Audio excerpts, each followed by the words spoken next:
All right.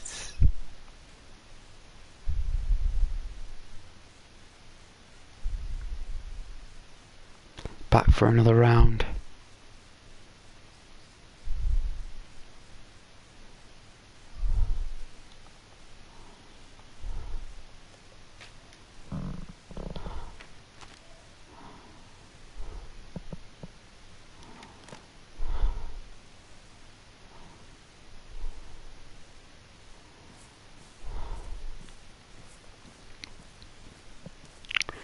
Welcome back to another stream of Dayz Solo Journeys Part 3. With this particular stream, we're going to be obviously taking a solo adventure journey across the map, and hopefully we will come across a car somewhere along the lines. But for now, we're heading north, and we are most likely going to encounter some players along the way.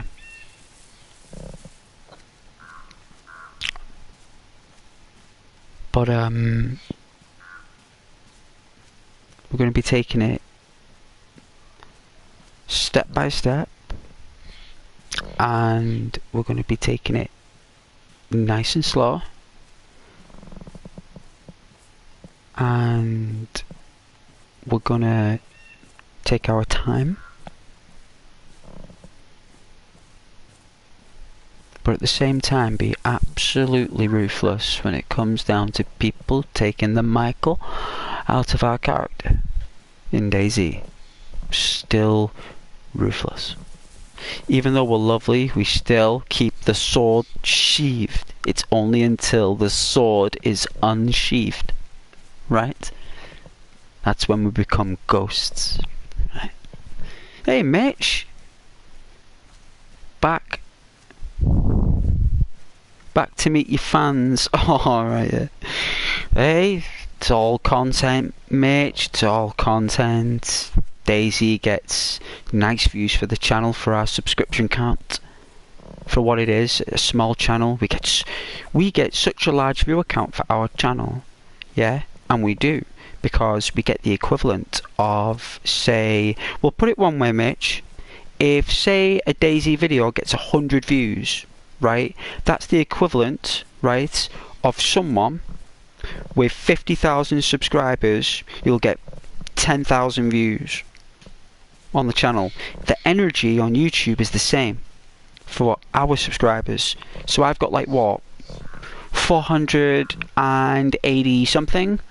So if I get 100 views on Dayz, the power of that 100 views is the equivalent of those channels on YouTube. The algorithmic flow, it doesn't see how many subscribers you have on X, Y and Z. It's all down to the energy. So that means that out of all the subscriber count, 50% of my subscribers watch my videos, and 50% of the viewers who watch my videos are new, right? That's how it works. So if I get, say, 150 views, right, that's like what, 75 views from subscribers and 75 views from new viewers.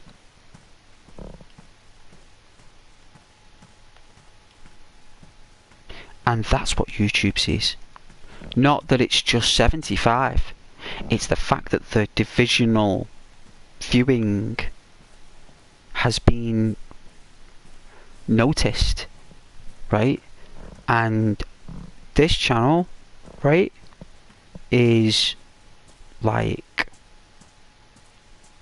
how can I say, very small and very insignificant, but YouTube love our channel. Yeah, like the community, they love the community that's on my channel, if you know what I mean. Like my channel, our channel, whatever, the community, you know what I'm saying. They love the, they told me, Mitch, they said it to me in an email. They did. They broadcasted my content over other countries, Mitch. Other countries. It's called a high five email. You can Google it. What is a high five email? From, you know... I did, Mitch. For the Dayz streams. For helping people on the stream and encouraging people to, you know, be the best they can be. And this channel is very small, very tiny, and you know, I'm an absolute nobody in the world of all the superhighway. But the energy that is given off is very strong, right? So it's very strong. And that's why I get fans following me around, Mitch. Doesn't matter how big the channel is. It doesn't matter. It's all about community. It's all about perception and reflection. These people want entertainment. So I get people follow me because they want entertainment.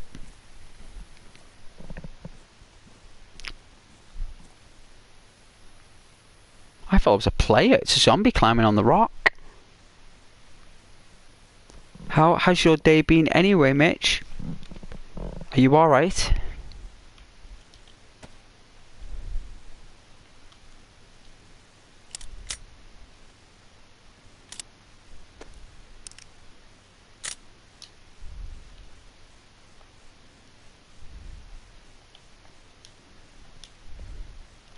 Oh jeez, I can't even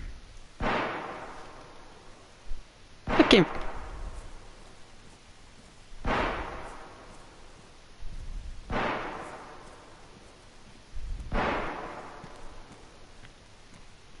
Wow.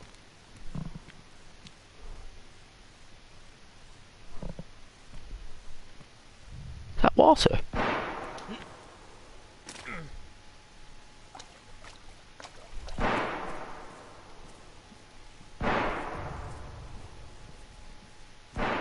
Oh, I'm right near a military compound.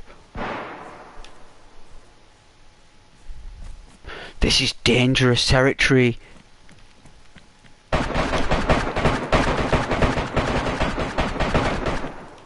Let's go. With our water pistol, that's about 7 guys.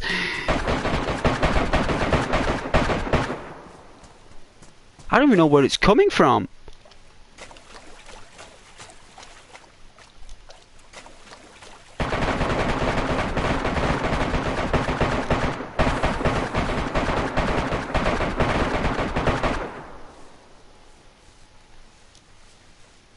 Wicked.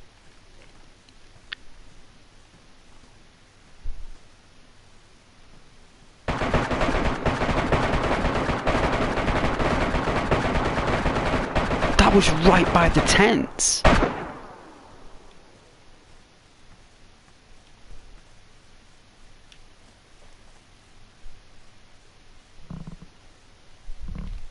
You're in a bad mood?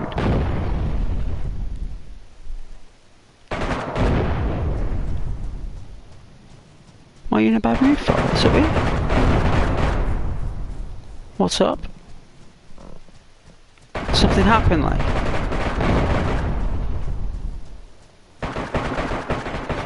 Someone said something to you, like? Hey?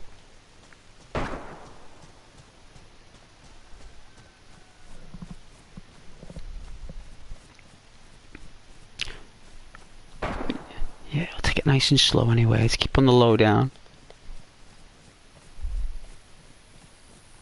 It's a massive gang fight, that. Surprised I didn't hear anything. They're all in party chat, probably.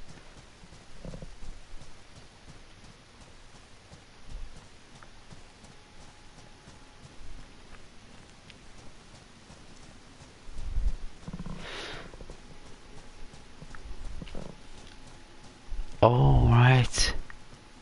You mean coyotes and wolves, Mitch? Coyotes and wolves. I've met a few coyotes and wolves, Mitch. I fend them off with a stick. The stick of justice. Self-preservation.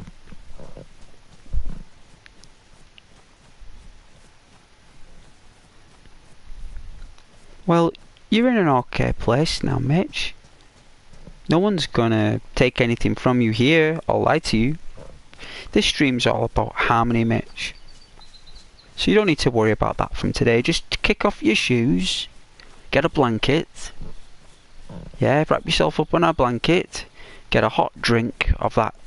Is it hazelnut coffee or something you were drinking yesterday?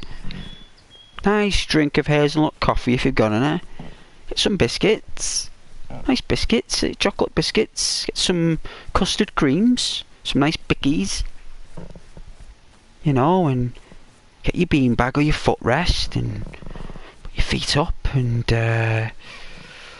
just get some headphones in. Listen to the stream, read the chat. You know, if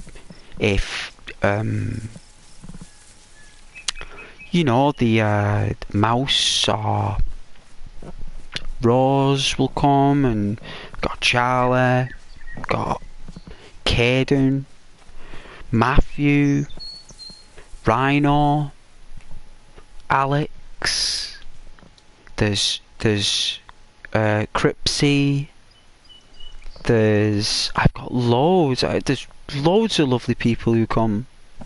But you know, I could list them. You know, they're all.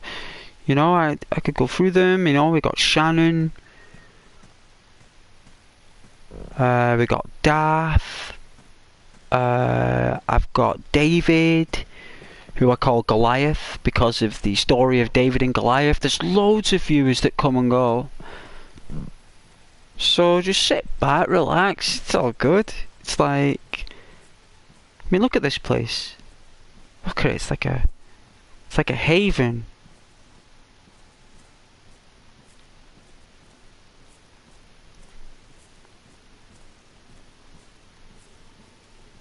So yeah, that's my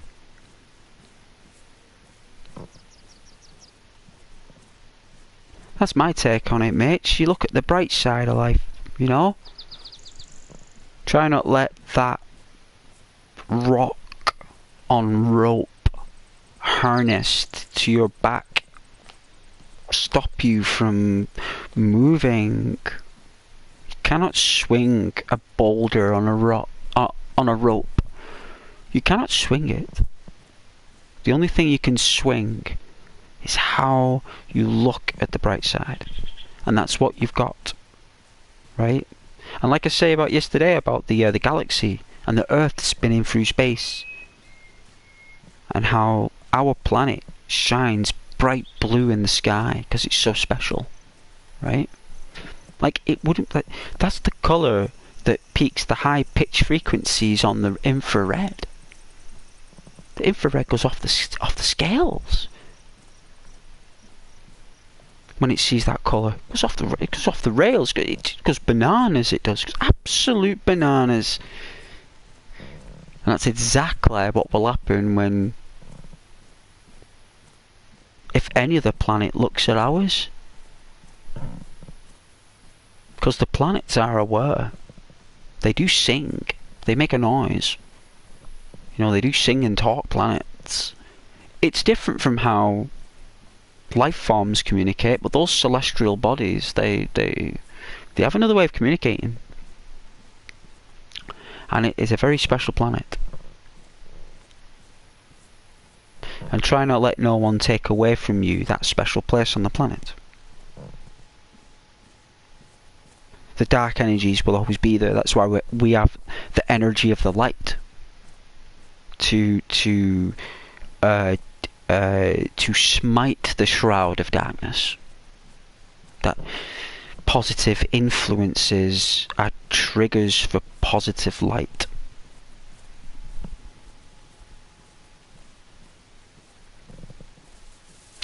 Because I don't like wolves and coyotes neither.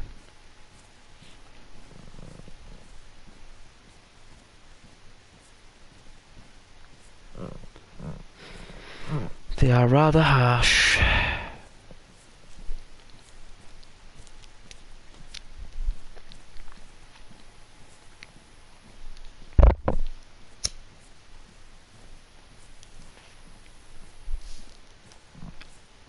You know, Charlie might pop in. He wanted his mod position back. Well, good for you, Charlie.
Can't believe my throat went a little bit itchy, scratchy today. It's probably all the talking. Probably all the talking from work. I don't mind it. I'm built for it. I think I might have to give my voice a rest, guys. I might have to take like 3 days off streaming. I might have to. I mean, I'll stream tomorrow. I think I might take like Monday off and Tuesday to like let my voice heal, because I think I need to give it a rest. I know I had that 5 days when I took that trip away because I was tired, and it did help a lot, but because of the cold air and the constant negotiations and delegations and conversations and trying to like do my skill and then come home after travelling and then do my passions for streaming and stuff and videos. And I wonder why I've been thirsty a lot the past few weeks, and it's probably due to the fact that it's like the workload, you know, like when we talk more, and it's starting to like me personally, I think it's just a bit of like, just obviously winter. We're creatures that are built for communication. The whole purpose of our being is to communicate. And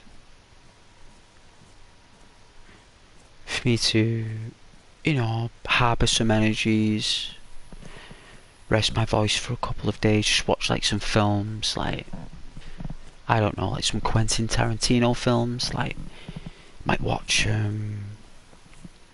what's it called, Inglorious, you know, the one with the soldiers. I don't want to say the second part because it's kind of harsh language, but you know what I'm saying. True Romance, Pulp Fiction, Reservoir Dogs, Once Upon a Time in Hollywood. Absolutely phenomenal film. What a film. I watched that Once Upon a Time in Hollywood and I thought it was one of the best films ever made. It's so dark. It's so dark. But also so good.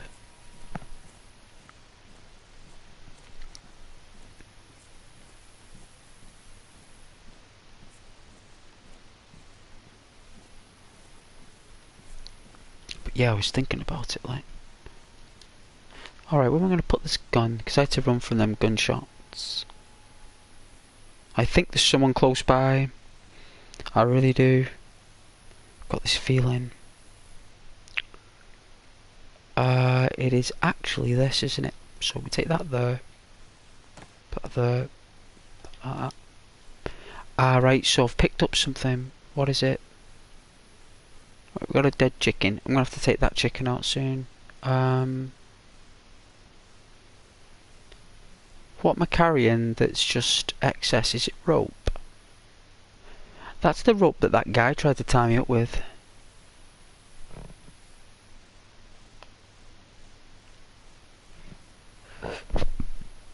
Excuse me. Excuse me. Terrible. Absolutely terrible.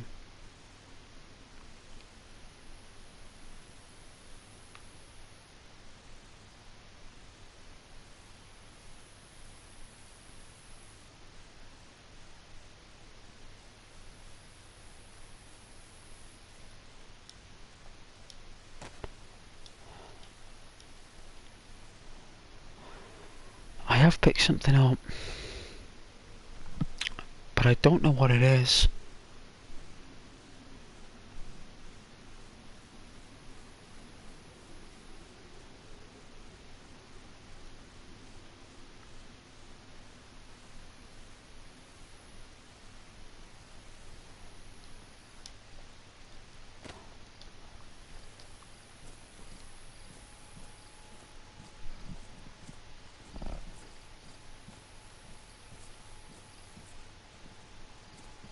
Yeah, there's someone definitely behind me.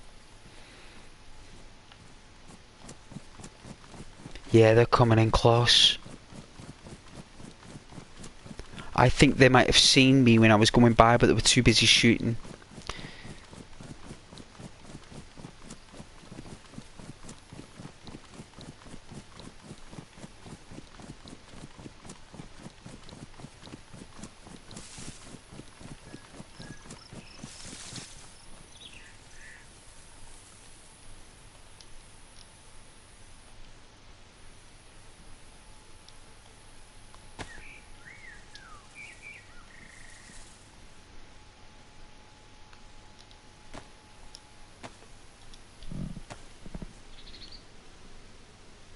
Oh.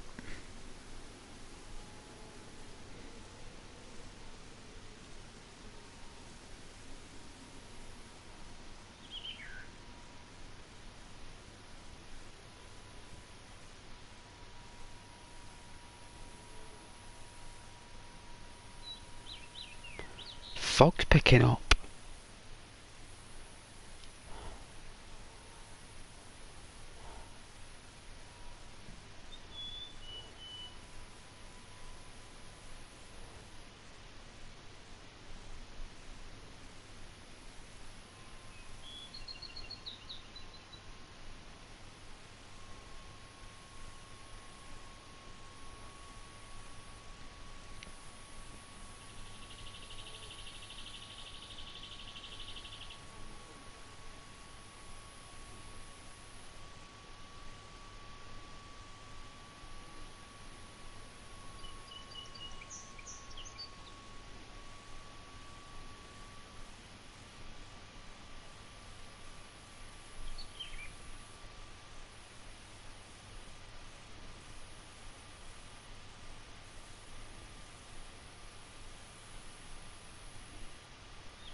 Alright.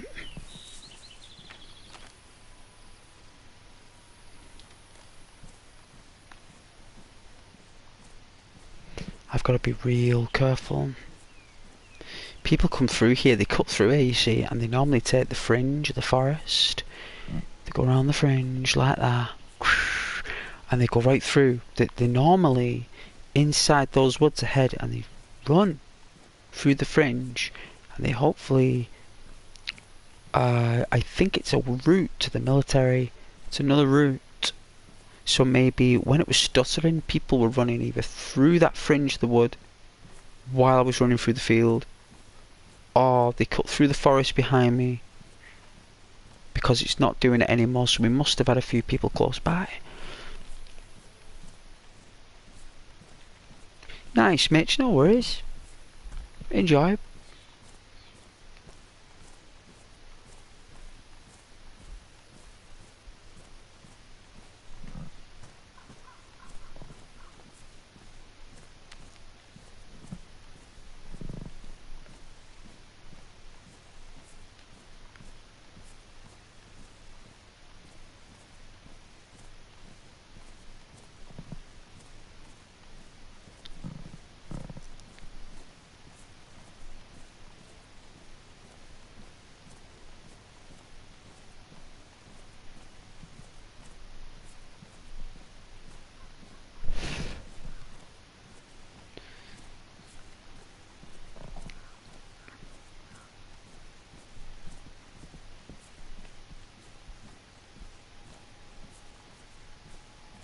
Saturdays are normally quite quiet now.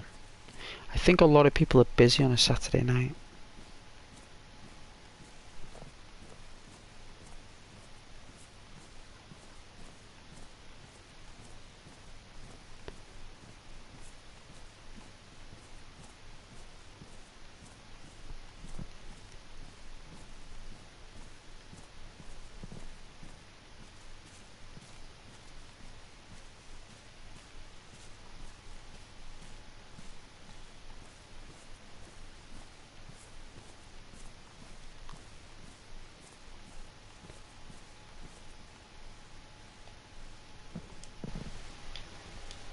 See if any of my friends are online. It's gonna go blue.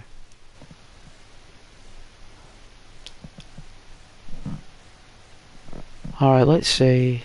Yeah, alright.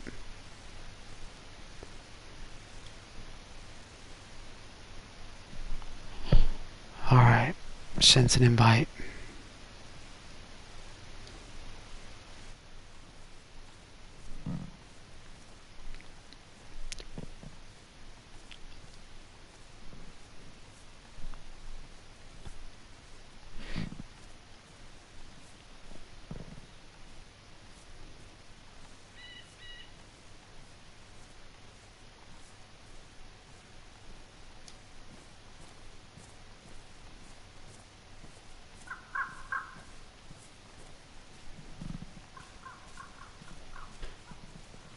See if he joins.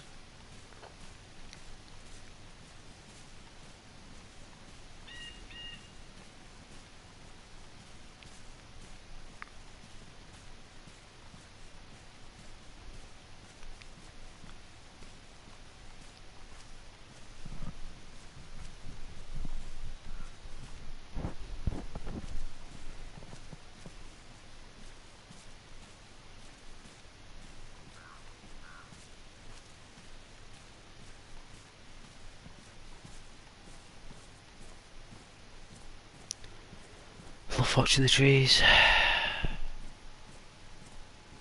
Oh, that was such a long week. Oh, that was such a long week, right? Like, I think, like, even though when I'm on an early shifts, because the days are spaced out through the week, it's just like, I mean, the days go quite quick, but it's just such like, I think it's because you're up at like I'm up at like 10 to 6. It's like 5:55.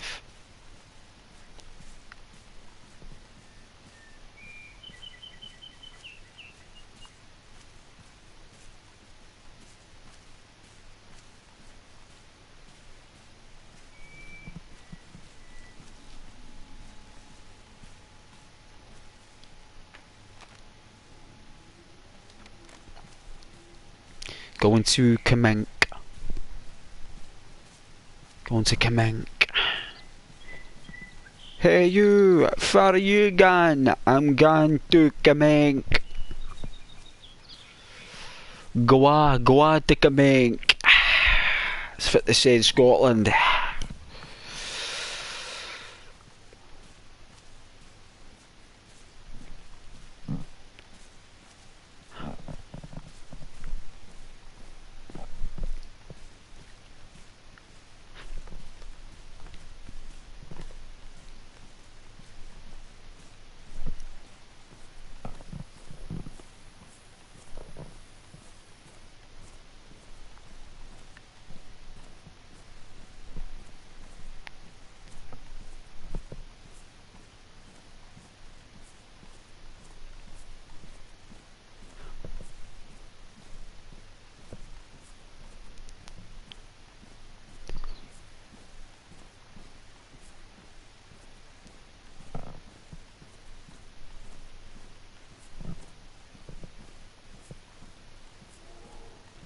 That's a bear. I heard a bear. Oh, sugar.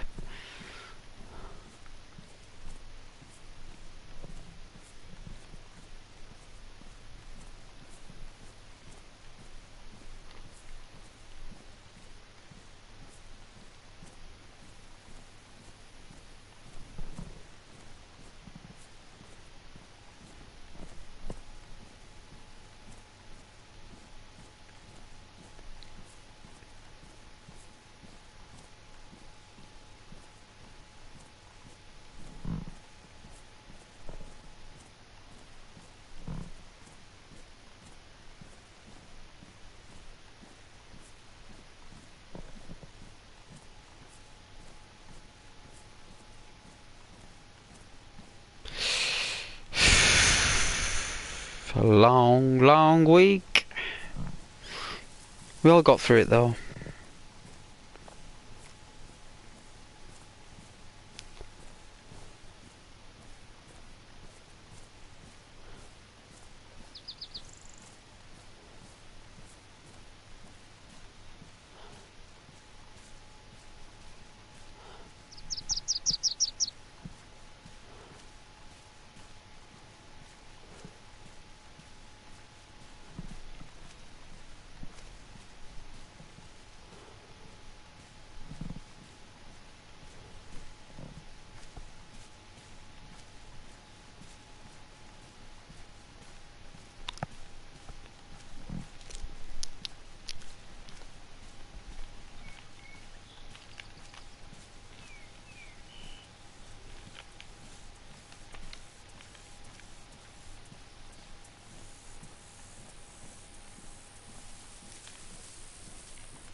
Oh, there's a road.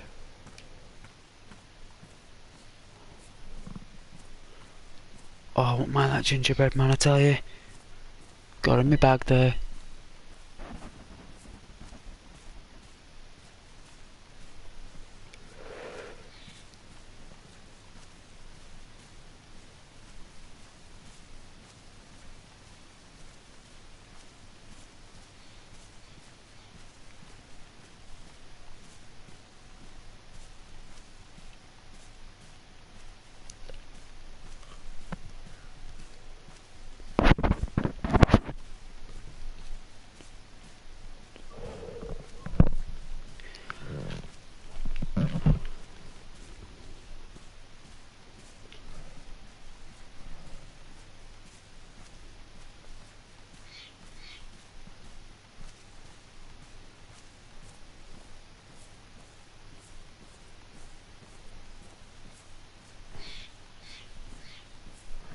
Hungry as can.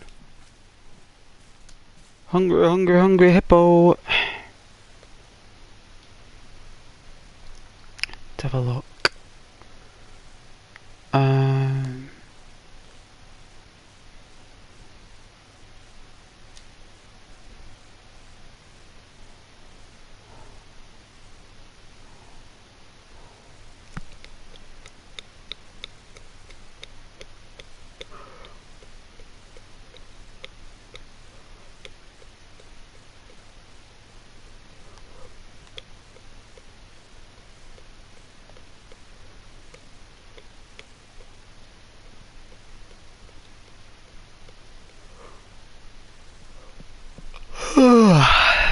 Excuse me.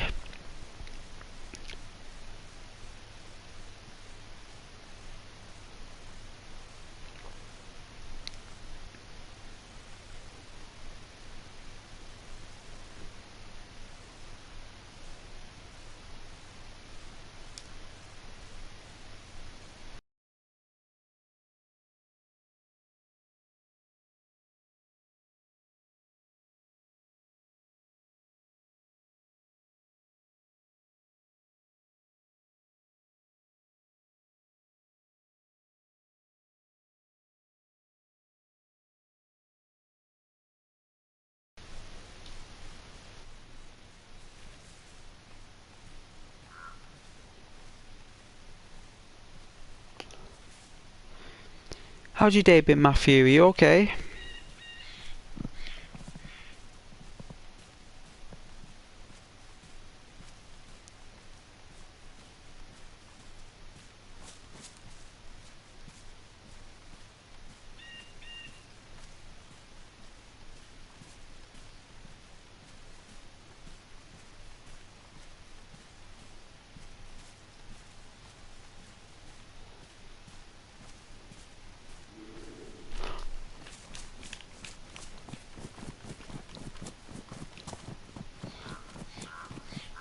That bird is sniffing me out, Matthew.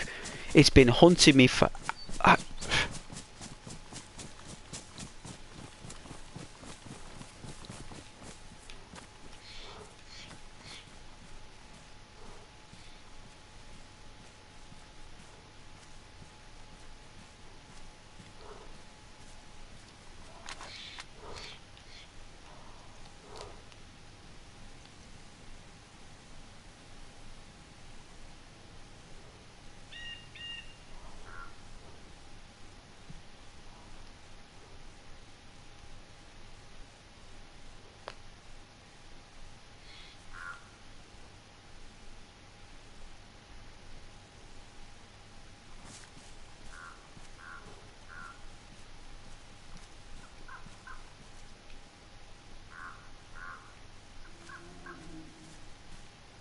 Jerry.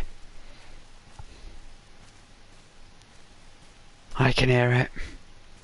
Through my headset I can hear it.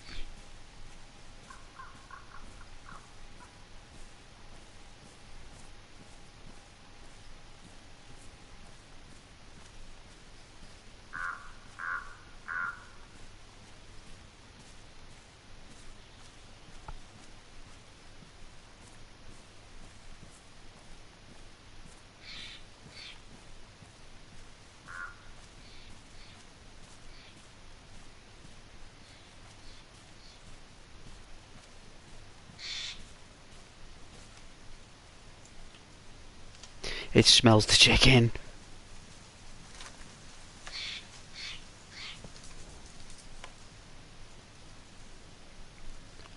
Hey Matthew, sorry, I didn't mean to type it twice. It's alright. I don't mind, Matthew. You could have said hi 3 times. Had I just said hello back. It's all good.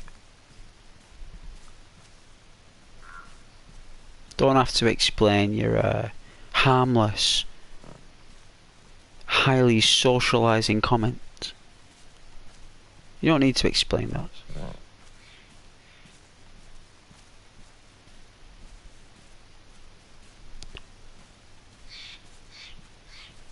You've never said not one negative word, Matthew.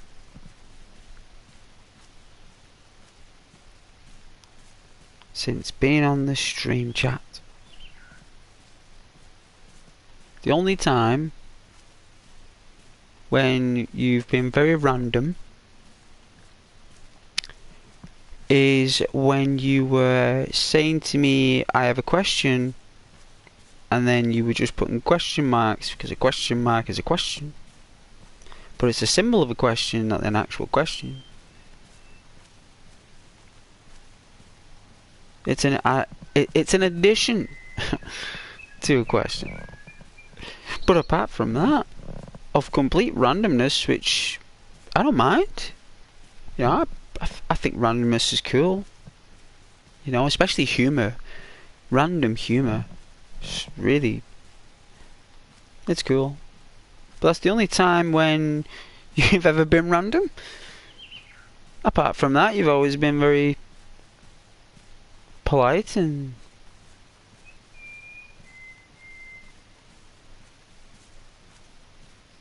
polite to others as well on the chat. If you've never said any wrong word to anyone in the chat, you've always been very pleasant. I notice with all my viewers because the channel is so small. That's the beauty of a small channel growing. The YouTuber can understand each viewer. And that's how I remember you guys. It's the only way I will. You don't think you're just in one and out the other, right? My question would not send. Well, we'll leave it as a mystery question. But it was randomness, you know, random humour. So, I was just saying that's the only time I've noticed randomness.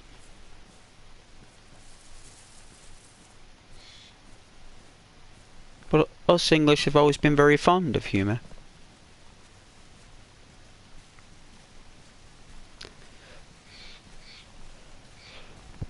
There was a guy on Elden Ring yesterday from Newcastle. Like an actual NPC. It's like, why? No, that. It was definitely not a Maccan. It didn't sound like a Maccan. But it was very YI. And I was like, no way, I said. I'm surprised Matthew isn't here to hear this Geordie.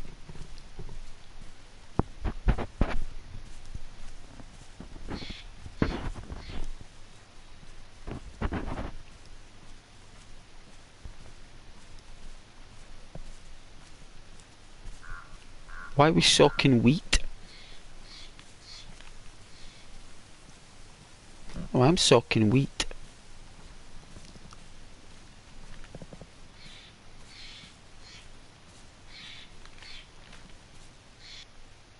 Oh dear.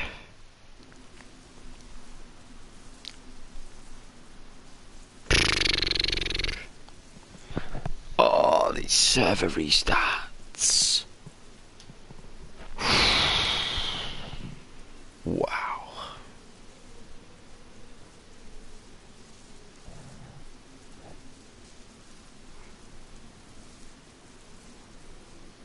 I know you're a Geordie. That's why I'm telling you this story.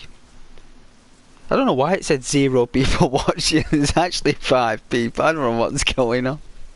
I do apologise. I have no control over the Sony application there. or firmware. I think it's a UI. I don't even think it's a software. I think it's a UI. So.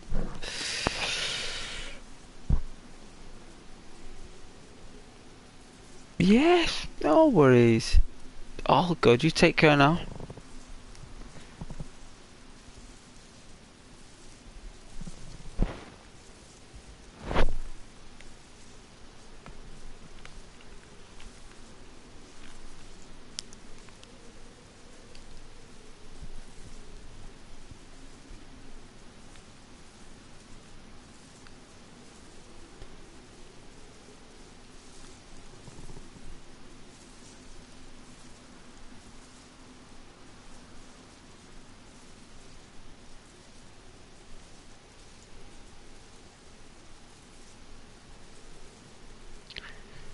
It's all about the waiting game, right? I can't believe how hungry I am today.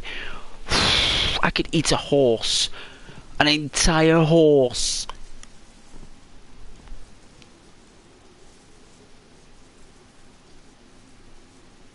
Oh yeah, the katana. The Suzuki katana.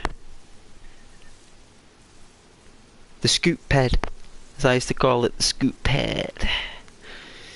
A scooter moped. Expensive parts for that. Very expensive.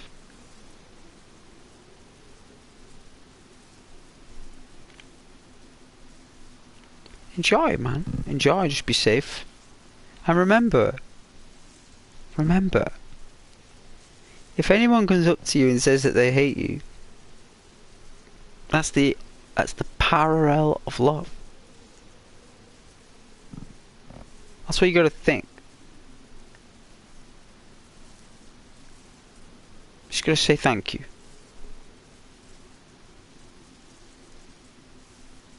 Oh, you're very welcome. Good things to say in those situations. You know, you're very welcome. Thank you. Pleasure. Bye. Take care.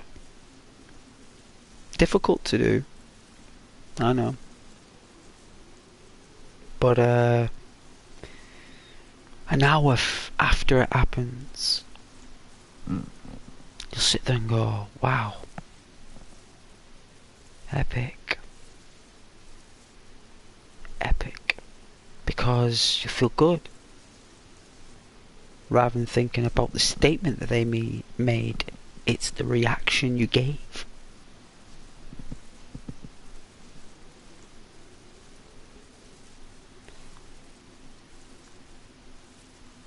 Stay free and stay positive. Let's see if I can find this server.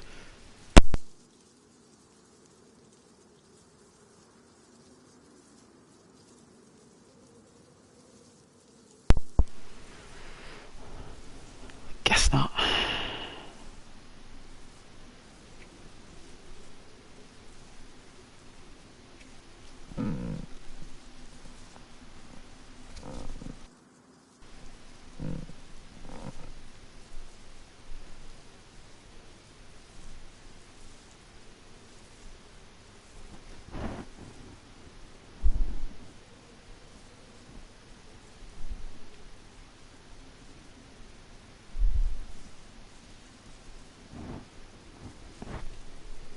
Nice relaxed evening.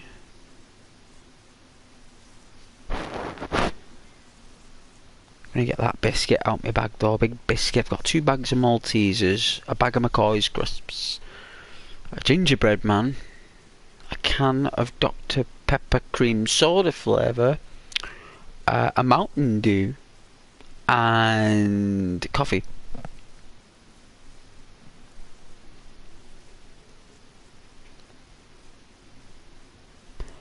Oh, you've got a picture of your bike as your profile picture.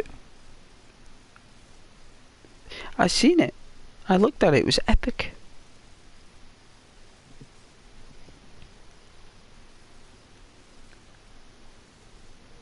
I was calling it a John Player special. Black and gold.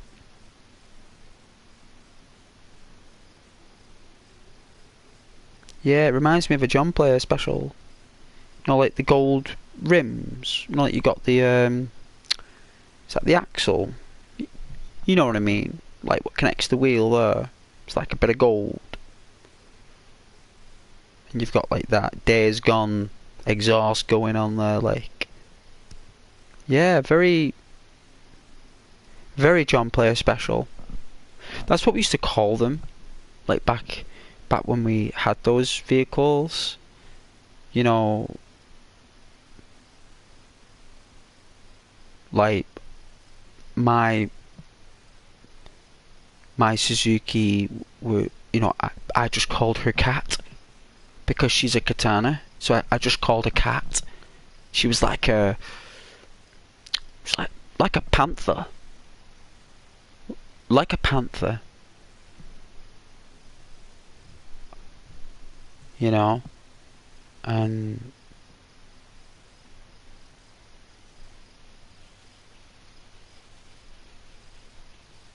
I love that.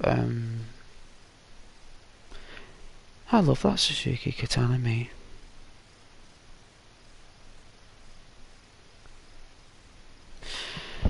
Oh, long time ago, that. Remember all girls come up to you there later had that bike.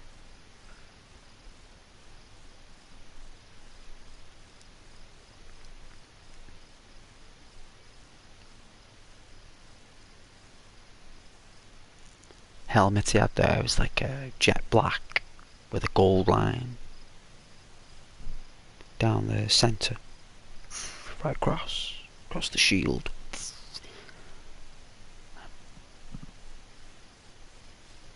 Remember regret taking those journeys to, you know, like when you used to go to the shop, you used to take them gravel trails. Look back now, I should never have done that.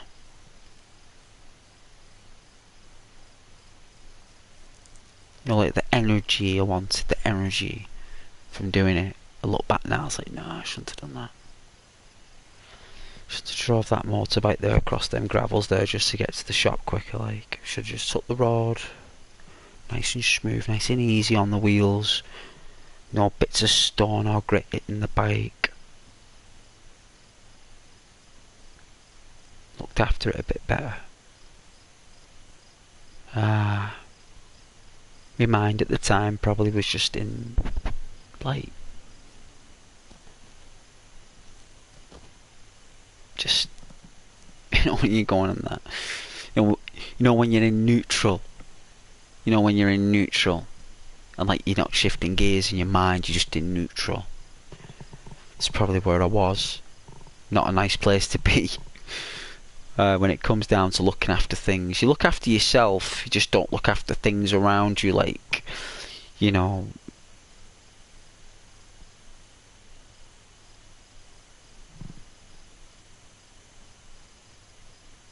Oh, Elizabeth. It's nice. Like the Queen.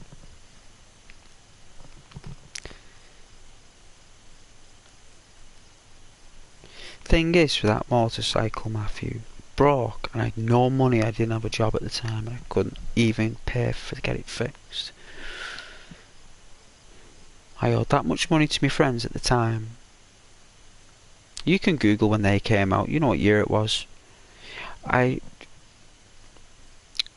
remember, like, when I was so upset when I had to let that go. I nearly cried. Nearly cried. It's all I had. It's the only thing that felt part of my worth at the time. It's the only thing that, it's kind of like if your horse perished, you know what I mean? Like, you've been riding this horse, and all of a sudden your horse just gave way and perished on the spot, and you just sat there, you're powerless to do anything.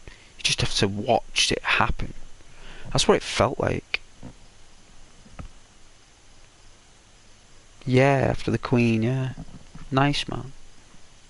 I remember I had to let it go. I remember my mum was like didn't care, you know. Like, she did, obviously. Your mum cares, but I think, like, she, like, didn't want me to have it. She was always worried every time I went out on it, you know what I mean?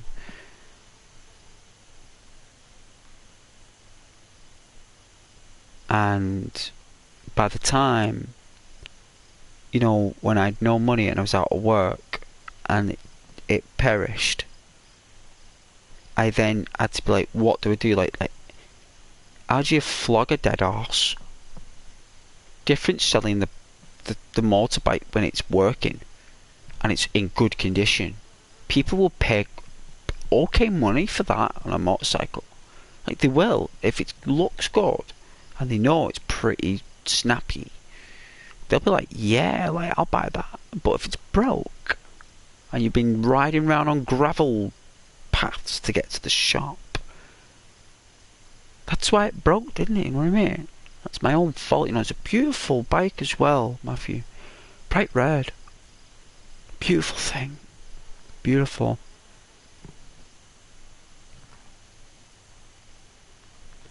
It's the only bike I've ever had, Matthew. It's the only bike I ever had that. The roads got too dangerous. Public transport is really well, as you know here, Matthew. It's very good in the northwest. Very good. Buses everywhere. You can get anywhere, everywhere. So cheap. You know, it would be purely just for gallantry, patriotic, memorable.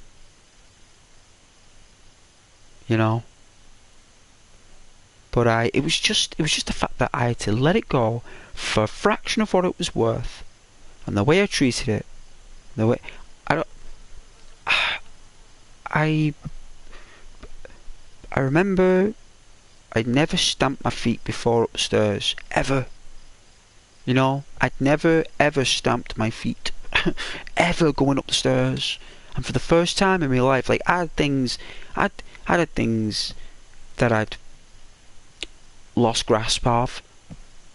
You know, girlfriends, things that you lose, never bothered me, but that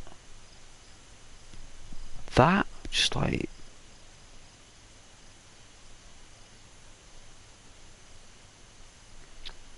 I remember I got like a job like 3 months later. That's how long it took,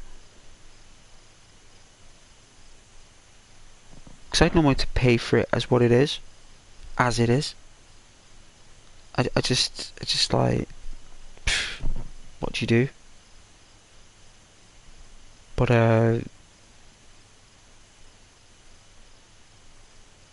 good times though. Remember it being on TV. I was only young, like. I was only young. It is hard losing a bike. You're right. I was the same when I lost my racer bicycle. My granddad gave me a racer. You know, before I got the Suzuki, gave me I love my bicycles. It's where it starts, right? Bicycles, you know, it's where it starts. And he gave me this racer. White seat, white handlebars, with a special tape. Never seen this tape before around the handlebars for this racer. Real old tape, like tape that my granddad had from like the 50s, Matthew, maybe even before. And this tape he had, remember, he had rolls and rolls of it from years past. Like even my dad said, like, so much stuff he's got in there is from the 50s. My dad said to me. And it was just like, by the time the racer gave up, and it's only until I took it, there was this bicycle shop, right? And the guy knew my granddad, right? And I went in the shop, and he looked at me like, you know, it's like, there's no parts for that anymore. You can't get parts for that anymore. I said, eh? He said, that's your granddad's bicycle. He said, them bikes there, them parts and everything, they're just not. And I was like, she's telling me that like you can't fix his bike. It's like, can't fix his bike. It's unfixable. It's done. I was like, you know, it's like a 50-year-old bike. Like a 50-year-old bicycle. Wow. So I was used to it, Mitch, you know. And Matthew, I was used to it.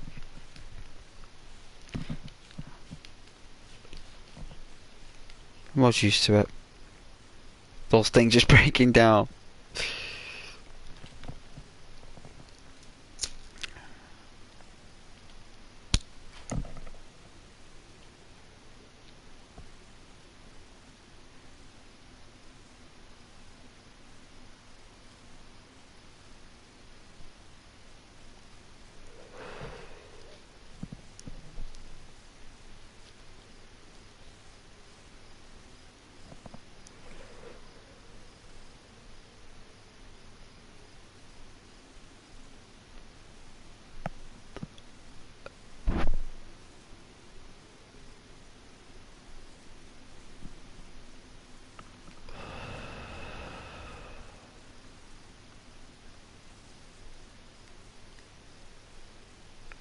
Alright.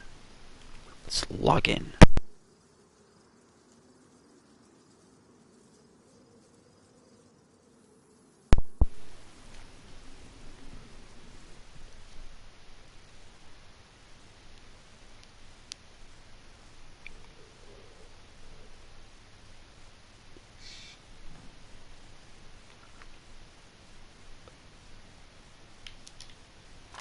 Like my friend though, when he went through bikes, he didn't care. He didn't care about like the bike, he just let it go. He just said you just gotta let it go. I was like, but I don't. Difficult to let things go back then, like now, yeah, but back then I was just like,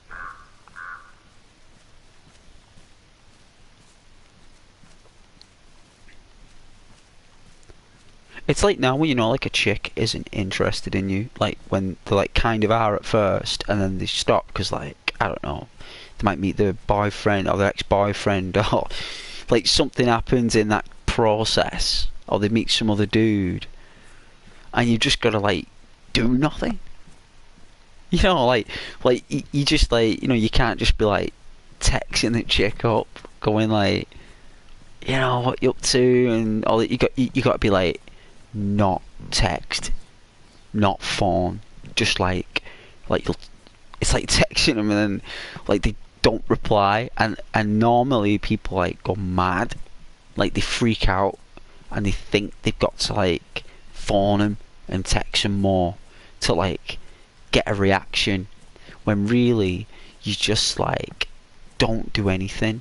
You literally don't even respond to your like unresponsive message. Like you don't respond to no response, you know. And like how to let it go. Like so it's like, you know, 1 minute it's like that and then the next minute it's not like that, and then it's how you react, and it's all about letting things go. And back then I likely, you know, didn't like letting me motorbikes go. Well, motorbike and the bicycle, you know. But but it's like that. It's like you you don't text them. You just leave them be. You just like, oh, like just don't do anything. Like it's the art of doing nothing. Like not reacting and such. It's a skill. It's a skill.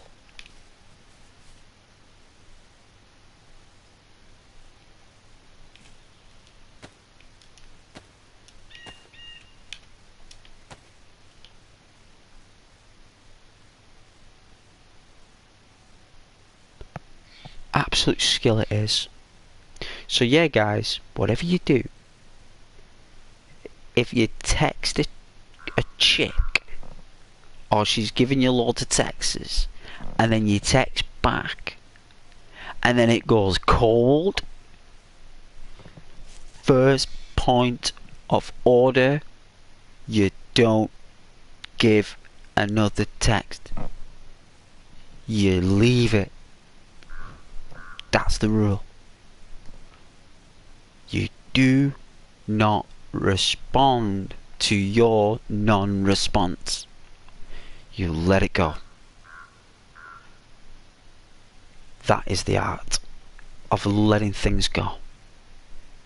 Giving people the freedom and the space is the best gift you could ever give. And along with that, also your time, when it's granted and appreciated and worth it, and when it's reciprocated.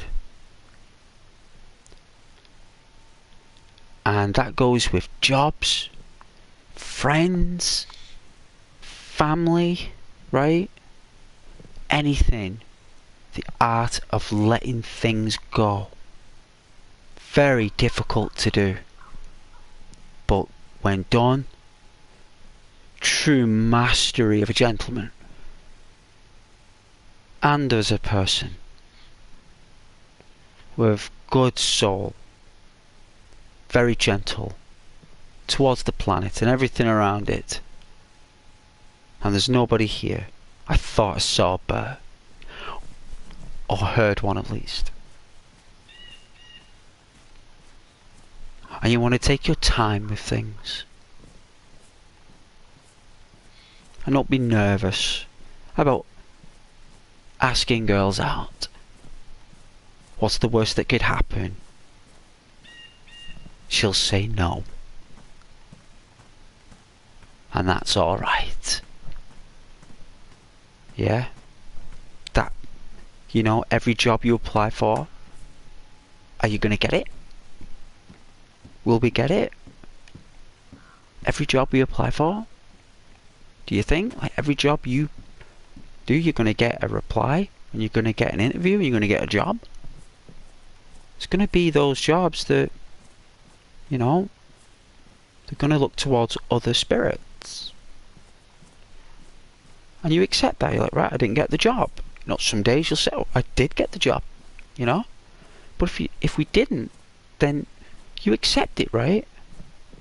You know? You accept that. You let it go. If you don't let it go, you start asking questions, you know, they're not going to consider you in the future. You know, if you take the response and then you never know, a month later, 2 months later, they call you. Are you still interested in the position? Yeah.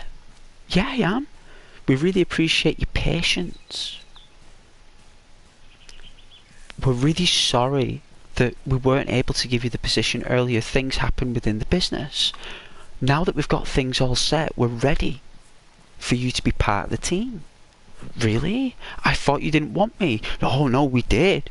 We did want you. We were just unable to at the time. The financial grants and investments just hadn't gone through. They were delayed. The company had to go through budgets. Now that we've got everything sorted and accountancy's done, you are ready to be hired. All because you were patient and you didn't respond. You just took it on the chin.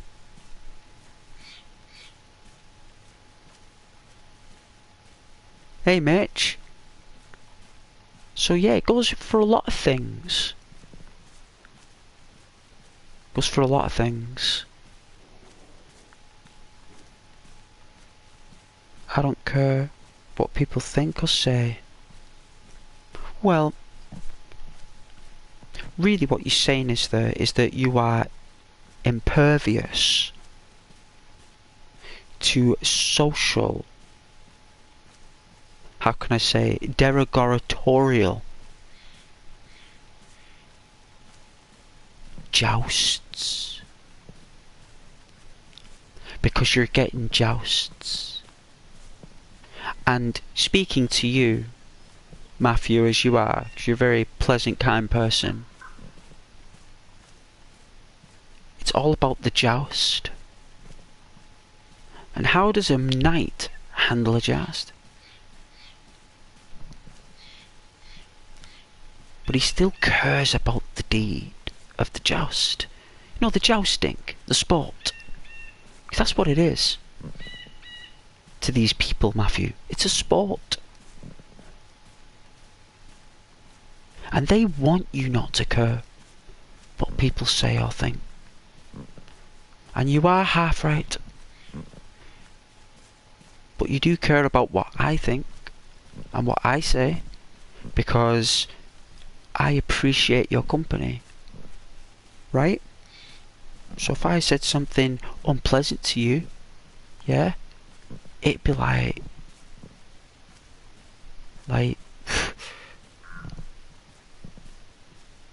you'd be so surprised.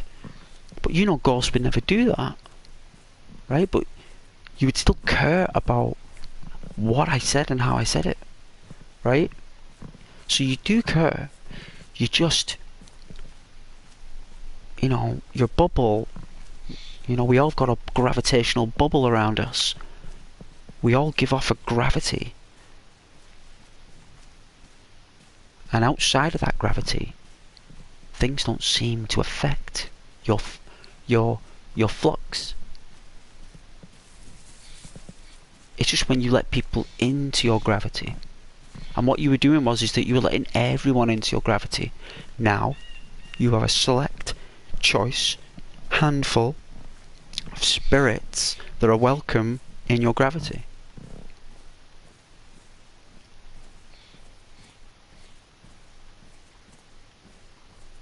It's self-respect and self-choice, and that's really good.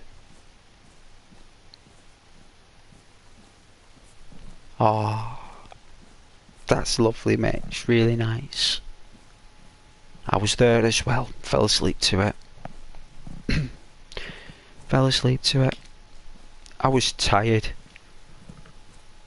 So, but I was there though. I think I fell asleep. I'm not joking. I think I fell asleep about 10 minutes, 12 minutes watching it. I was lying there in bed and I was watching it like that, and literally within like 10 minutes, guys, like, land of nod. Land of nod. Oh yeah, Resident Evil 4. It's originally a 2004 game. Is it 2004? No, it's 2000 and... Yes, it was 2004. And the original one is still classed better than that. Like, even though that one, the remake is fantastic, the original is just... It's the most well-respected Resident Evil, because it was the first Resident Evil game to change the dynamics of the over-the-shoulder view. Nintendo created that, you know. No one else did that. On console, nobody. Resident Evil is a Nintendo product. Caption Computers. Caption Computers made games for Nintendo for over 30 years.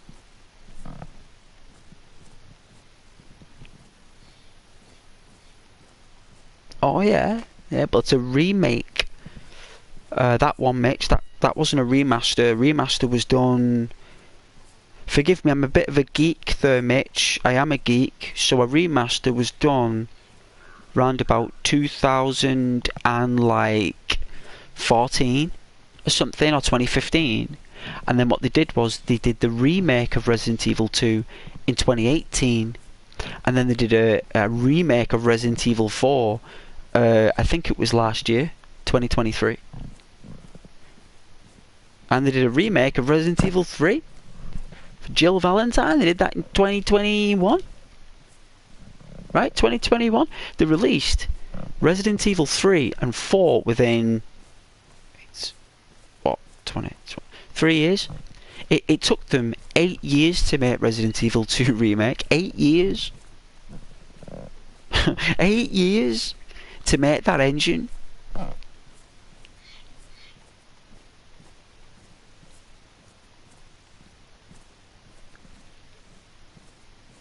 Yeah, I've got the original GameCube version, me, for Resident Evil 4.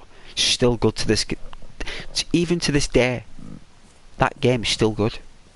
The graphics are a little bit fuzzy because it's a GameCube and the hardware isn't powerful enough to produce high definition. But I tell you, you get that, and then a good analog frequency signal there with good cables, and you've looked after the console, right? And that game still runs, and the trees all move, just like trees move now in the games. It's a really good game, really good.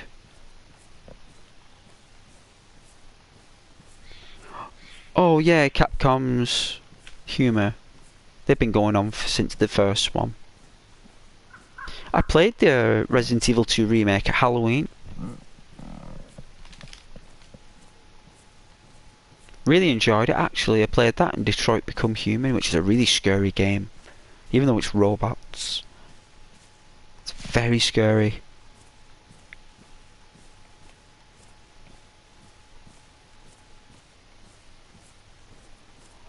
Hopefully there's a car around here.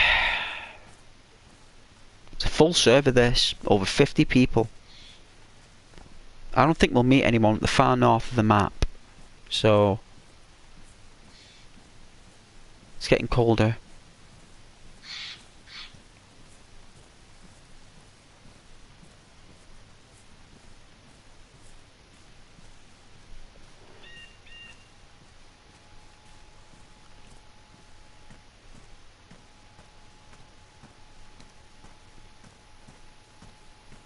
Oh yeah, is that one of the quotes from Leon?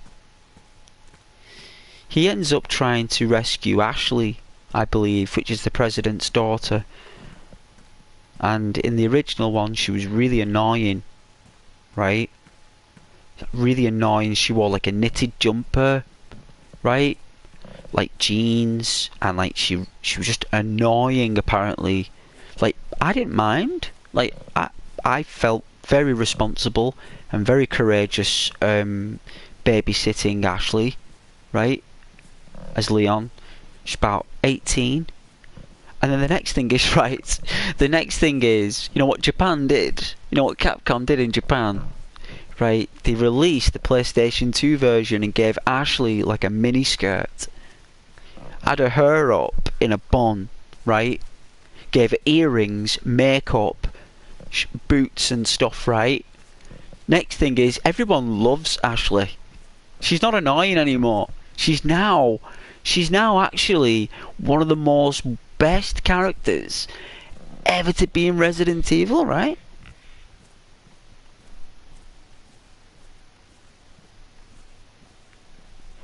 Alright, Matthew.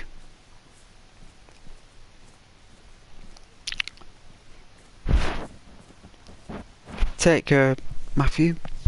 Thanks for joining.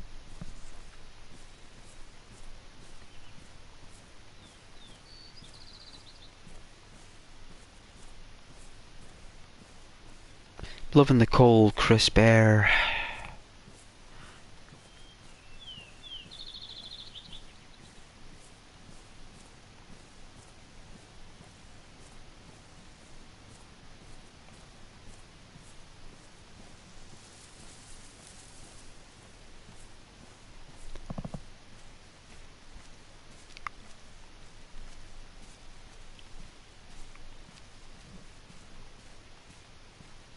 I'm loving this bandana. I'm rocking this character, guys. I think he's really cool. Have you seen him? Look at his face. Yeah, let's move this thing out road. Look at this guy. I think he looks cool.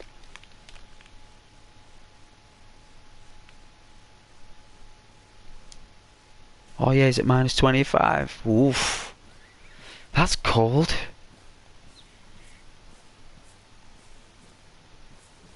That's very, very cold. What, Celsius? Or Fahrenheit? That was Fahrenheit.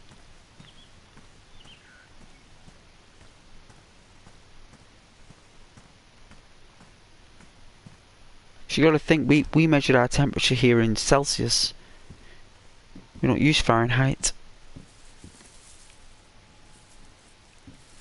We're raised with Celsius.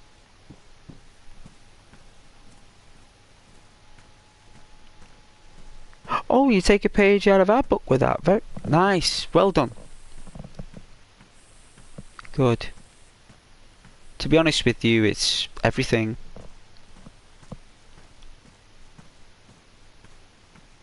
I've not spoke to my friend in Canada for years. His name's David.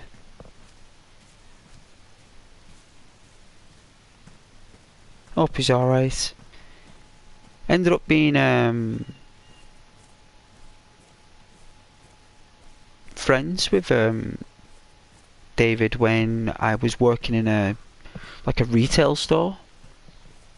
I think I was selling televisions at the time, and he came in to buy a TV, right? And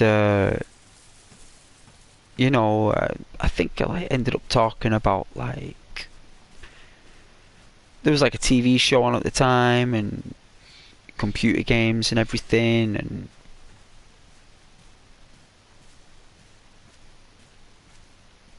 I remember I think he came back again.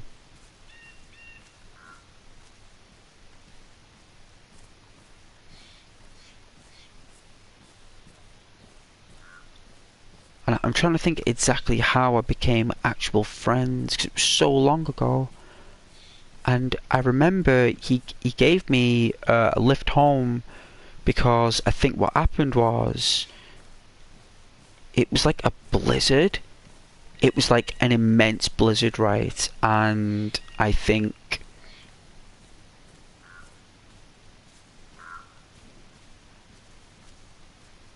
it was like I was at McDonald's and I was thinking I'd get home, and then he came into McDonald's and I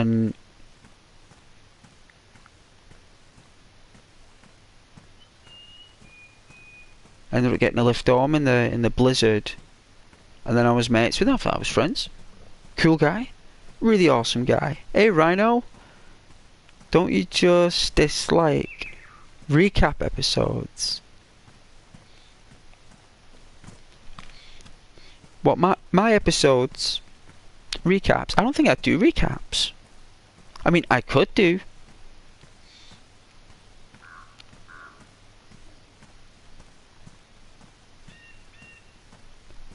Previously on Ghost. Previously on Ghost. I could do like a really deep voice, you know.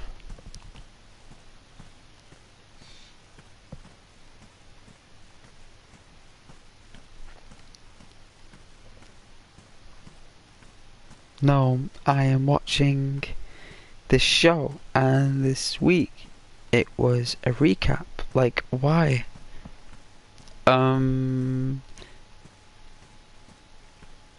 It's like you get viewers right now that are like, what happened last week? Love, what happened last week in that episode? She's like, what episode? We watched loads. It's like, you know, the show that we watched. The show. You know, with the guy, with the thing, when they do the stuff. You know, that thing. You know, you get people like that, right? So what happens is, like, they've got to open the TV guide and go, that's what it's called. They flick the page, right? They go, that's what it's called. Such and such and such. Oh, yeah, I remember that, love. Yeah. Yeah, what happened? You know? It's like, you know what we need, love? What? A recap. That's what we need, a recap.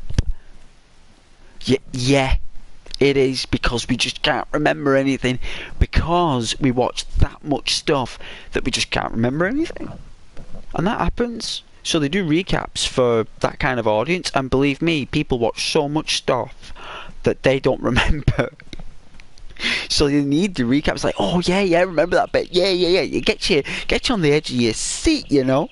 Imagine it was previously on Ghost. Imagine if I did a video on Dayz, like a movie or something, and like did like 5 episodes of like a Dayz movie where I could get all the viewers and I could write a script, right? I could write a script for all of us and we could do like a 25-minute movie, right? And I could create a story where we could all say things and do things on a server, right? You know? Like, that'd be cool, right? Yeah, it took me a long time to write the script, though. But still, imagine if I did 5 episodes and you guys were in it and I was doing recaps on what you guys did. You know? Like, actually showing the audience the actions of you guys as a recap to get them back into the action. But I utilised you guys to do it. And it worked. And because of you guys, people are now more excited about the next episode. So a recap really is a good thing. It's just that they do your head in when you're really into the show and already know what's going on. You just don't see the point of it because you're already committed. You already know. Why would someone watch this show if they're not committed? But some people are just not committed, but they just like the show.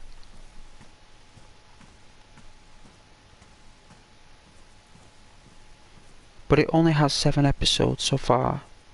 No one will forget what previously happened. Well, you won't forget what previously happened because you're a connoisseur of episodal repertoire memory. You have like a bookmark in the mind of every scene. You're in there, you're a fan. That's why you're an absolute fan of the show, and that's good. I'm the same. I'm exactly the same, and you know, but I'll be honest with you, my mother loved recaps, and I miss my mum very much, and she loved recaps, and I used to love watching her get excited watching the recaps. So I guess it's an audience preference, Rhino, but I can definitely understand where you're coming from. I'll make a cut from all of the games that you've played this week, like a mashup of the best moments or something. But that wouldn't be it's a good idea. It is. It is a good idea, but it wouldn't be like a movie. It's like, how can I say? It's a montage. It's a montage of everything that's happened. And we have had some strange stuff happening with the people in the dark and everything coming out the dark. That guy coming in and out the darkness throwing me twigs. It's very creepy and all, just looking at me through the light in the dark and just staring at me for about 5-10 minutes. Just looking, like waving, like, you know what I mean? It's like, okay man, hey, take care, you know? Do you want to come sit by the fire? It's like, no response. Shaking their head, no. Just looking at me, throwing me sticks. Throwing me guns. But yeah, imagine though if I did recaps. And it was Rhino there, taking out a bear. And I did a recap of you taking out the bear. Right? You know, for example.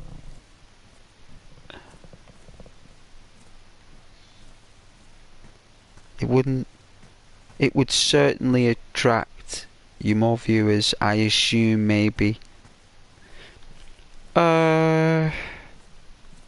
Maybe not as much as the Red Dead Redemption series that I did, or the Megaton Rainfall. Because I've only ever done 2 series in my entire YouTube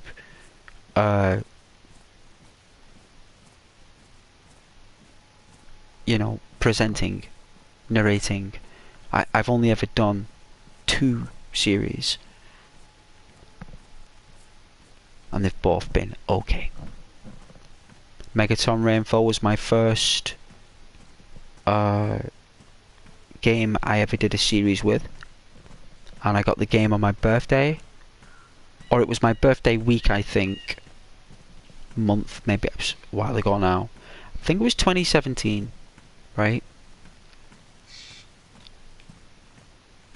And I did this script of you're a superhero in space,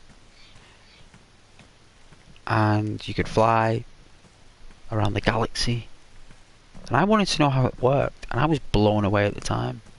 It actually makes my PS4 Pro really loud when I play it, like loud, like it's such a strange, it's only about 3 gigabytes, but it makes my PlayStation work, really does.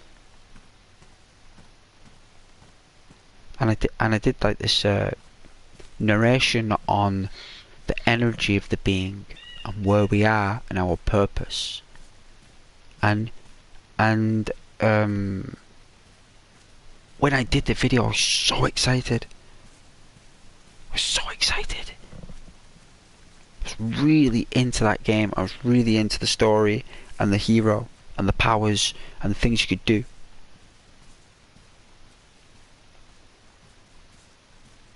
And I did that video and I got like 3,000 views. I'd only got 3 views. 2. Maybe 5 at the most. Right? And I did that video there. And I got 3,000 views. And I got comments and everything. Got comments, views, likes. And you know what? I did part 2. And I did part 3. And then I did other, like, I think I did 8 in total. It was an 8 episodal series. And I did that. And then, around about 2020, 2021, right? I was walking around as Arthur Morgan. And I must have been like chapter 2. I was walking around in a horseshoe overlook. And I was like, Arthur looks pretty cool there. Like, it looks really healthy, like really healthy. I said, what's his health status? And I went on his health status and I saw it said, weight perfect. I said, perfect? What, he's actually got weight status? He said he's got weight measurements. And then played for a couple of days, he dropped down to underweight, looked really unwell. I was like, oh my god, he's actually changed. Like, he actually changed. His face has gone so gaunt. He looks kind of malnourished. Right? So I was like, right, let's feed him back up, right? And it said average. And I was like, oh, there's average weight, right? I was like, right.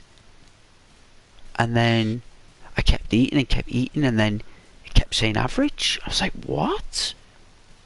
It's only till now I realised that it was average weight plus.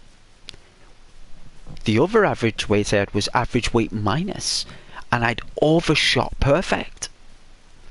Next thing is I'm overweight. Arthur looks dead big.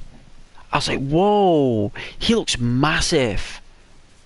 I was like, what if I do a video about how to get Arthur to the perfect weight and use the fact that Arthur perishes as a way to convince people to keep him healthy?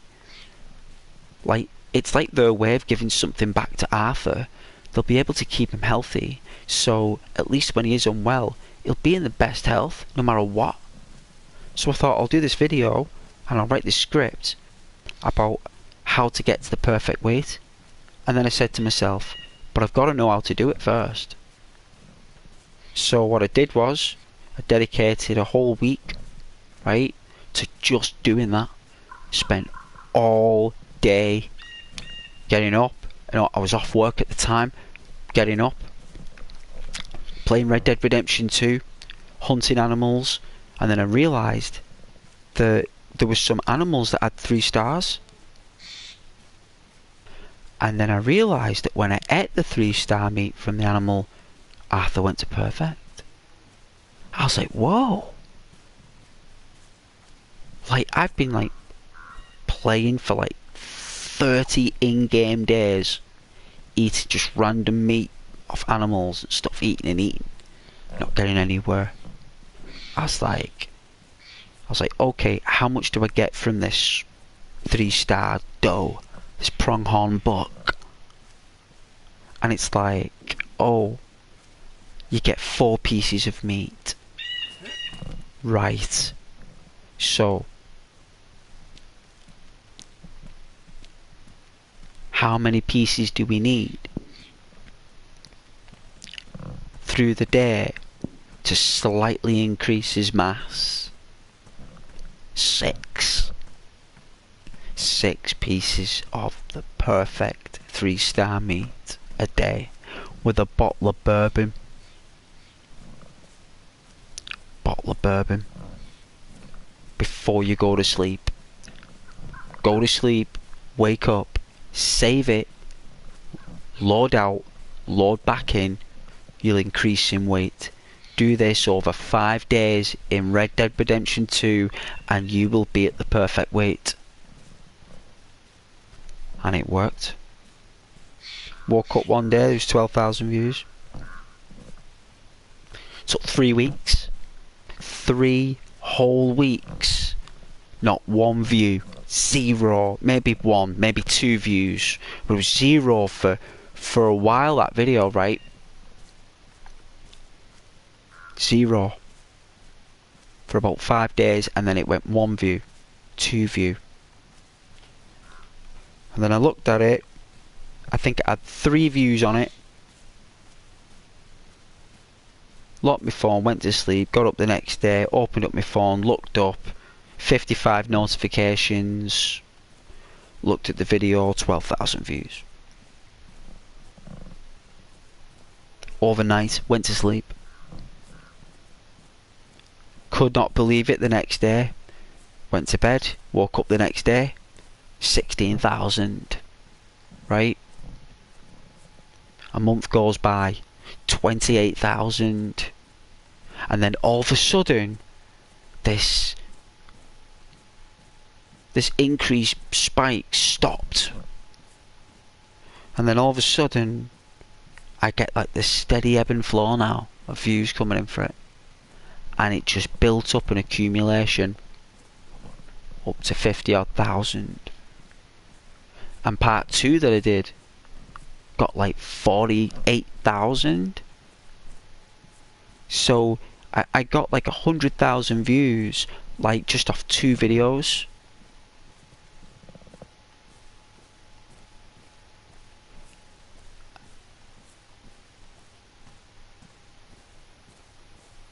And I remember being in the party chat there with my friends at the time. And I've been trying to tell them that I was making this video about how to get to the perfect weight. And I've been telling them, and I think I've been going in one ear and out the other. I think they were tired of hearing of it, like I was talking about it a lot. And I think that it's only until one of them said, like, weeks later, like, I hadn't brought it up. And it's only until one of them said it, Ghost. Yeah, I was like, yes. Like, how's that video? With the cowboy? 'Cause they didn't play it. It's like, with the cowboy. He said, how many views did you get? I said, and I looked at, I was like, oh, I think it was like 20 odd thousand at the time.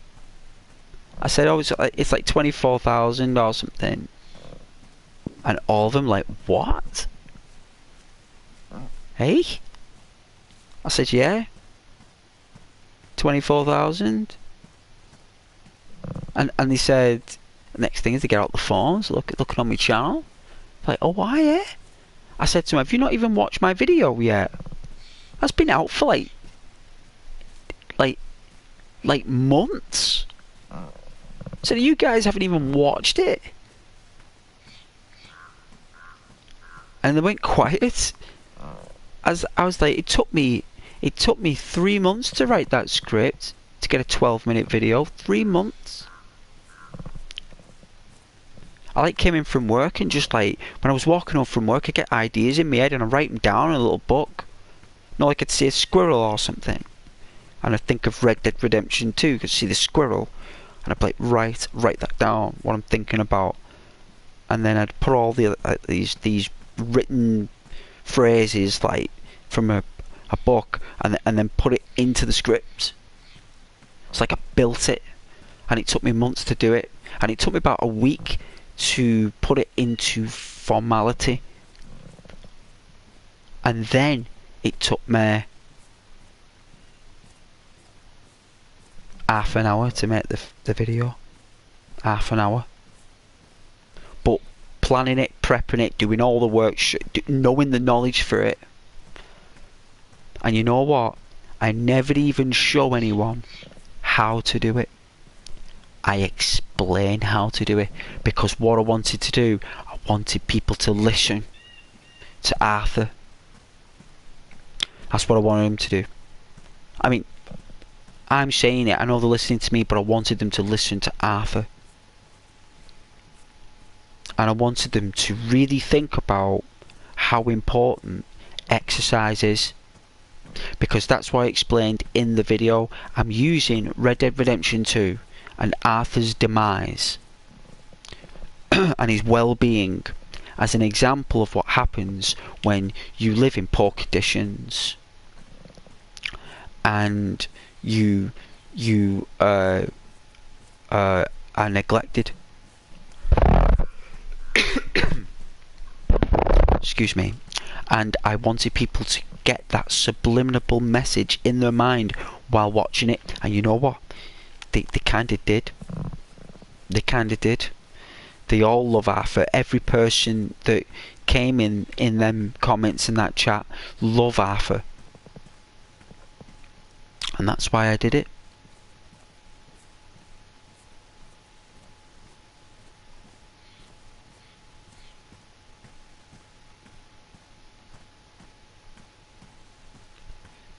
But it was all for like comedic reasons as well. Like, I made the video as well with humour and comedy. It's dry humour. You know, the way I'm explaining it, it's supposed to be like amusing.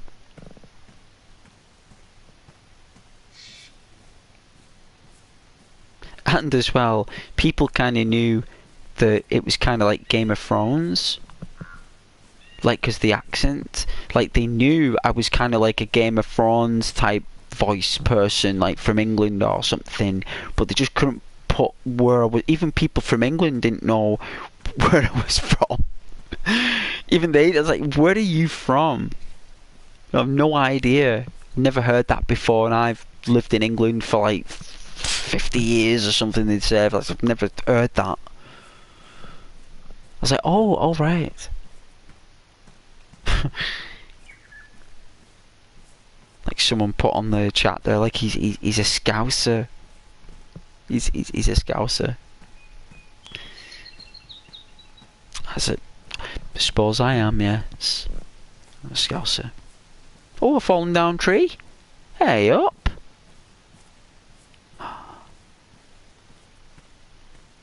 Don't tell me I can walk up that. Oh, I can. Can we be a sniper on the rock? See if we can walk up this tree. I'm curious. Do you think we can?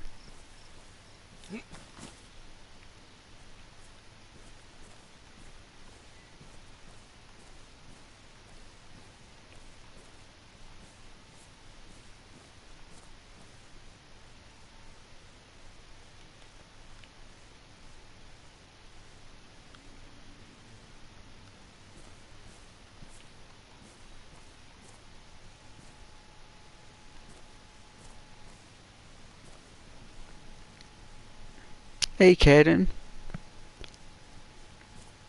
Welcome back. I'm doing tree hopping. I don't even know where I am in Dayz here. What's going on? I've never seen this tree before.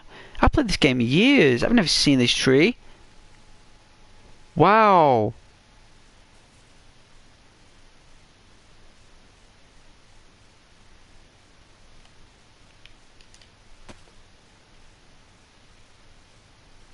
Wicked. That's pretty cool. Do you know? I can't read that from here. I don't. How would I know what that is? Do I sound like a connoisseur of random objects with gizmo gadget namery?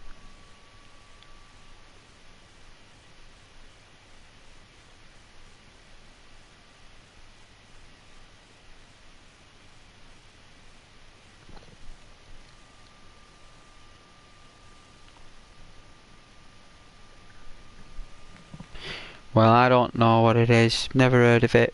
You may as well ask me like a component that's placed inside a rocket shuttle that can orbit Mars. I'd be like that. Couldn't tell you. I really like this view. Ooh, it's very clippy. Hey, Rhino. I thought you'd gone, Rhino. I didn't know you were still there.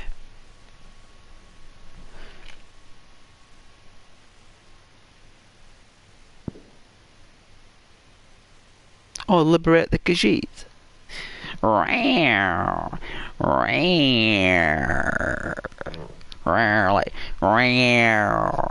Like with the fingers, like the clawy thing. You know, you'd be like, oh, that Khajiit's making noises. It's freaking me out. It's like it can smell blood. That Khajiit smells blood.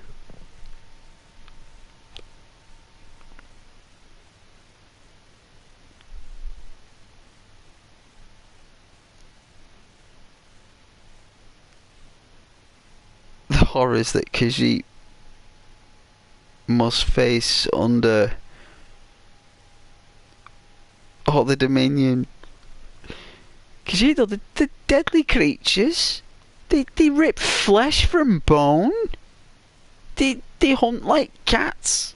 When they lose the plot, they go down on all fours. Tail goes up in the air, all curly like a cheetah. Things are running through the forest like a wild big cat. Them things jump at you from heights. They'll impale you with the claws. They'll use gravity to strike down and use the jaws in your neck. The Khajiit. They're basically tigers and lions, but the dudes and gals. They got like emotions and intelligence. It's like, you know, they've just, all the strength from the cat has gone into the brain. It's gone into the brain, so all the massive agility and the big massiveness of the cat, it's all gone into the brain. So they just have like some kind of, you know, advantage when they go down on all fours.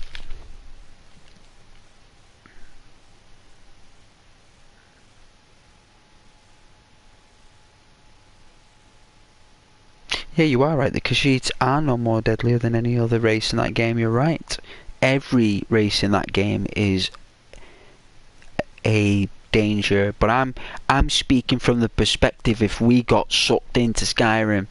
So if all of us just got teleported inside Skyrim, inside a game, and we had no control over how to get out, and all of a sudden a cat like that walks around the corner and it's a thief and a marauder and a highwayman. Have you seen those Khajiits who were highwaymen? Have you seen them? The faces, when you take off the masks, they have like a real crimson red like face. Like these things are red. Like they're like tigers, but red with stripes. They look evil. They're massive as well. Like these guys are big, and they're quick as well. Because they're big and they're quick. I think they are more ferocious than most. I think the only an orc would probably, you know, with its bare hands, would be the only racing in Skyrim that would be able to grab the Khajiit with its bare hands and kind of throw it. I think every other race in Skyrim would need a sword and a shield against a bare-handed Khajiit. That's just my opinion. And I think if us lot saw Khajiit walking down the path in front of us, I don't think any of you guys would go running to that Khajiit. You'd all be hiding behind Ghost, and you'd want me to deal with this Khajiit. That's what would happen. You want to see if it would eat me first. That's what would...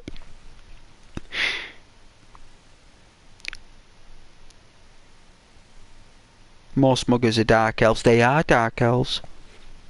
They are, kinda, orcs and Khajiit.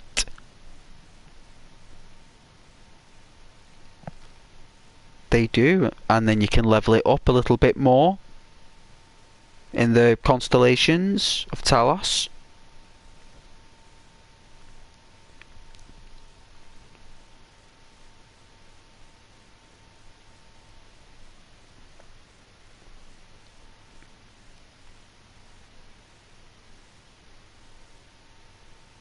They'll just end up remaking Skyrim anyway.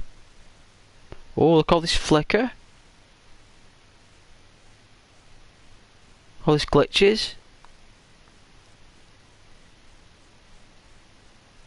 Ooh, the pro was struggling reading that.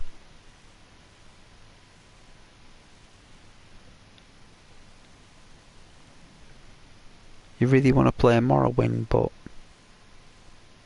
no markers at all really puts you off. Morrowind's brilliant. You use the map you get in the game box. When I've got the Xbox original version, me in the box, me. There's a map. I used to use the map to travel.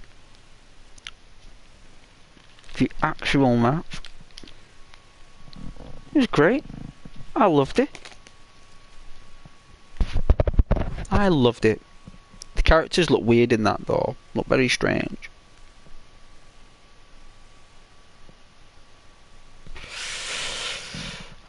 It'd be a while before you see anything like that. I think the community will do it. They'll bring out like a, you know, the next 10 years, right, guys? They'll bring out a like an engine for gamers to basically make their own RPG adventure games like that. That you'll be able to get like a PlayStation 6, right? And you'll be able to create a game the size of Skyrim on your modern console. Like, you'll be able to create an entire story. I think I tried to explain this the other, like, procedural generation gaming. Like, we're able to make our own worlds and games. Like, some people will be building those things for 20 years. Not messing. Like, it'll come out in about 10 years. We'll have to pay a premium for it. But you'll be people who'll be, like, by 2045, you'll, like, have people who have been working on their own games on these consoles for 2 decades. Like, the way it's going gaming, that's how it will. And you'll have, like, your virtual gamers. You'll have your mobile gamers, and you'll have your console gamers and PC gamers, and in the end it'll just be devices that you'll just cast to your telly without cables. Just like,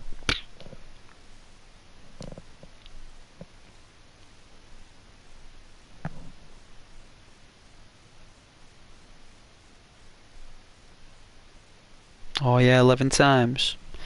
Not surprised. Surprised it's not been released on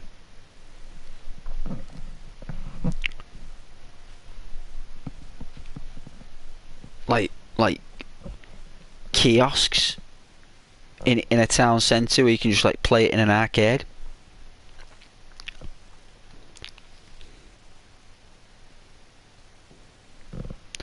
Oh yeah, all the versions. Yeah, there is a lot.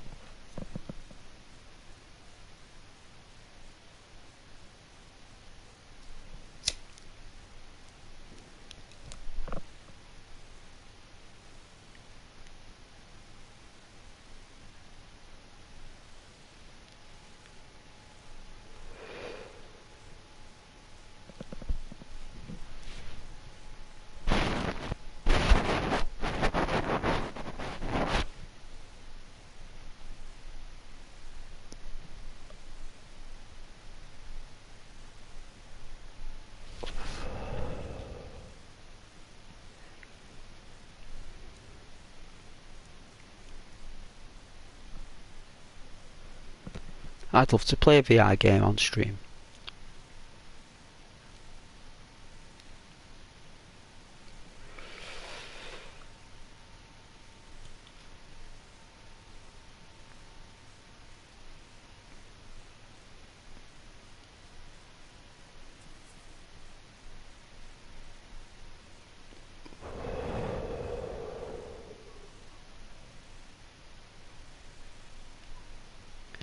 Well, guess what, right?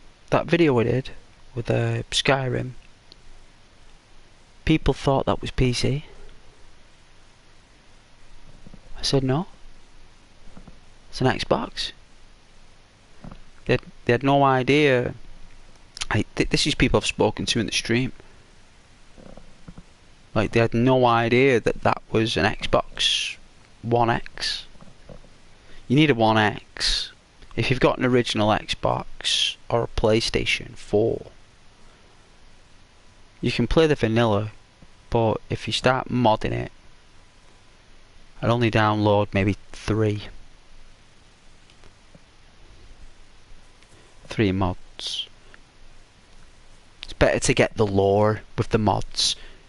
You want to download the Skyrim Legendary Edition, unofficial patch. You want to unlock everything in the game so you can, like, do more stuff and such. People of Skyrim, to unlock all the dialogue options that were removed from the original game. And you want to download something that changes the weather. So that way you keep all the weapons and all the stuff lore related, but you've unlocked the dialogue and you've unlocked the weather to be more accurate to weather. You know, that way you get yourself a good Skyrim experience on standard consoles. 3 to 4 mods tops. If you get the Pro, you could probably do maybe 10 to 15 mods before it starts to chug. And then for Xbox One X, you can actually have about 60. I'm not messing. You can get up to 60 mods on that thing. It's built for that console, Skyrim. The One X, it's a console game, remember. It's ported to PC and it's ported to every other platform. And it works phenomenal. And on Xbox, I've got my mod list, and I would love to do a video on my mod list with Skyrim. And I've got all the forests and the weather, the outfits, I've even got it so people are different heights. So the world is more populated, and like when you go into inns, it's packed. Absolutely heaving in inns and barkeeps. There's loads of people in there, travellers, there are adventurers, right? There are all sorts of characters in these barkeeps and inns, and it's just packed. And you go in there and it's just like, I've got on hidden animations, it's called hidden animations, right? And you know when NPCs can sit down and lean on walls, and they can like do random stuff in certain places, the way they rest by fires and stuff. You can unlock all that. You can do it all. You can actually have access to all the NPC markers in the entire map as the Dragonborn. You can do unique stuff.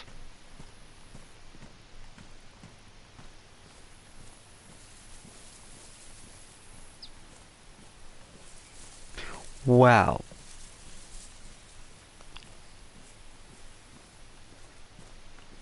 my mod list is based around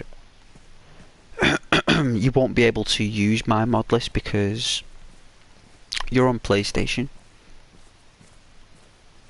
You need an Xbox One X, because the mods I use are Xbox One X mods.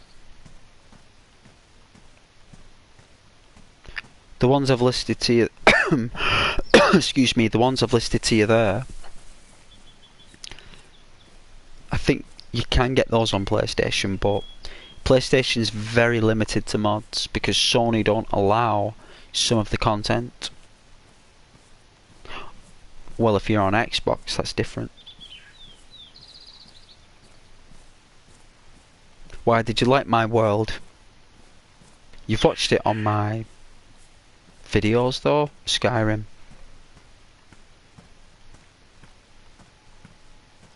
You've seen the forests that I've created. It's just when the trees pop in, I can't get the trees to pop in from a distance. They only pop in from a short distance to a degree. And I think it's called, is it tree placement or something? Like placement shading or something. Like with the grass and the trees. Like, oh, it's called something. There's a word for it. Because there's 3 types of trees. There are really far away trees, mid-range trees, and up-close trees. And for some reason, in my mod list in Skyrim, I can't get all these trees are all visible right from miles, but in my Skyrim they only pop in when you get so close.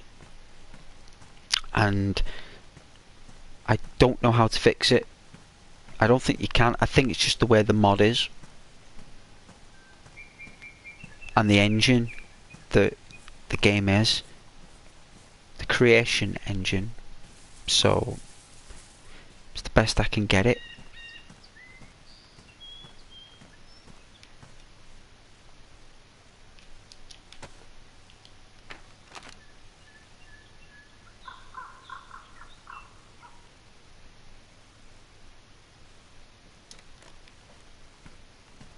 I thought there'd be a car here, but there's not.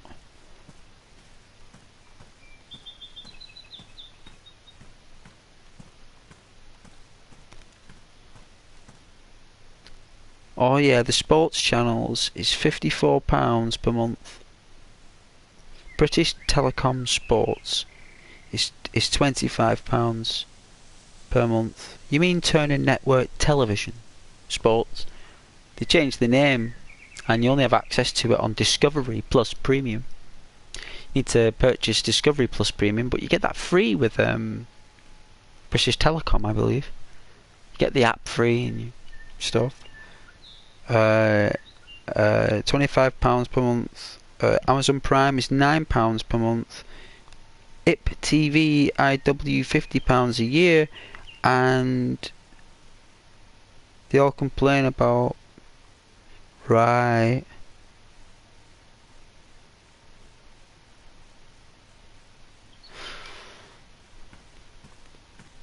Thing is about Turner Network Television Sports and British Telecom Sports, it's something, right, that you want to pay for. Like you know, you will, if you have a job and you get money coming in, and you will put money aside for that little luxury. You will. You'll do it. Because stuff like sport and everything costs money. Every sport costs money. There's not one sport out there that doesn't cost money apart from the Olympics. The Olympics is the only games that they don't get paid for it. They do it for the medal. They do it willingly for you know, for the gods, you know. And that sport content there, you're talking Champions League, right? Isn't it? BT Sports or Champions League and all that stuff.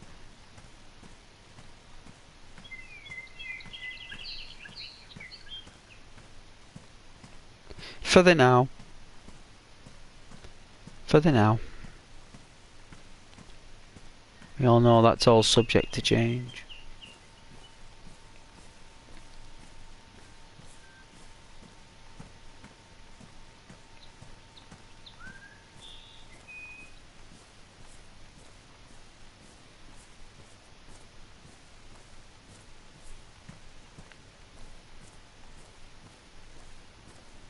Nice chill, right? Nice chill walk.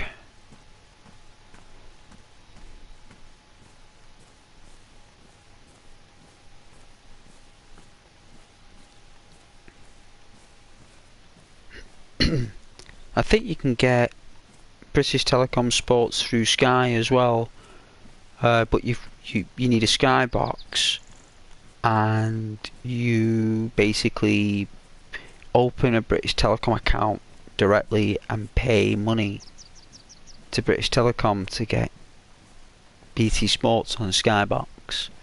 And if you want to watch BT Sports in a separate room with Sky, you got to purchase a box through British Telecom for Sky to provide you another box.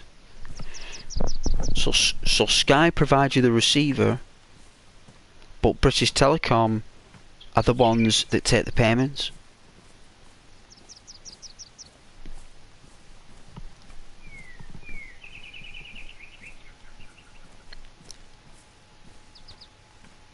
But yeah, they will be able to, because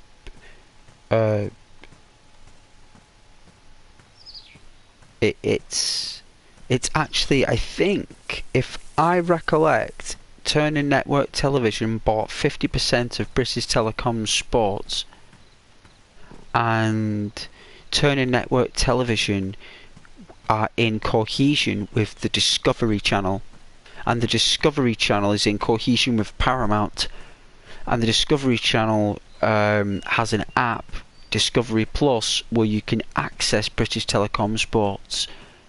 The actual British Telecom app no longer exists as a sports app.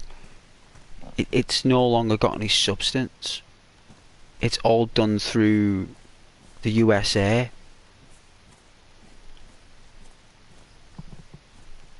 So it's all done through there now. It's no longer done through British airwaves. That everything you're watching now is coming from the United States of America. That transmission, it's no longer coming from here because British Telecom sold their transmission tower to an American hotel company for 267 million. British Telecom have sold most of their assets. They've moved their headquarters from the tower to another place. They've sold 50% of their main profitable margins. They've sold all their equipment and the British Telecom tower to the Americans. It's now going to turn into a hotel, that tower. That's what's become of British airwave services. And eventually what will happen is that Turner Network will then sell 50% of their original 50% to another company, right? That's what will happen. So it could be, I don't know, HBO or, you know, whatever, take your pick. You know, they'll buy like 50% into their share. So then next thing is you've got like, and then they'll sell half of their share, and then the next thing is like it just becomes like everyone more or less in the United States of America will just have a piece of this 50% share of this British Telecom Sports. But yet British Telecoms will always have that at 50%, right? And then eventually they'll end up selling that, and then they'll just end up selling all of our British sport, and then it won't be a British sport anymore, because it isn't. You know, it's not a British sport anymore. It is a British sport as a broth, as an original product. Yes it is, because if you go back in time, that's where it came from. You know, if you go back to the beginning and back to the storybooks, it's right where it is. But it's no longer a British sport. It's a global network conglomerate.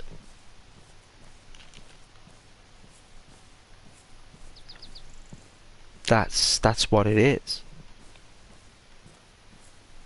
And our sports will be sold to the east and to the west.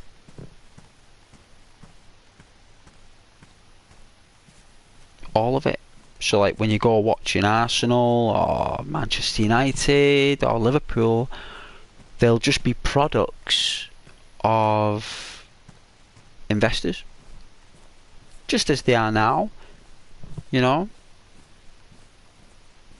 like back in the 90s, wasn't it? Oh no, the late 80s when it was Italia 90.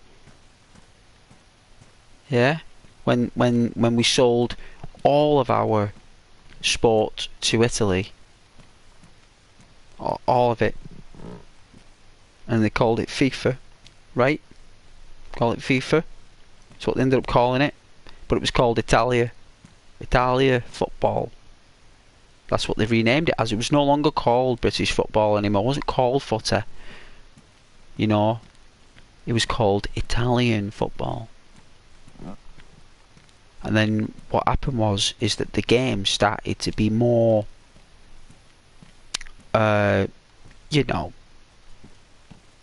players became more delicate. Fouls and free kicks and long distance shots. State of the art dribbling and fast paced action, and you know the thing. Oh, I didn't reload it. Ghost. Now we can't even put it away.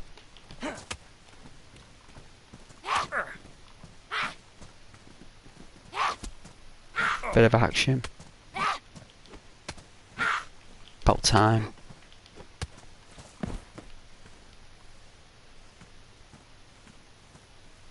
Put the gun down somewhere.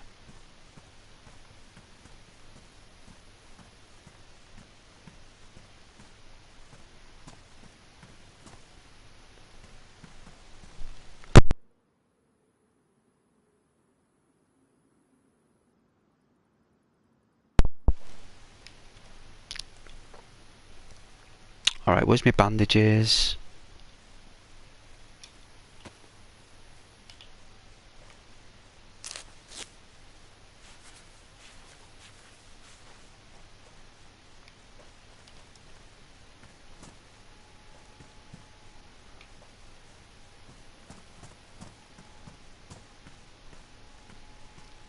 I remember looking for a gun last time.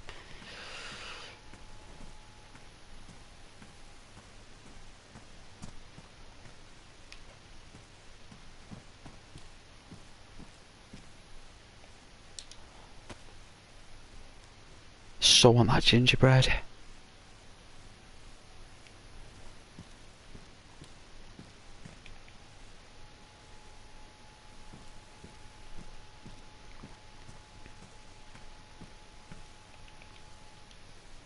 There we go. What was I saying? Yes. What will happen is, like it did when football was sold to Italy back in the 90s, late 80s, it was, the game changed, the dynamic of it all just changed so quick, like within a year, you know. And then what happened is that when Italy got the game, they started promoting all the other countries in Europe.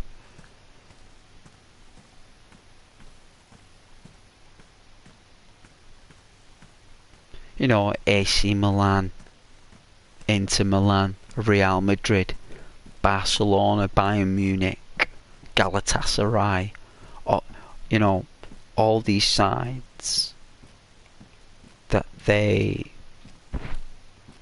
promoted and excelled in, put all the money into it. Next thing is, the kids and the youngsters of that generation all of a sudden start get influenced to learn football, learn the game, get really good at it, get paid millions. It's a good career, you know. Next thing is, kids dedicated their life to playing that game So we got players like Ronaldo and Rivaldo and Ronaldo too, and all the other ones like Messi and all the class players. You know, and they would have been growing up in the 90s, right? I mean, how old's Messi? In his 30s, right? So he'd been born in 1990 or something, you know, 1994, 1993. You know, that's when they sold the game. That's when the game changed. 1993, 1992. That's when these kids were born. You know, Messi and Rivaldo, Ronaldo, all that. That's when they were doing their thing, and they've been influenced to play the game, and you know, they got really good at it. And then next thing is, you know, all the money's pumped into that part of the world. Next thing is, good players are coming out of it. No money's going into, you know, like British sport like it did. You know, we had players like Jan Molby and Ray Houghton and Ronnie Whelan, and you know, you had like Steve Bruce and Irwin and Michael Thomas and Mercer and who's the other one for Arsenal? Good player actually. I'm trying to think of his name. It'll come to me. But they're the kind of players we had. You know, the Italians wanted to make it more of a professional status. They wanted to introduce suits. Yeah, footballers wearing suits and gelled hair and clean shaven rather than coming in looking like they just painted the living room. You know what I mean? Like there's a standard now. Even though there always was a standard, there was an appearance you had to uphold, and products you needed to buy, and cars you needed to drive, and clothes you need to wear, and hairstyles you need to wear, and you know, and what toothpaste you use, and what razor do you shave with, and you know, and all of a sudden it became more of a, you know, the Italians turned it into more of a business, where what we did with it is that we kept it as a sport. And when you turn a business into a sport, or a sport into a business, apparently you get good outcomes. And a chunty. I've not seen a chunty. Let's appreciate this chunty moment. No, it's still installed. Unbelievable. Well, I had no idea. Actually, this guy just looking down at the toilet, look. You know, because that's exactly where football has gone. You know? Exactly down there is where it's gone. And somewhere down the line, someone's going to have to put their hand down there and pull it back out. And it's not going to be nice or pretty.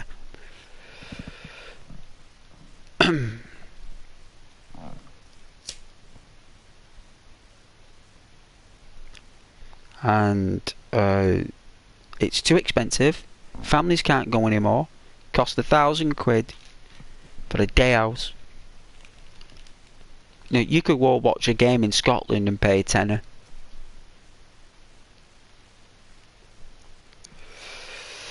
They'll snatch those English notes off your hands as quick as the Scottish ones. I'm not messing. I went in a shop in Scotland, and by the time I said, "Do you accept £10?" she'd already took the tenner and given me change. You know, they don't care. They love their tenors. English tenors. They're like,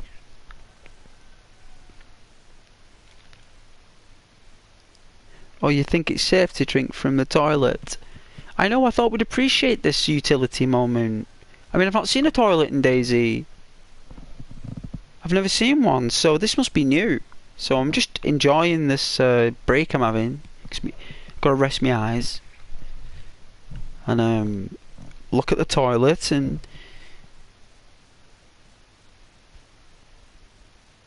You know, it's basically where everyone needs one of these. You can't go somewhere without one of them, right?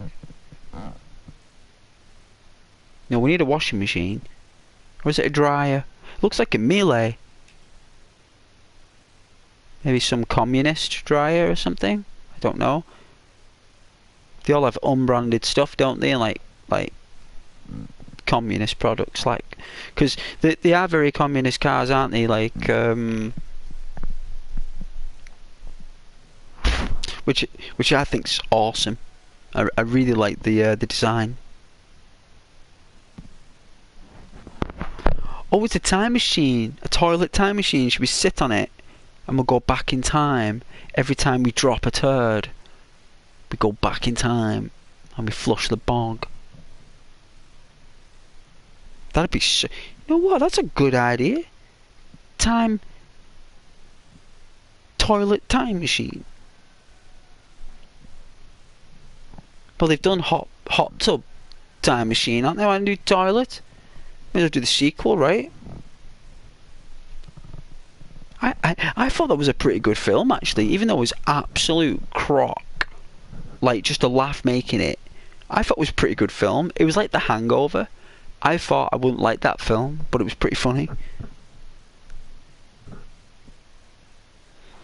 Oh, the flux capacitor. Yeah.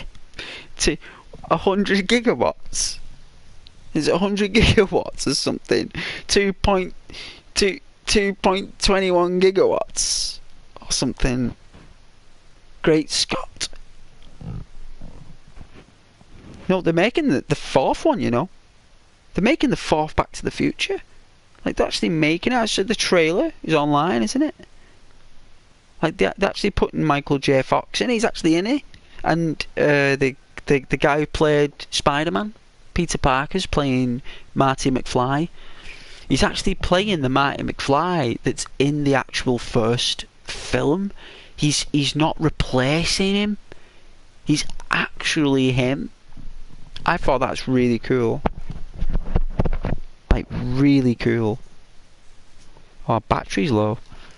Again with this battery being low on the controller. Anyway.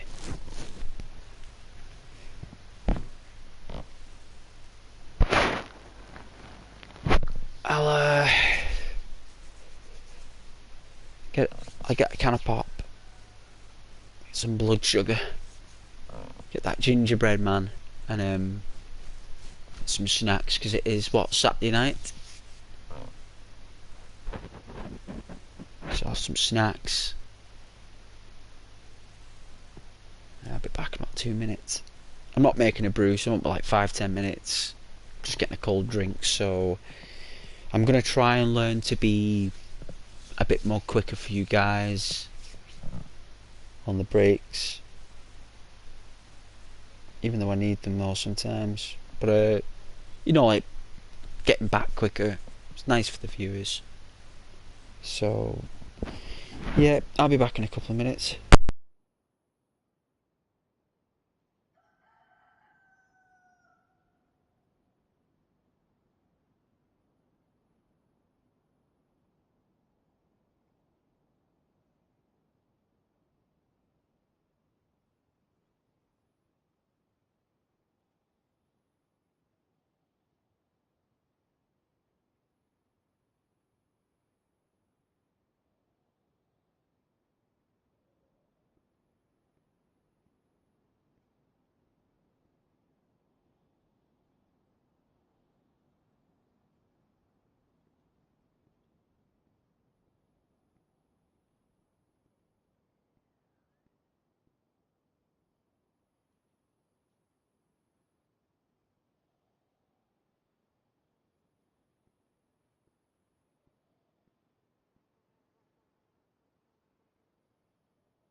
Alright, we're back.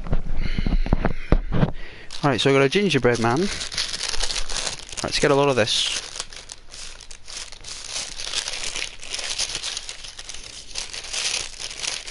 Alright.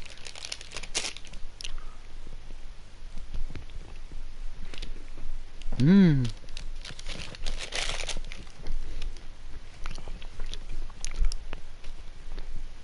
Mmm.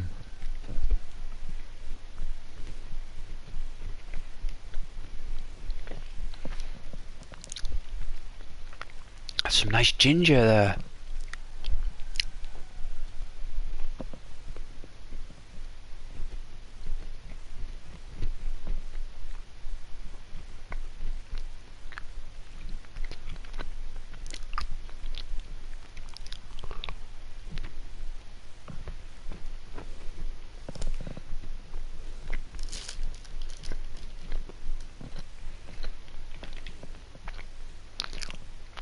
Oh, let me see the detail.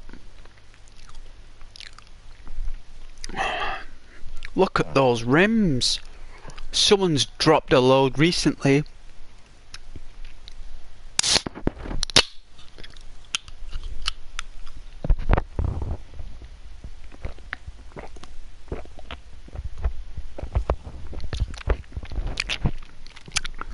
Oh, jeez. Now that is poppy. Ooh, oh, eyes watering, all that stuff. Like, brains like, whoa, overload.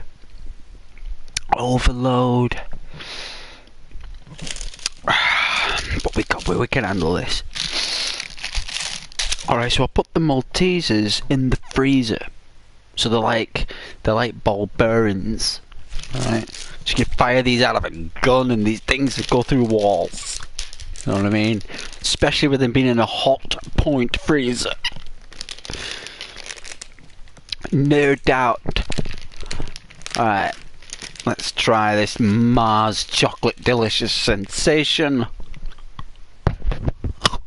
Oh, good God. Oh.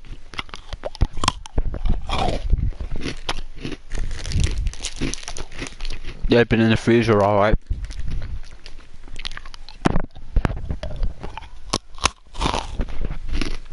Mmm.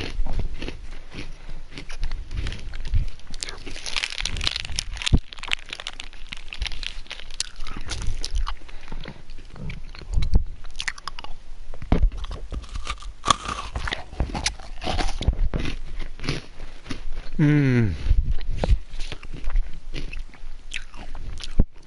Maltesers in the freezer for at least a couple of hours with a can of Dr. Pepper and cream soda flavoured drink with a bag of steak flavoured McCoy's oven baked crisps.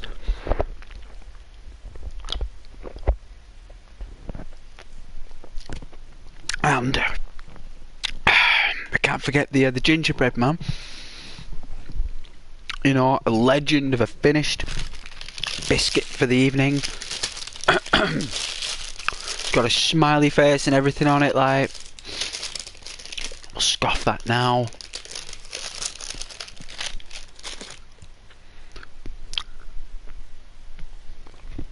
Mmm. Mmm. It's like when you place it in your mouth, the biscuit, and you chew, it goes back to its original state. That's how it feels when I eat the gingerbread. It's like when I'm chewing and the flavours, it's the way it dissolves in your mouth. It's like it goes back to the way it was before it was put in the oven and made into a dough. That's what it feels like. If I can describe the food to you, like if that's the closest thing I can say to you, that if you want taste, you know, it's not too gingery, right? Like whoever's baked this one hasn't put loads of ginger in it. they've put just the right amount. I can actually taste more sugar than I can ginger, which normally it's the other way around. And you know what? I think I like this version better because I'm going to get another piece. And it's got a football shirt on it, and it's a Liverpool football shirt on the gingerbread man. He's wearing a Liverpool football shirt. If I was on camera, I'd show you the Liverpool football shirt on the gingerbread man, but I'm not going to eat that shirt because that shirt shouldn't be eaten. It should be worn, you know. Yeah. Take that off. Well, I don't like icing, so I can't exactly eat the shirt that I love.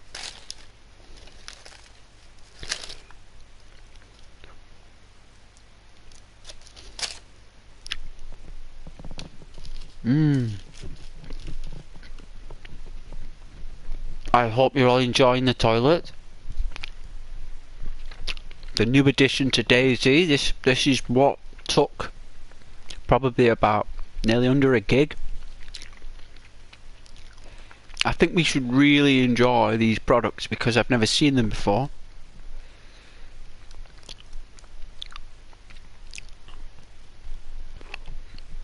Let me see the lime scale. It's gingerbread, man. Jeez.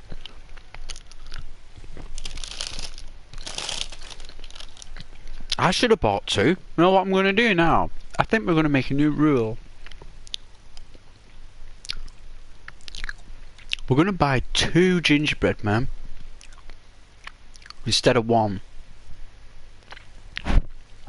Because I made that change with the Maltesers, right? Remember, I used to get 1 bag and I started saying, I'm going to get 2 bags in future.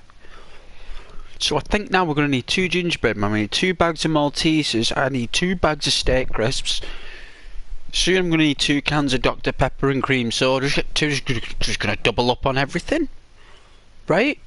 I mean, why not? May as well. Like I said, only the planet once.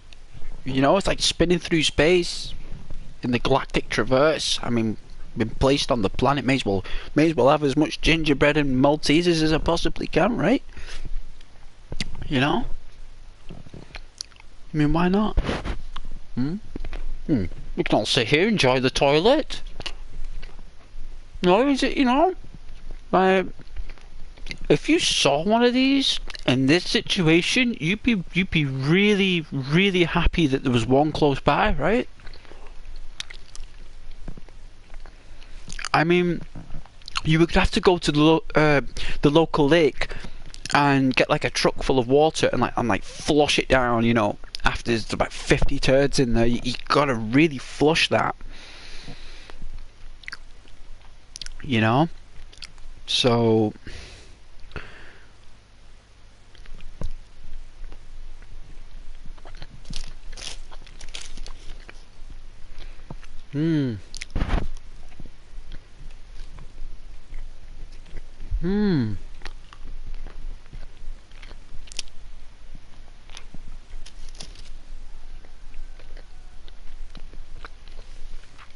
Oh my goodness, that gingerbread man.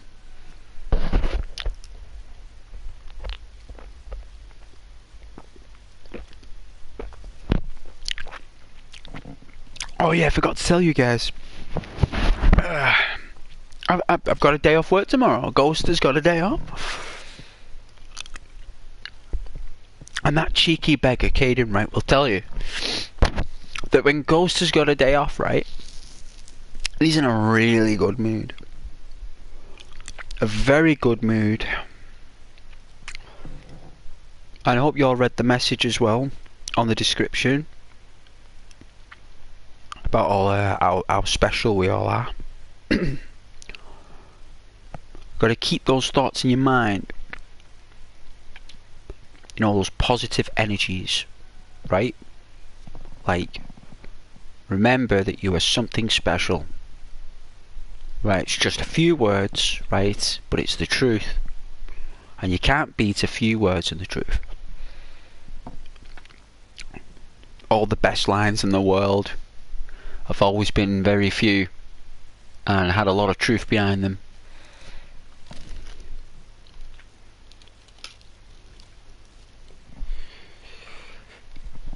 Excuse me.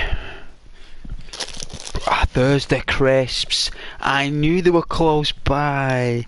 To my left they were. I thought they were to my right, but they're not. They were to my left. Can you hear them? Oh, we're gonna crack those bad boys up later. We have some flame grilled steak, ridge cut, premium crisps from McCoy's. Used to say a man's crisp on the back. You can't say it anymore. I bet it's illegal to say now. I bet you get a right slap on the wrist if it said a man's crisp.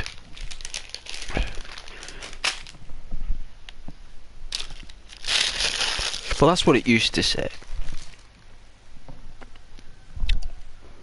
Are you enjoying the toilet? Eh? Are you all enjoying the toilet?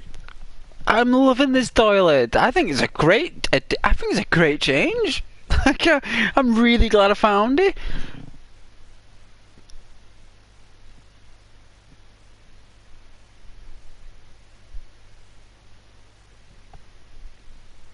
What is we in it?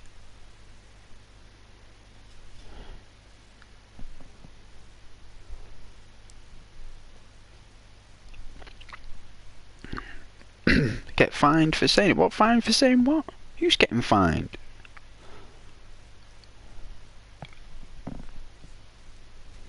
I just said the toilet's a great addition. It's an amazing find. I've never seen a toilet in Dayz all plumbed in. Like, I've just never seen it before. You know, it's actually got the rim.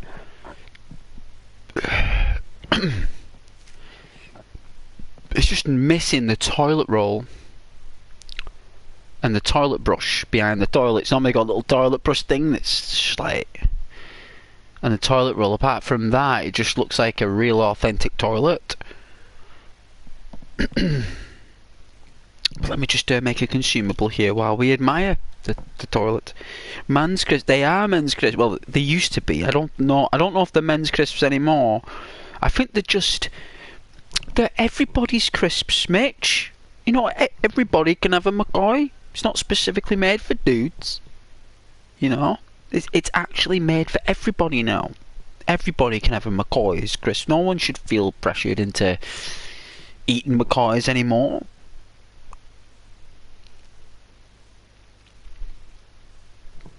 I know. They might get fined for it now if you say that's right, because it's like the law and stuff, I suppose. Wow. Anyways, won't be too long here. Let me quickly make this consumable. My Japanese tobacco. I don't smoke a pipe or anything. It's just I make like tube tobacco cigarettes with Japanese tobacco, with American filters. I go all around the world to make these things. I do.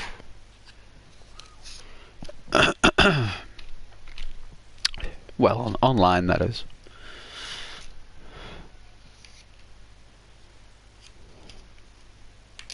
And no one buys tube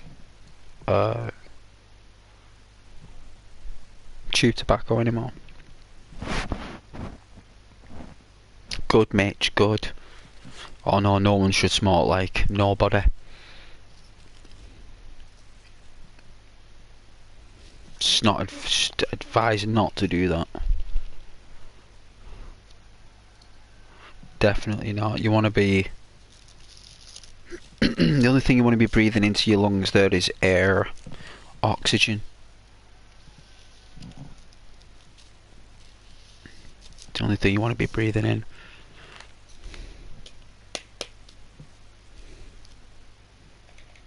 Oh, we'll zoom out a little bit. It is very hard to stop.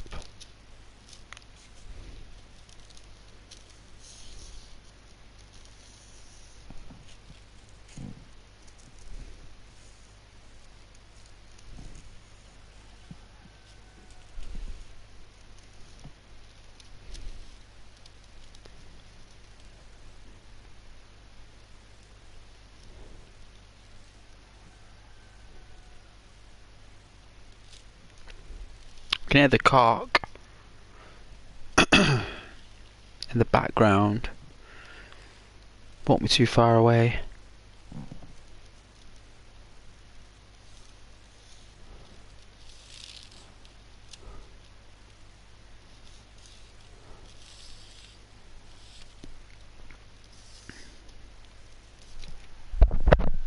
You hear it? Hear the cockerel?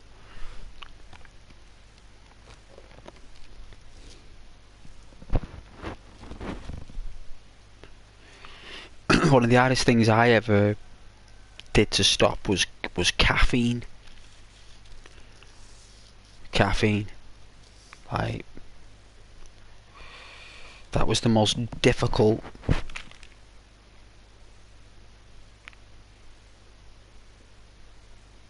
Oh yeah, the rooster, the cockerel.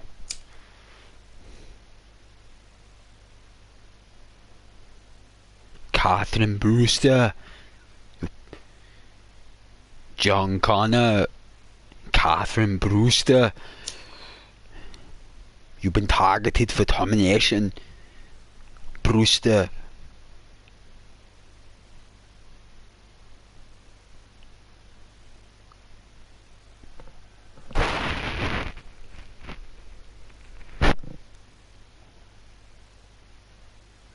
Yeah, caffeine just like proper addictive.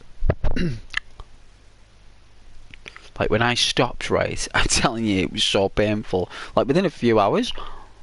It's not like the next day when you get up, like you start feeling stuff within a few hours. Like it's like when it's been like 6 hours, like your brain's like, give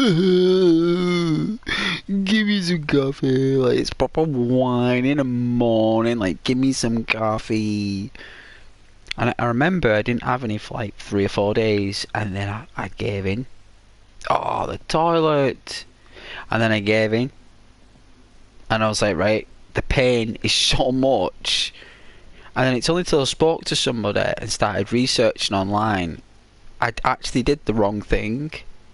They said what I should have done is counted how many cups I'm having normally a day, and half the amount, or drop it by 2 cups, and gradually over the weeks drop a cup every week that goes by. You drop by 1 cup a day.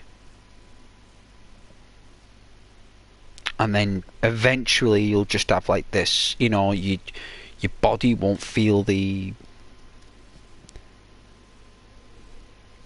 hit. Because I started getting headaches. It was really painful. Like you know, I'm not messing there. Like when I stopped drinking coffee, I was actually pretty uncomfortable is the best word to put it professionally. Uncomfortable and you know, fidgety. Very fidgety. But it was just the forehead. In your forehead you feel like this tightness. It's like a slight tightness, but it's not tightness, but it feels like tightness, but it's not. It's just your brain not having any coffee, basically, and it's pumping out the caffeine. The caffeine's emptying out your brain, right? Like your brain's dissolving it, and that headache you're getting is the withdrawal from it not being there. So, like, what I was feeling was actually the coffee leaving my brain completely. Absolutely completely.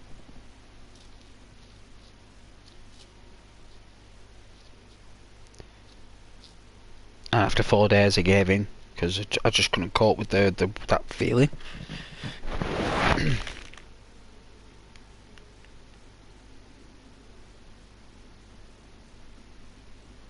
Hey Mitch, yeah Mitch, no, you see you later Mitch, no worries. You take care now.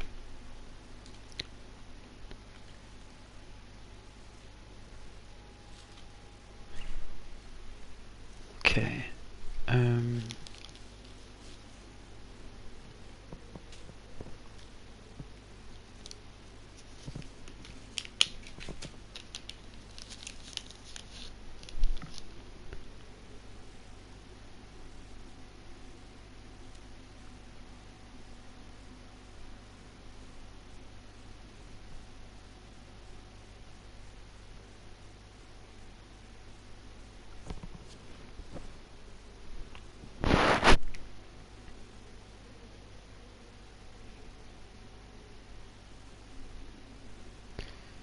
Gutty, we got kicked out the toilet. I was enjoying that actually.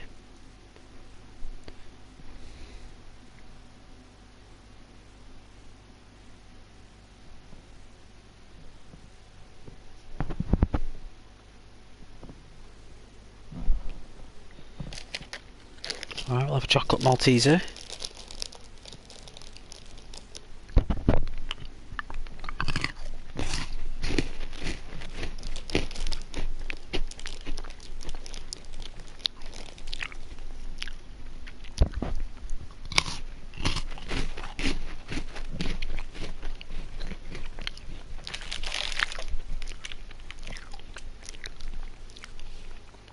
Mmm.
Mmm. Mmm.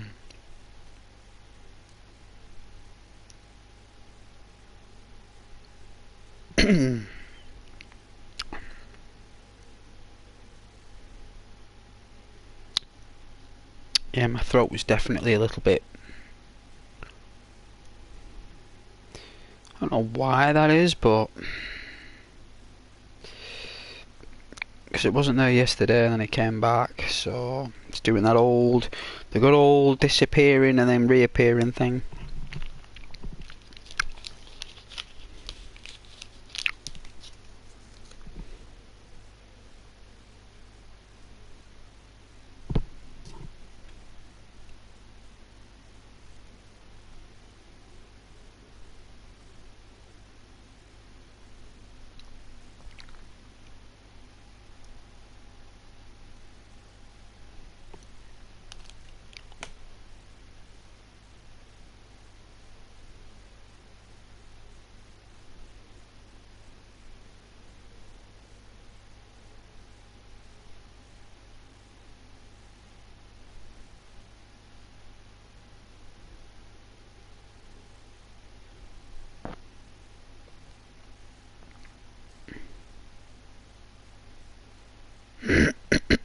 Excuse me.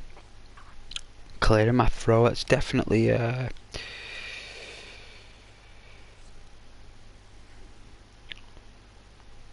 don't think it's an infection, but it's definitely inflammation. Definitely inflammation.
Thanks for watching though.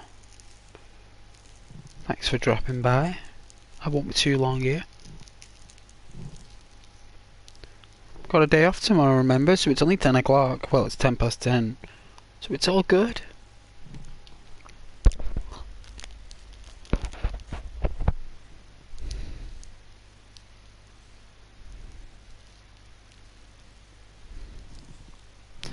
It's all gravy, all of it. And I hope you've all had a lovely week. And you're all doing very well. And you've been treated very well this week. Yeah? I mean, I didn't get paid this week. I think that's next week. I don't know, I think it is. Is it payday next week? I think. So, that's going to be good. I hope everyone got their payday.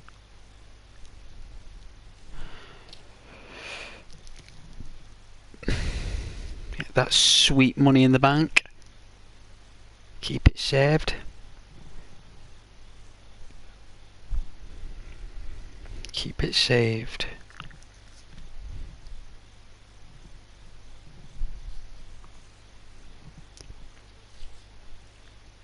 I remember when I was overdrawn right in the bank long time ago.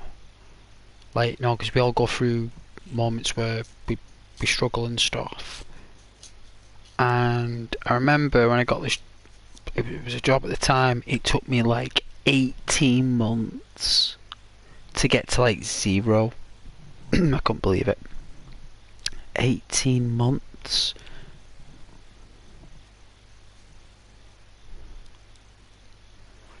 To get out of an overdraft. And that was like full-time work as well. It's not like it was like part-time wage. I wasn't like full-time wage paying that back, and it took me nearly like just under a year and a half to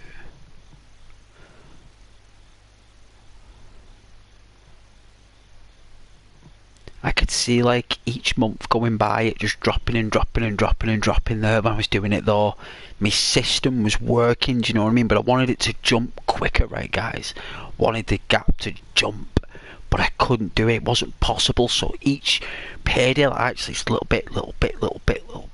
It took like all this time. Actually 0. Then it's like every moment after that, it's like plus a little bit, plus a little bit, plus a little bit. It's like so long. So it's a challenge, but when you do it right and you succeed, it's a great feeling. Real good feeling.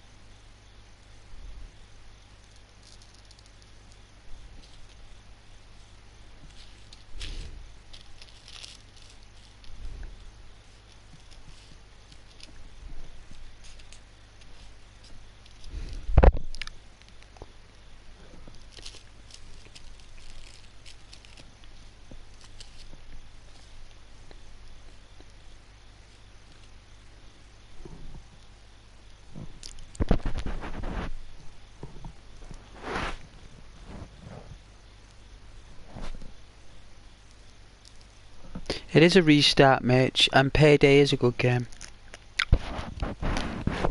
But I was talking about an actual payday, like people getting paid. I was just saying I hope everyone's been paid on Payday. We all want a payday, right? You know?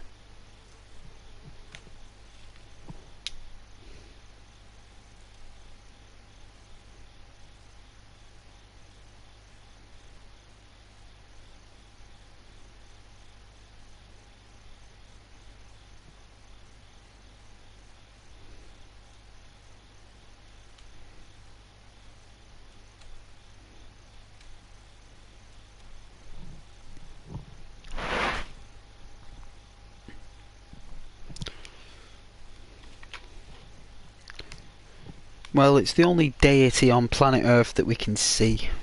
Put it one way. It's the only deity that's visible. It's called Kashra. She's a powerful deity. She has us all under control. All under her thumb. All in the arts of business. The business goddess. Kashra. Kashra and coin. That's what she's called.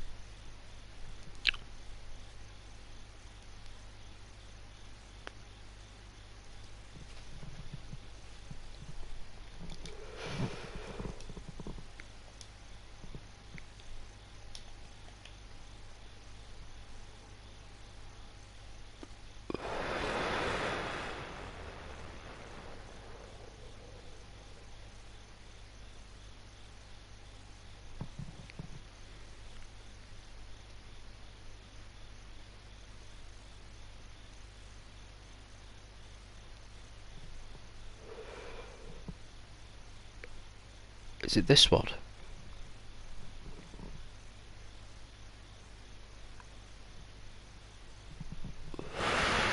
Which one was it?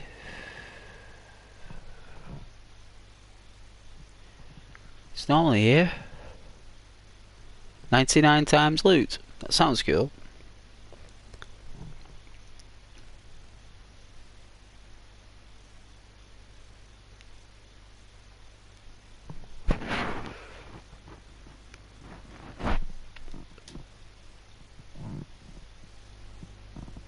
I don't think there is a history.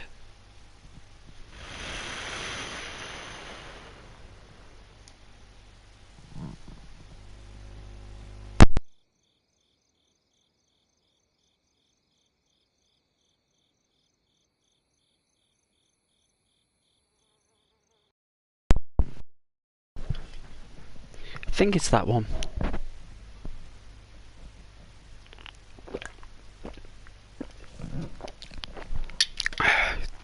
It's only a temporary server for this week anyway. It is this one. It's only a temporary server I'm playing on. This isn't the server I play on, like the server. This is a temporary one.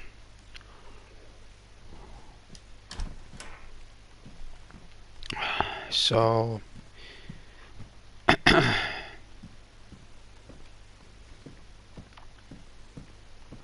I'll be using a different server next week.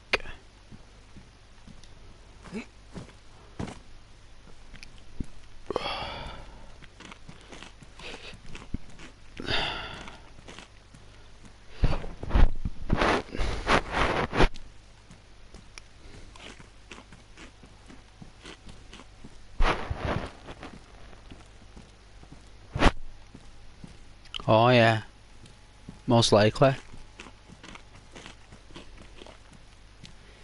I don't know if we'll have our stalker here today because we're all the way at the far north, and I don't think, well, to be honest with you, that person did follow us all the way from Cherno all the way up to the central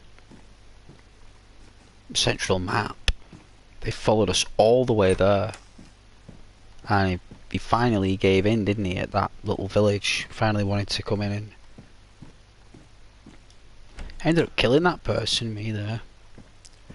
I had to. He was going to bind me, tie me up.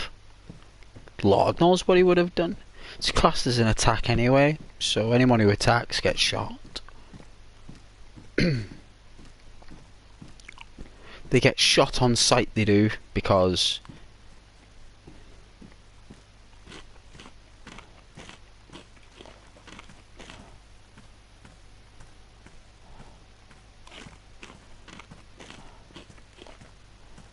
psychopaths get dealt with.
Let's keep going.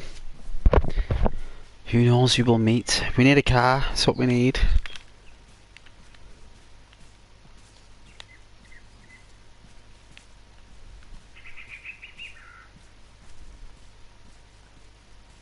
The seaside is a death trap. The coast. The south coast. Absolute death trap. If we got a car, I will.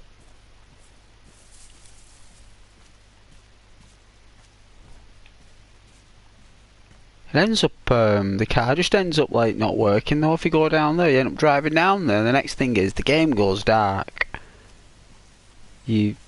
Something happens and you spawn back in and the car's gone. That's what happens when you go down south, like, the car just disappears. The game just takes it back. It's like someone said years ago in Dayz, nothing's for keeps. Nothing is for keeps in Dayz. Everything has to be given back.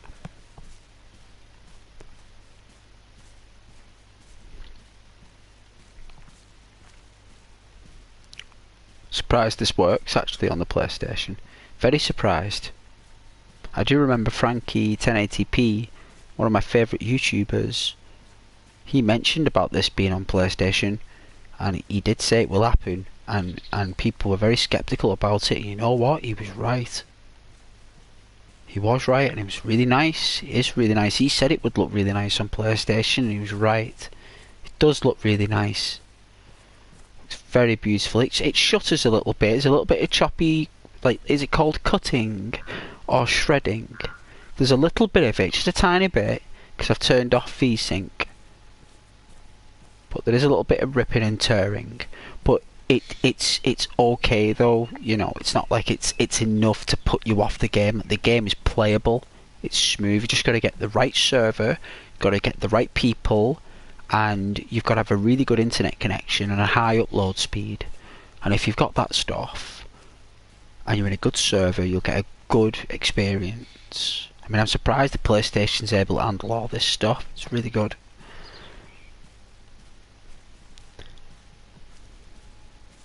Yeah, frame drops, well, they're common. They've been happening since 8-bit. You had frame drops happening for the Mega Drive when there was too many sprites on screen. The RAM just couldn't handle the information, so it just slowed down. You used to use that to your advantage, actually, even in Mario. Mario would slow down. Well, they call it frame drops. It was called slow down back in the day. I don't know what they call it now. Buffering maybe, or but it is really good, and even in first person it's pretty smooth. This game has very old graphics, low spec PC can run it. Yeah, good. I'm looking forward to the next one. Like if they release like a mod of the latest armor and pop it onto PlayStation. I mean, this console won't be able to play armor, won't be able to do it the Pro. It might be able to do it, but I don't think it could.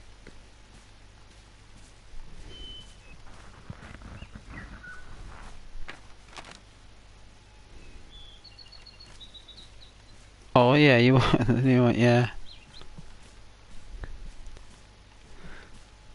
Therefore, I would definitely play the new armor. No doubt.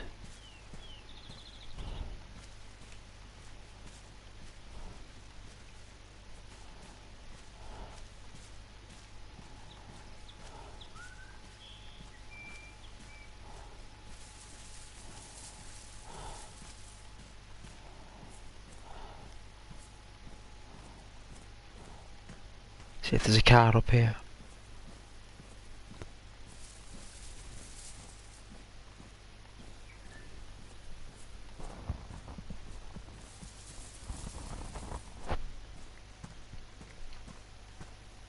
Oh yeah, back then.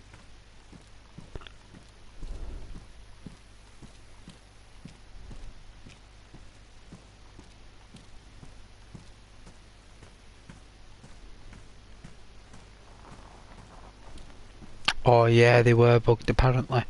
Everything was. It was a mess.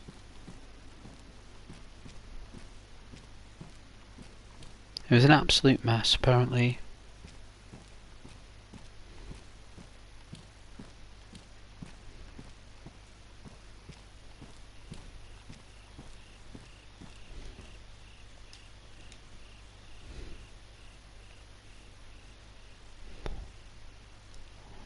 Badly damaged wellies.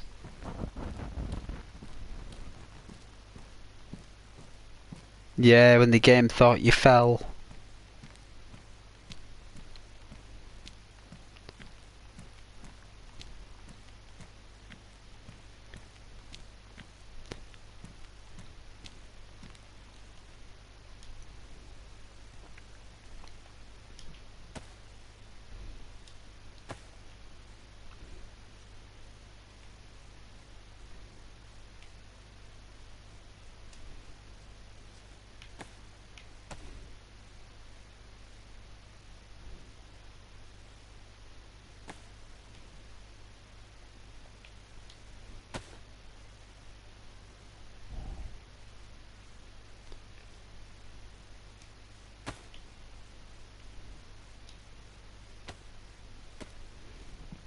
Let's get these wellies repaired. No I know, no gloves, yeah. Don't need them.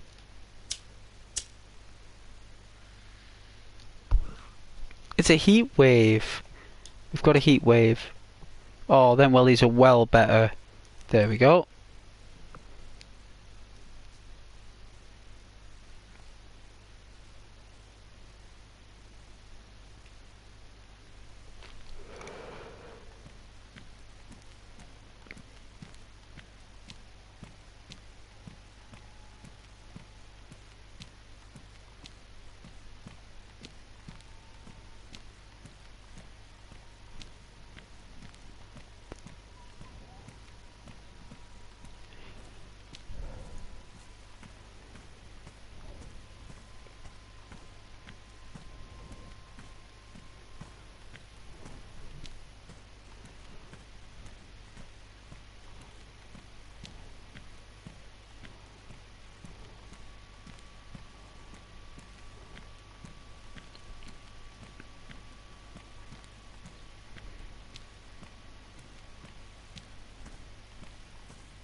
Maybe.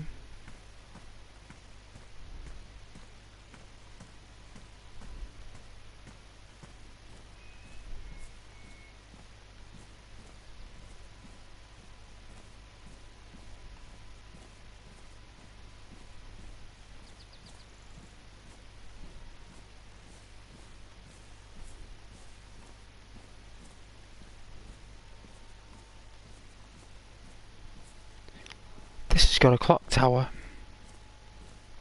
This has got a sniper tower.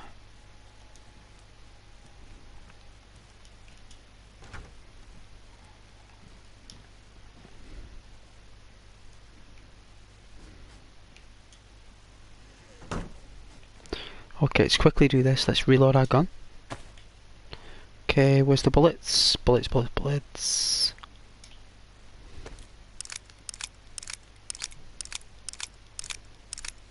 Just do it, do it, do it. And then, and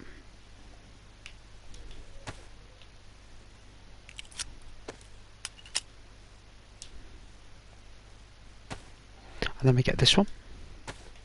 And then we use the rest.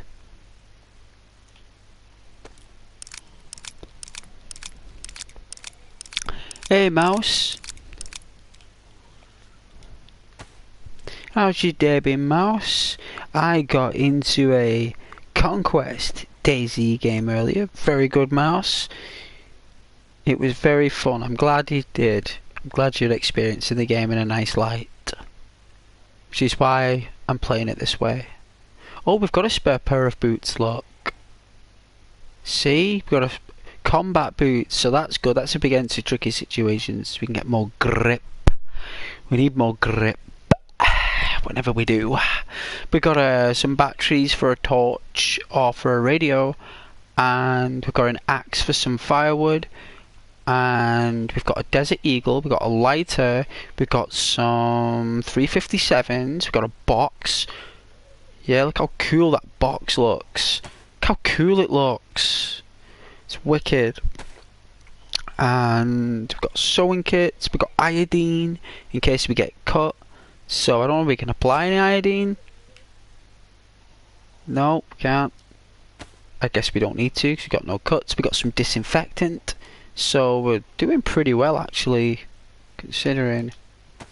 We're not doing too bad.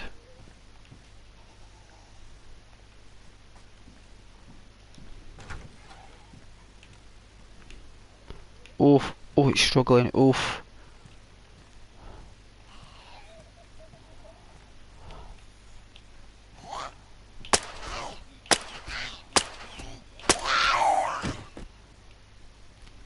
You were strong. You were strong. Very strong.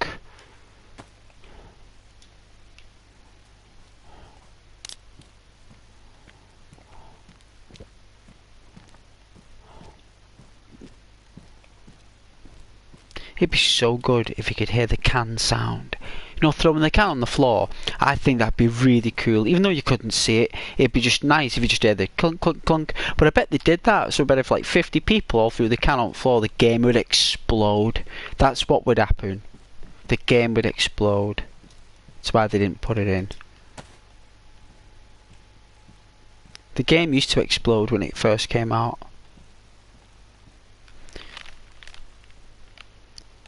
You meant did my Dayz stream? I meant did my did. I don't know what that means there, Mouse. I'm trying to decipher the riddle. You've probably just speed typed it. Ghost needs the approximations. You know Ghost needs the words and all that stuff.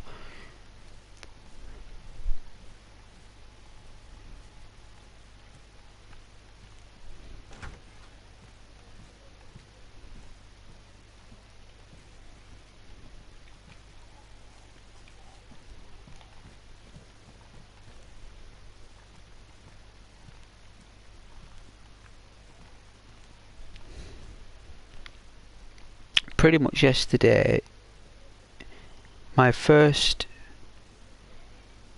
did my first Dayz live stream on PS5, and I was trying to get to this massive city. Oh, wicked! That sounds really good. I love stuff like that. I love the journey. I love the pilgrimage of Dayz. I've done a few pilgrimages in Dayz. I have actually done a couple of videos where I've done a pilgrimage. Oh dear.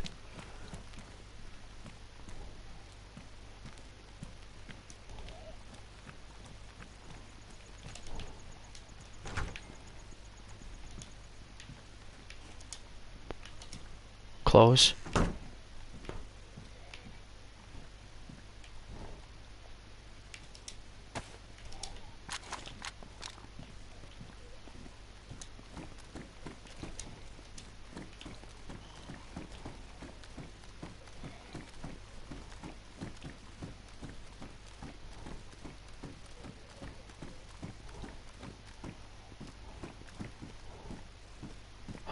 Still kept the door closed.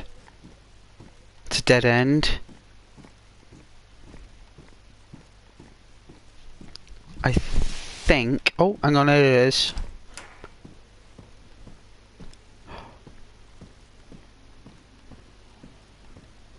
There's normally a gun in here.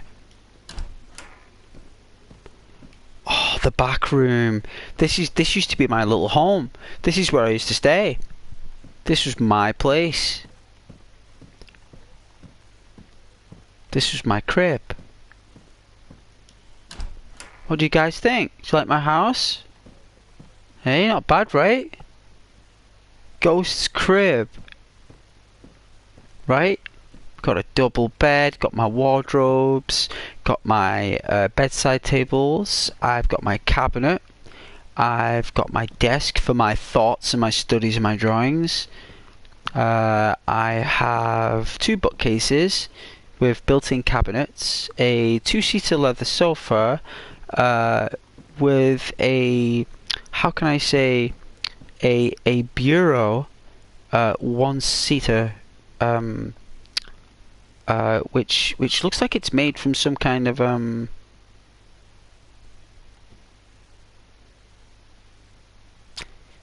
that's cloth. That is a cloth fabric. See the mold. And I've got my TV. Let's just say there's not been much on lately. Had an issue with the remote control last time, so alright, there's someone coming.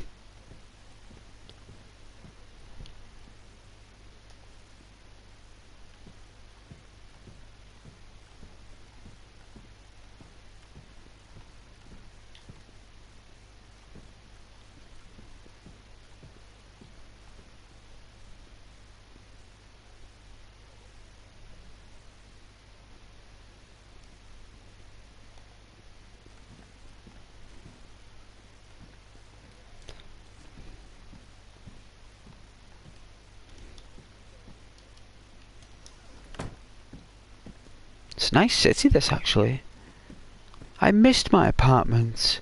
I loved my apartment. It's the nicest apartment in Dayz. It really is. This was my place.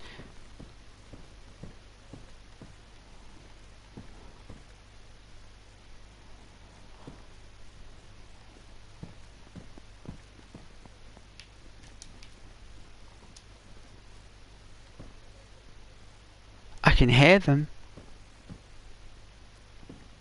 There's someone running around. I love my Persian rug.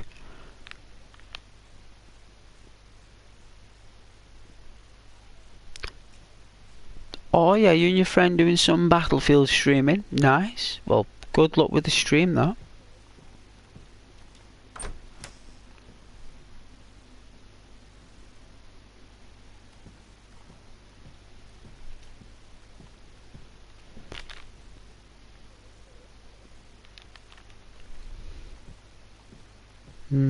I know, I've been outwitted with that before though. I have been outwitted with that before. 124 comments, we've gone past Vault 111. All we need is 3 little ducks. That's 222 comments is the next benchmark. And then after that it's the 3 threes, the 3 fours, the 3 fives, etc.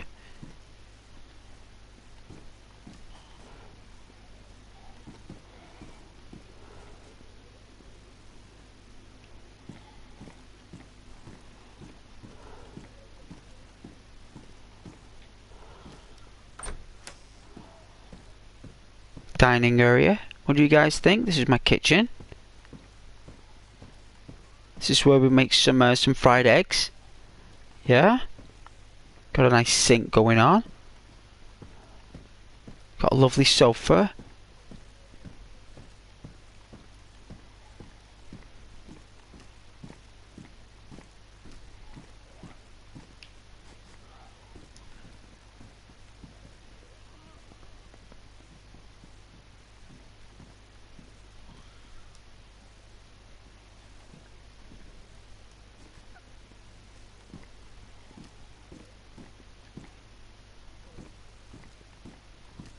So yeah, a really nice building. Really nice.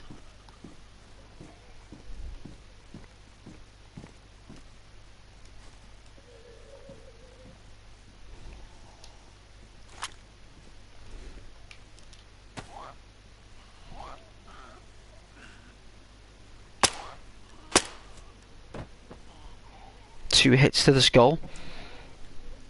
A bit stronger these zombies today.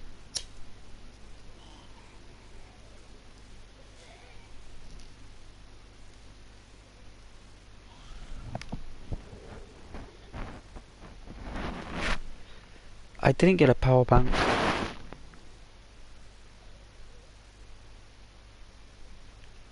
Thanks, mouse.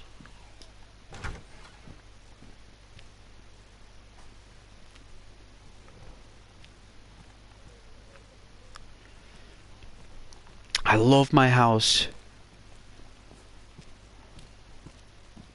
What do you think, guys? Looks like the Ghostbuster building, right? It's a hotel, look. See?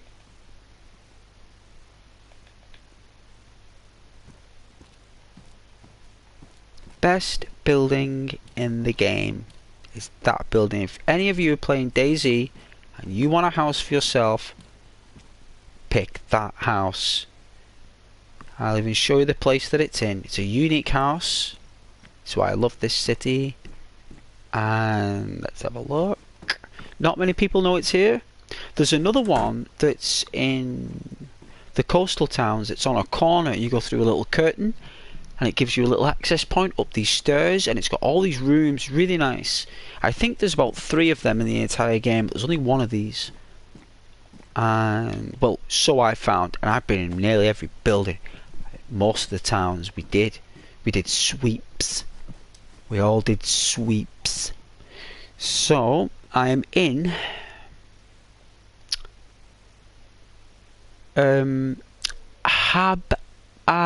Manata Pobok. We'll just call it Pob. P-O-B, Pob. But it's right there in North Pob. North Central. And it's a really nice place.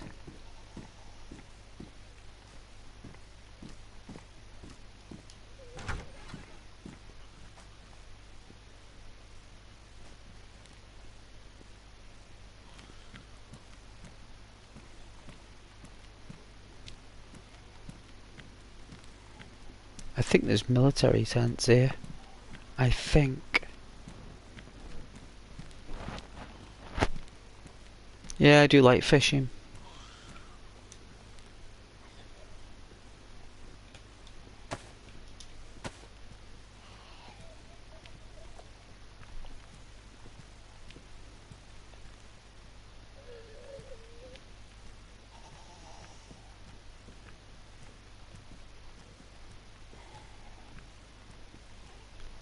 I don't think there's any cars around here.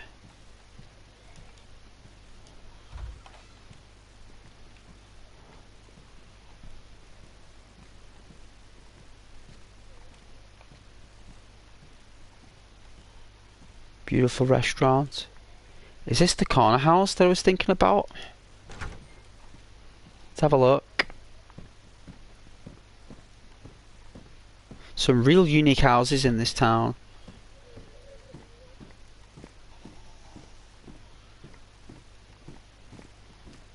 No, it's not. I thought I had an upstairs.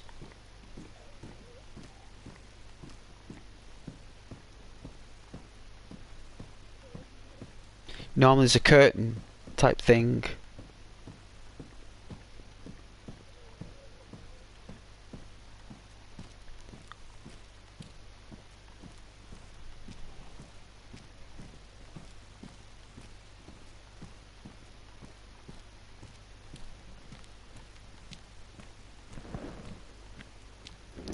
Oh yeah, bad vibes. Yeah, it is quite barren. But we'll walk through it. That's the whole point of the stream. We walk through it with gear and all. Fearless. It's the whole point. That's the way I feel anyway. I think it's class. A lot of people are scared of this game. They get frightened going into towns and cities when I don't. So what? The character gets shot. Big deal. I'll spawn down south and walk back up again. No problem. We'll have some beautiful views of the forest again. Might take the eastern trail next time. We'll take the eastern trail. So if anything happens to us, what we'll do is, next protocol, we'll just go east and then we'll go north from east. Up the east coast. little bit more inland, you know, a bit more west from the east there, a bit more inland, and go up through the forests and see how that goes. Because I normally go up either central or west.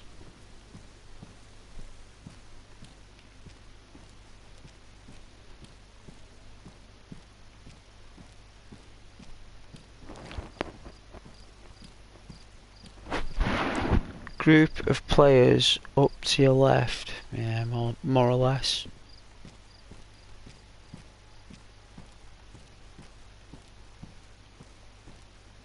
It plays everywhere.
Pretty chilled, right?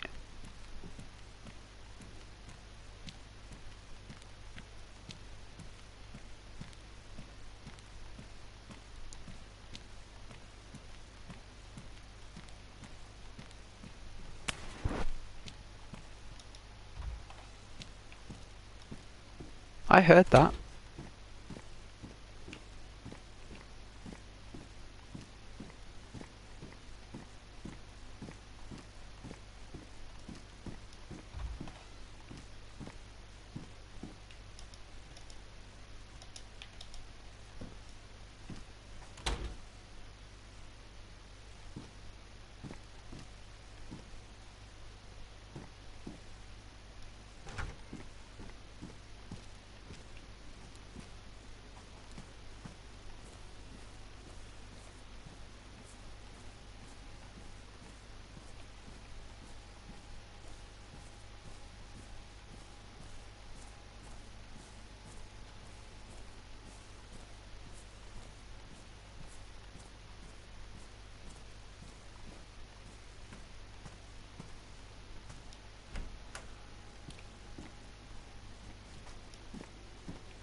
It's close by now.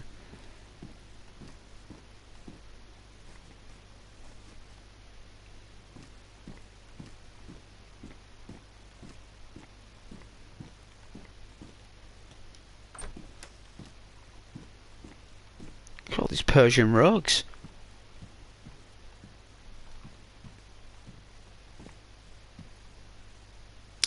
He's in a window somewhere. The sound was from a silencer, from a ledge, or in a window.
No, there isn't much for loot, no.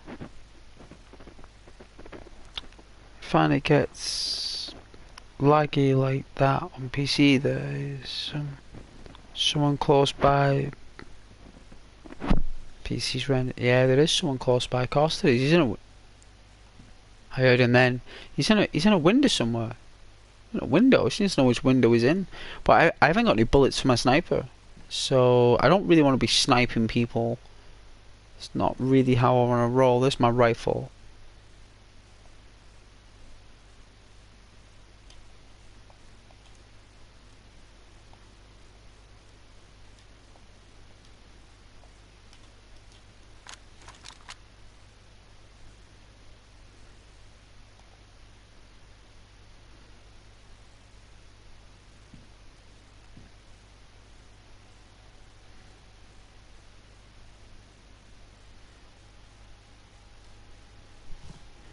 I mean, for all I know, it could be on a roof somewhere.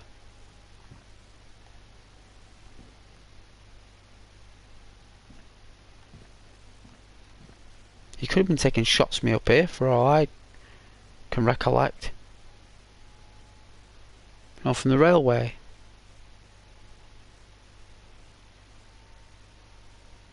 Oh, look how long it took for that to pop in. A few seconds, right?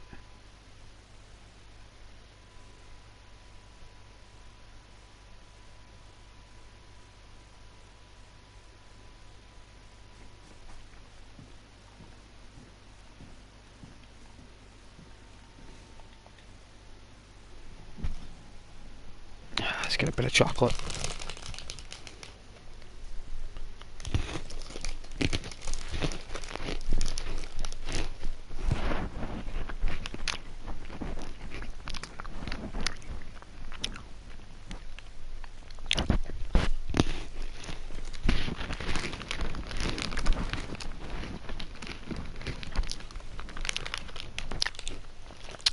True, true.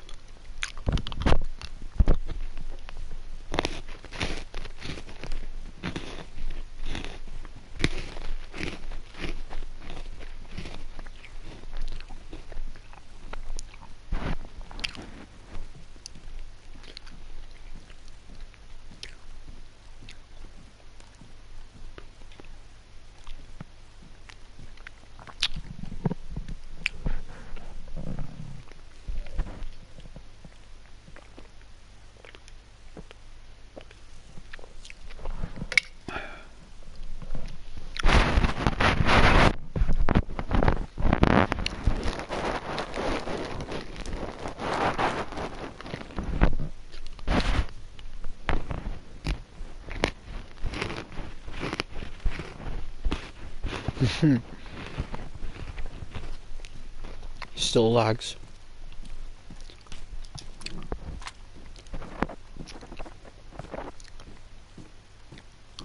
It will do. Doesn't matter how powerful your game is, it's the engine the game uses.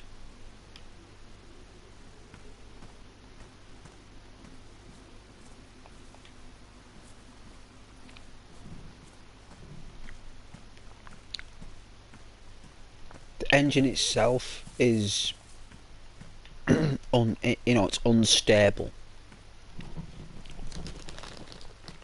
but it's to that unstable where it works, you know.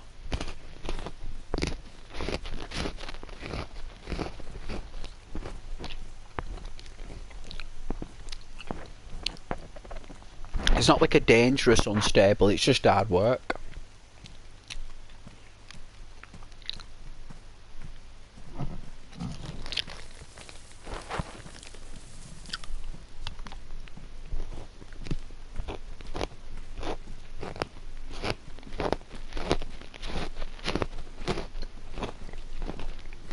I think if I remember rightly, I don't know if this is entirely true, but at one point, if people put this game on, it was breaking consoles. Consoles were just switching off. Like, it would freeze, and it was hard freeze, where you got to unplug it from the mains. and then all of a sudden this red picture would come on the screen, and it just wouldn't turn on again, or it just wouldn't boot up. And I think it was a rumour I heard this, and this is when it first came out, like its first year.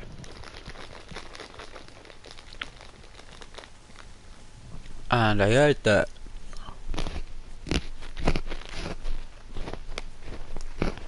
they just got new staff in,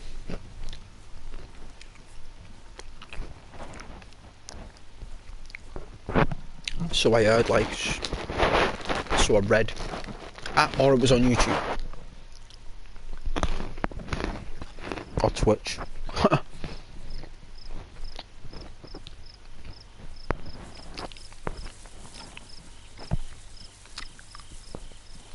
But I've known updates to break controllers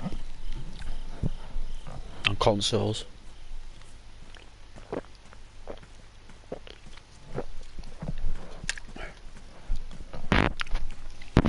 Excuse me.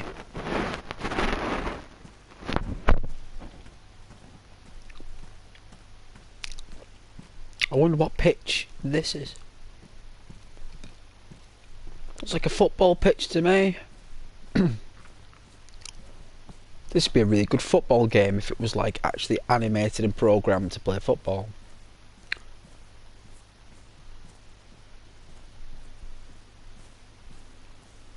I don't think we've ever had a football simulator game. Like a proper one. Like a proper simulator game, like a game where you're rubbish. Like you're absolutely rubbish and you gotta start in, like, you know, like training clubs, like so like it'll be like this football simulator, like first person or like this or something, like, you know, with the ball and stuff, and it just be you can't see the pitch, you can't see where the ball's going, it's just you running around like this. And you start off in, like, you know, like in your younger day, young whippersnapper, like joining football clubs and that, and you're rubbish and you're cack, like proper cack.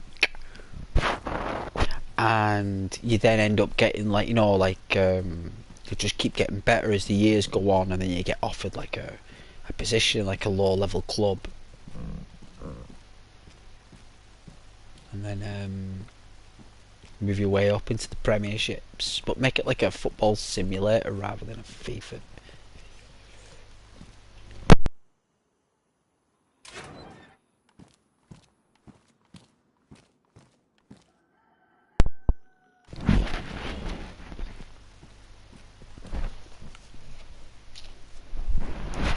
Excuse me.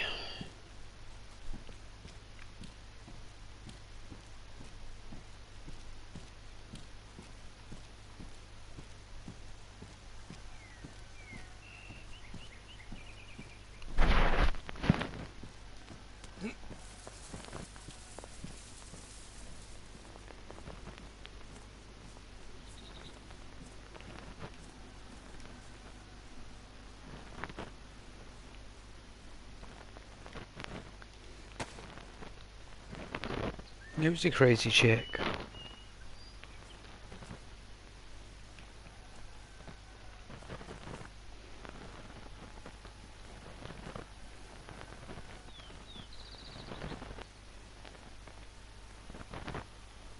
She'll come this way. They switch it round sometimes. Oh, she's gone the other way.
I think this outfit looks really good.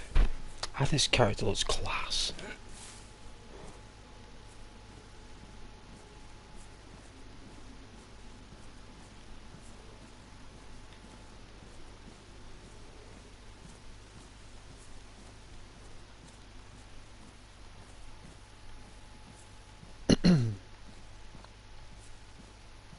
More of these buildings. How many of these little mini skyscraper buildings have we got?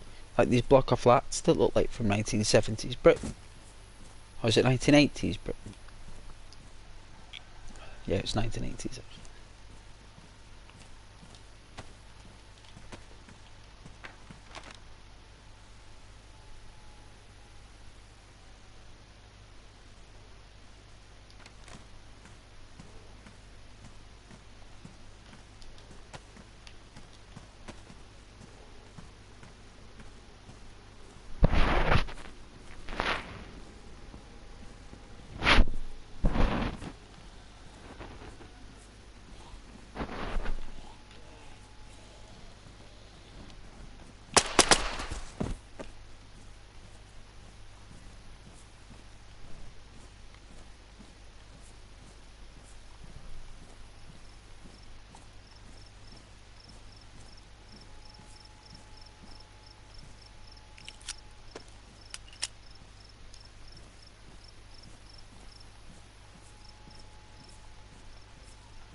Alright, let's make like a tree and get out of this place.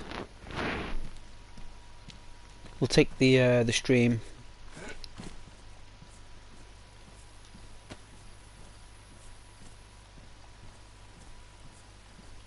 Get out of sight.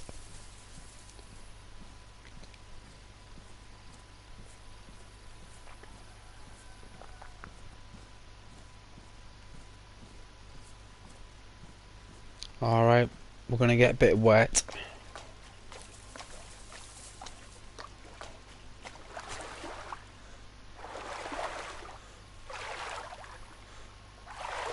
Need a wash anywhere.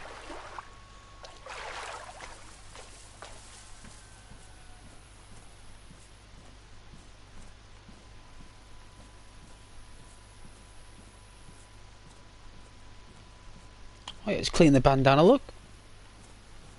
And it's clean the mask. Oh, that's good there. We'll disinfect it later.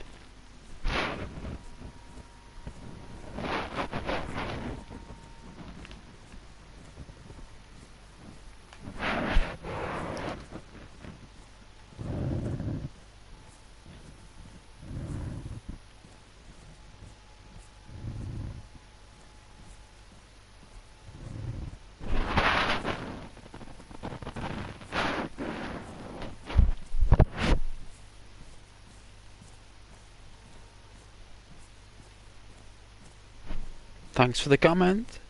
Hey Mitch. Yeah. Ghosties. You know we have long lasting survivals on this when we can. You know that. Character lasts about what, 3 to 7 days? Normally we go in a car crash, get eaten, get shot. Or wolves. Normally it's wolves that get me. And whenever I've been shooting at them with the shotgun, it's never been working. So whether there's a bug going on with cartridges and wolves, or whether I just picked up blanks, didn't know it.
power lines. Look at those power lines. Oh, that's some real nice power line. Some power lineage. Definitely power lineage going on. Are they moving with the wind? A little bit. Very power lineage.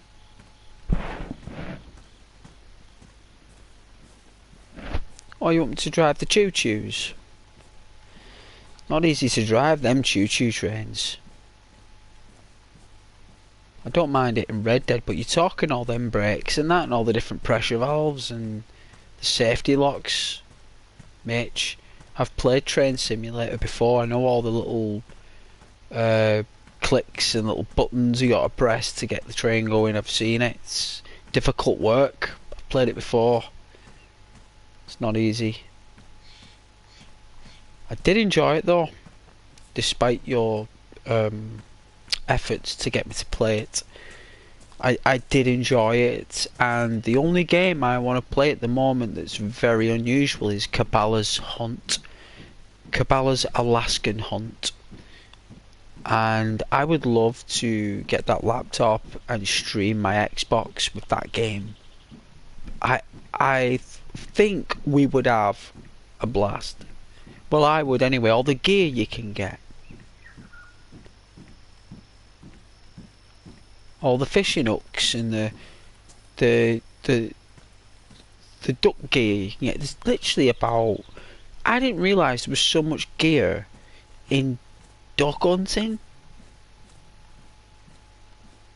Like the shotguns and the accessories, your hats, your goggles, your gloves, pouches and straps. You know, like you'll get a strap and it'll increase your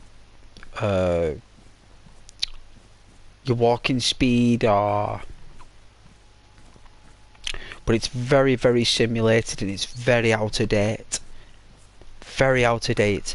But I'm not messing when. Oh, an armband. Someone has been here. What in the Lord's name?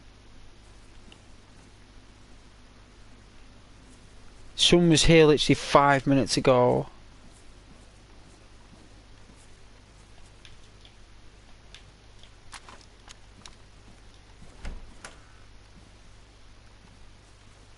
I was a zombie.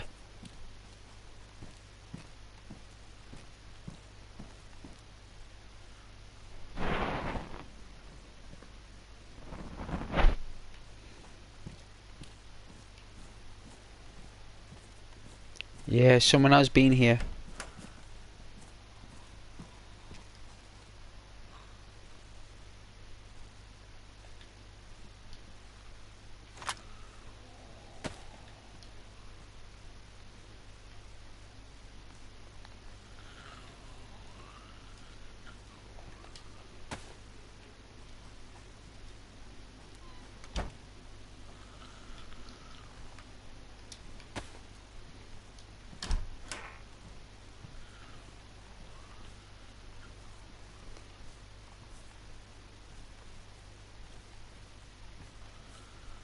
He's in a hurry.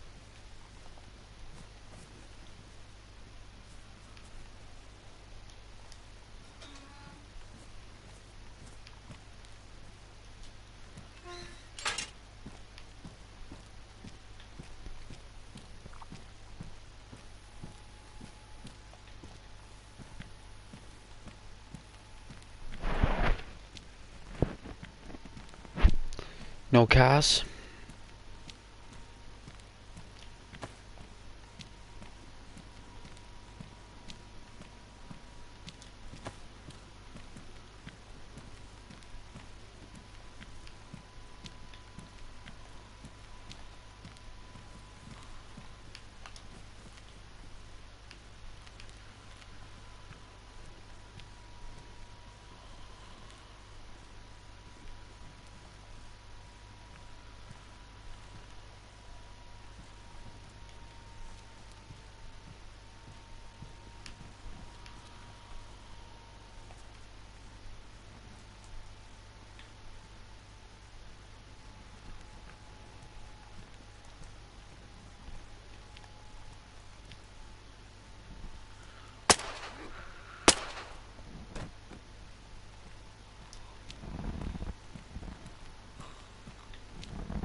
What's that noise?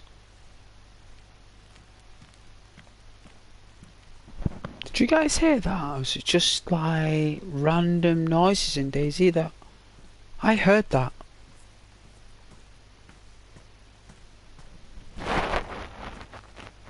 Shinoris. The map is called Shinoris.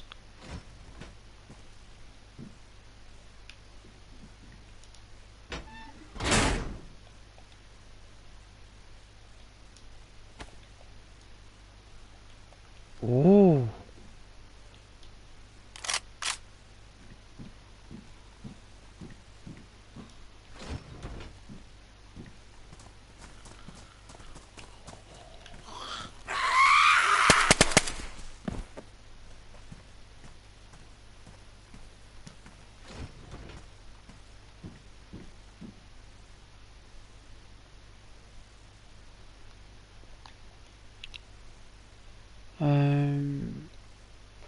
Okay, so we'll have to ditch the wellies, right? So we'll ditch the wellies. Goodbye, wellies. Goodbye, you served us well.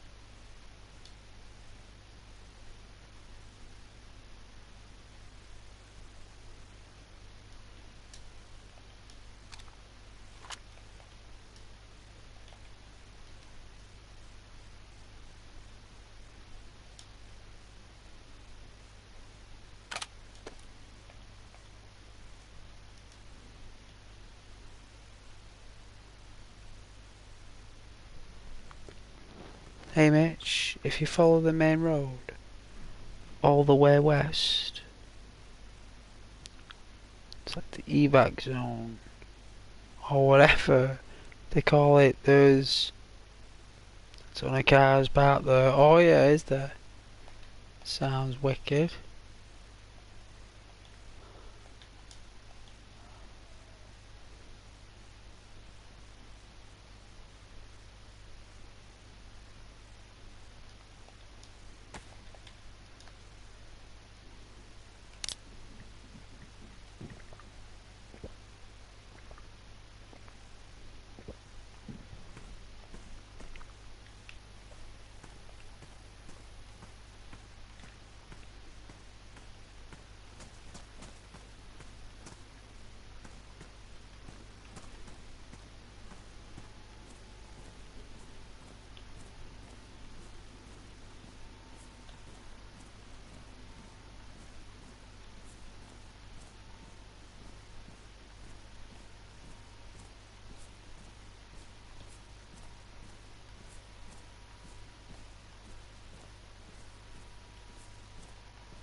Pretty cozy.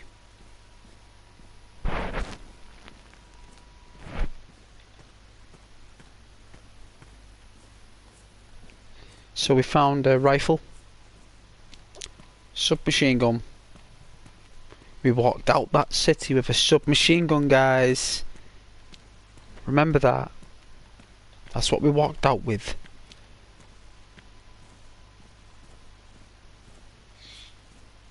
Look at that gun we've got in our back. What is this junky gun? What in the Lord's name is that? Like a VSD or something? What's it called? Asphalt. Looks brutal. Sounds German.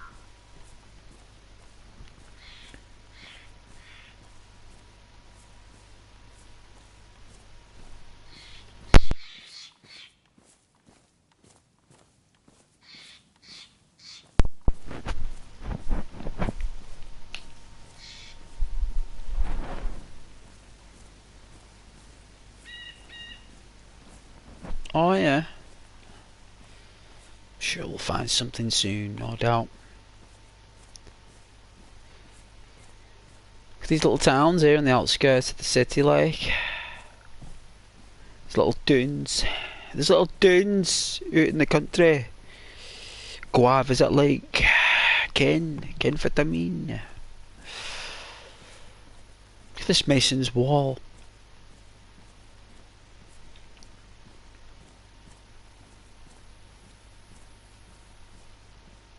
There's no wind. There's not been any wind in this game for weeks. It's like most windiest part of the world.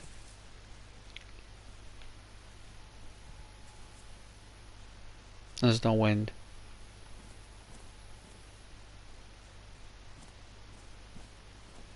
Give me a minute.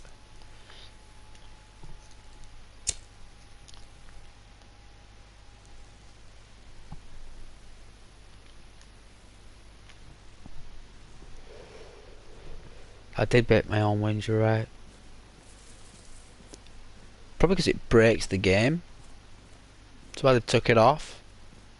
You know, the modder, like, but he's removed it because it just breaks the game and the trees all start waving.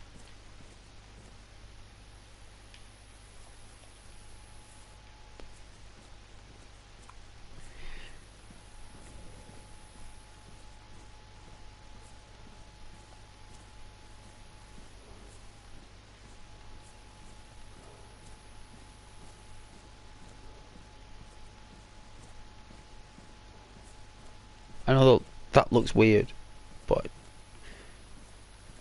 believe me,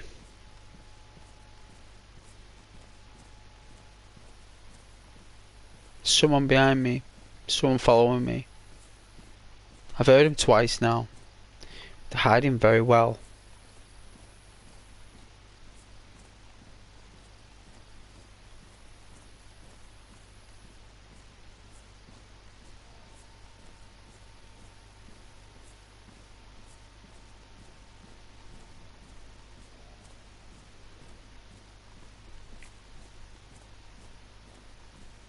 Oh well, moonwalking's over.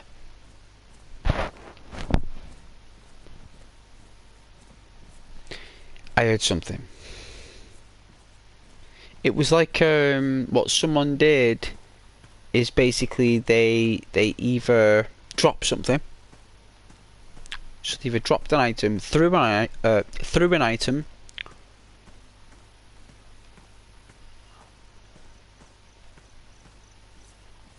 or they jumped. Could have been a cough. Could have been.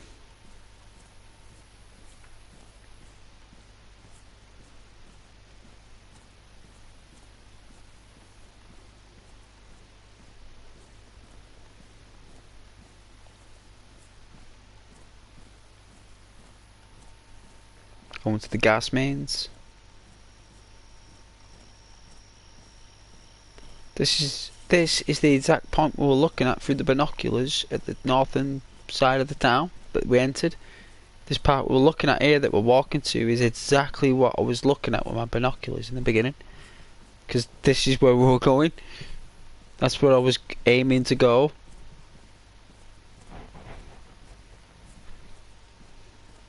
I was planning my journey in my mind through the streets. And you know what? We made it all the way through that town, full of zombies and full of players. Walking, without panicking. Just chilling. We walked out with a submachine gun, unscathed. I used my bandages once because I didn't reload my gun. That's Dayz. That's what it's that's how unpredictable it is. You know, it's like never would have thought.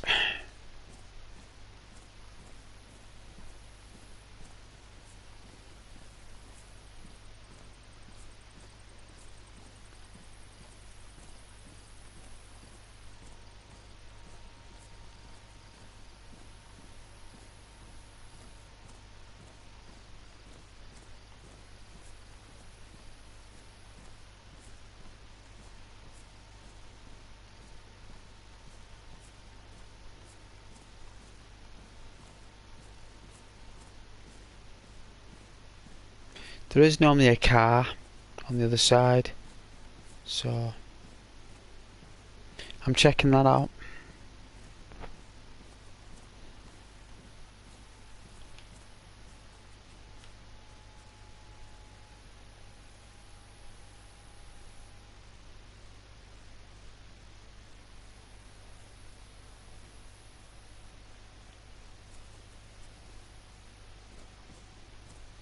I heard something.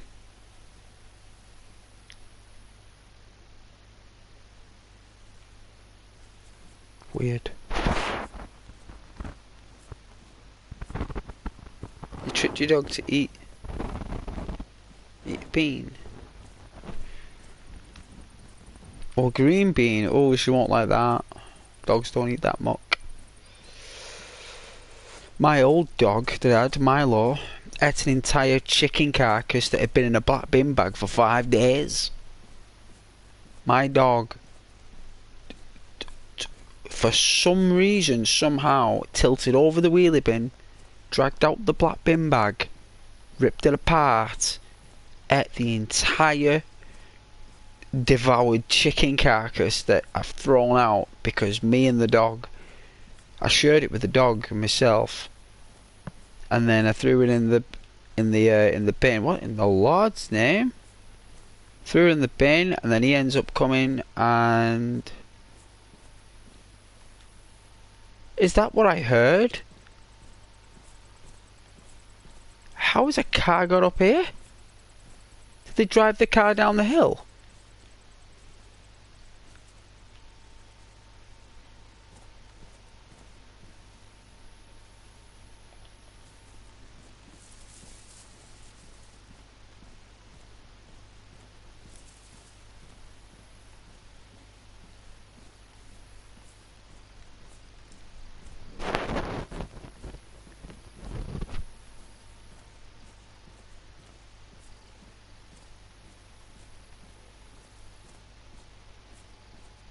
Took it apart, the wheels, everything,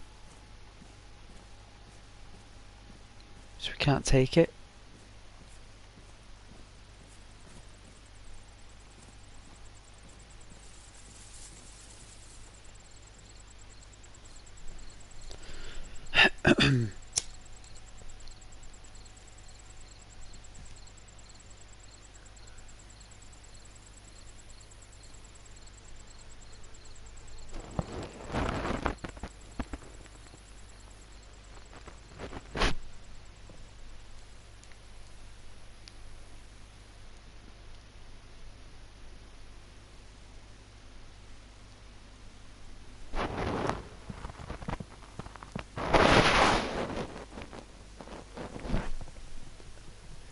They could have.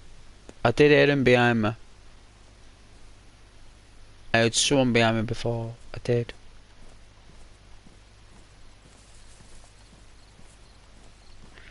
Look at that stairway. Very Fallout 4.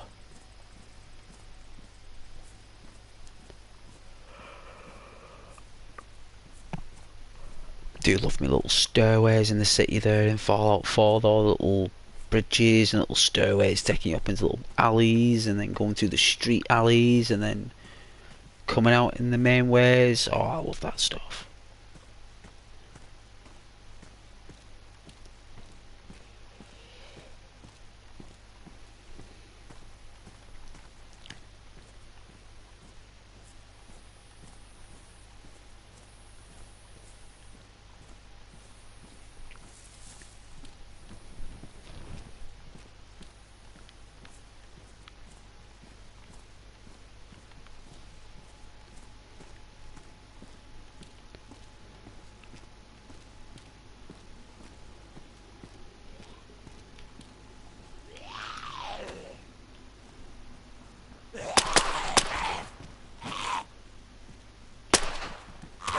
Wow.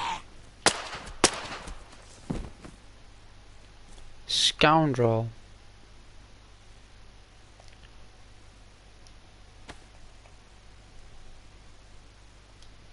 They are taking a few more hits than normal.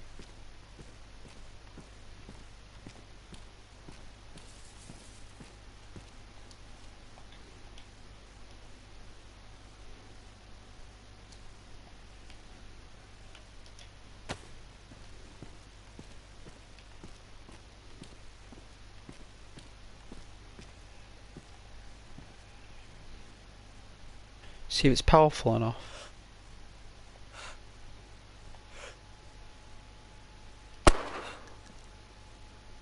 Oh, it did. It took him clean out. Wicked. Was Bob the Builder?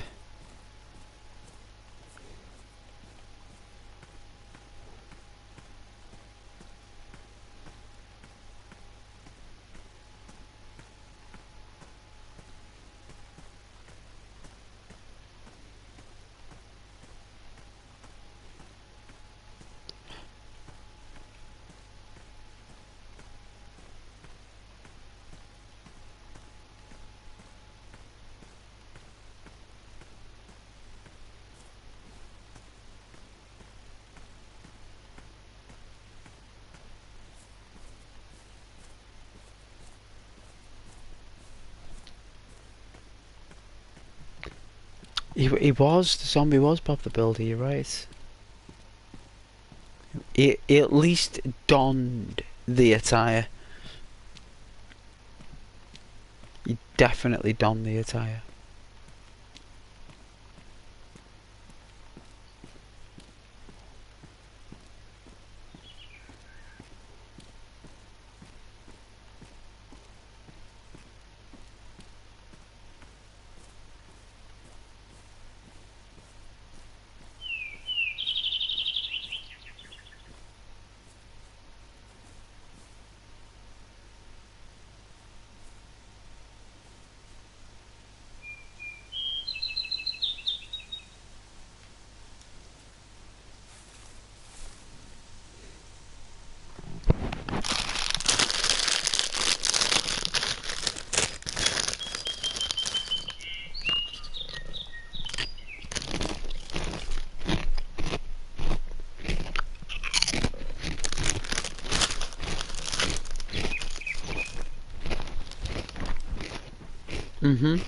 I know.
I didn't see him, but I heard him.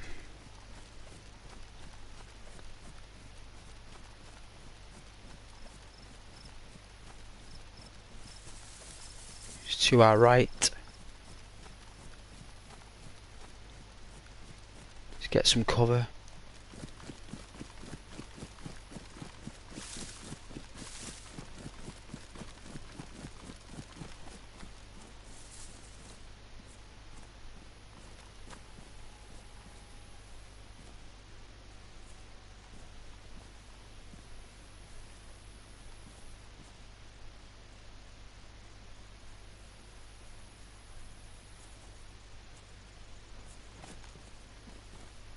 It's to our right up there.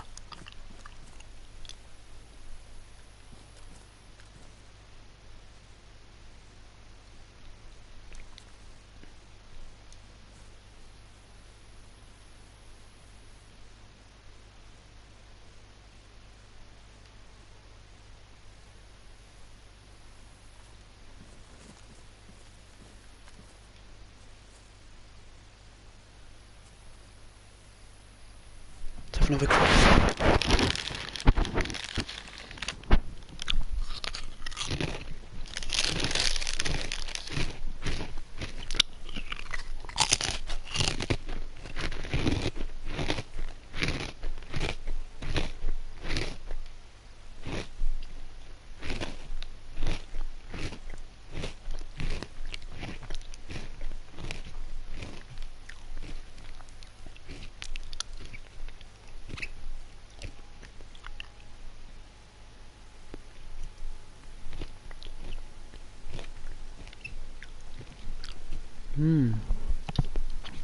Very nice.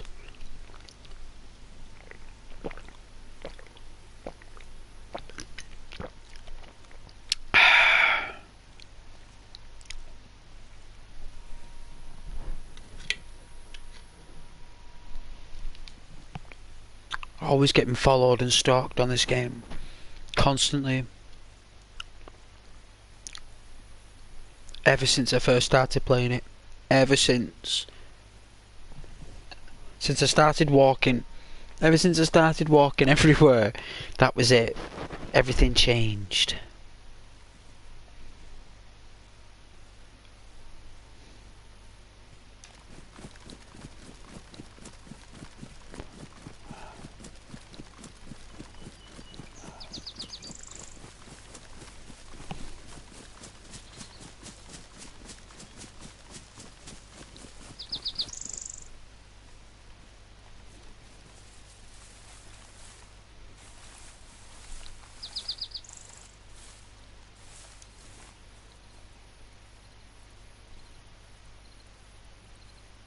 There's about 2 of them now.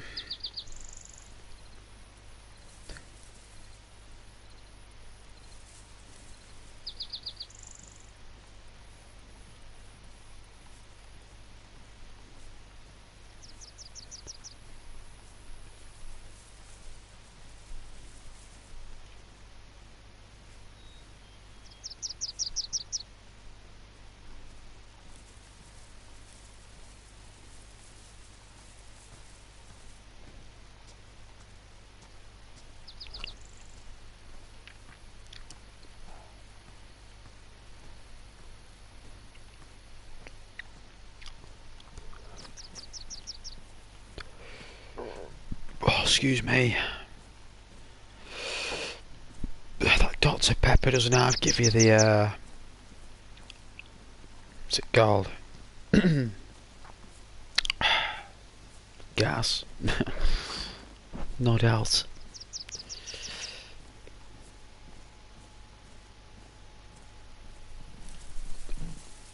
Hopefully we've lost it. The scent. He's lost the scent. Oh, they have. They've lost the scent.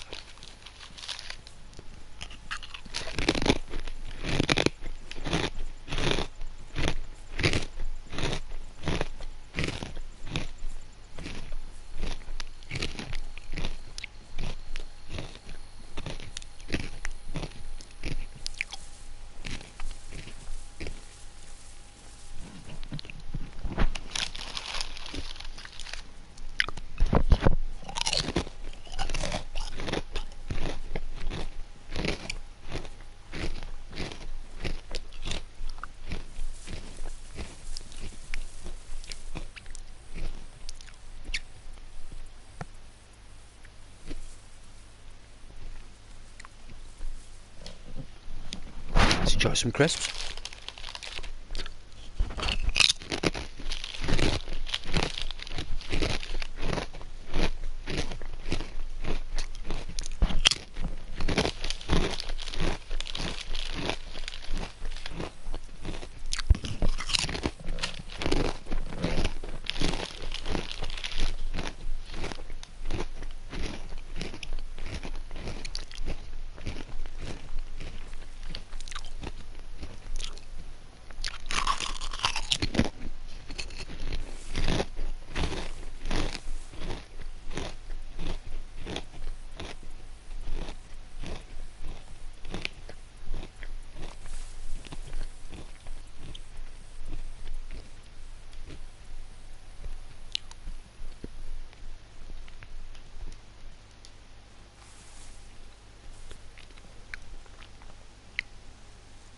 Sitting down in a bush.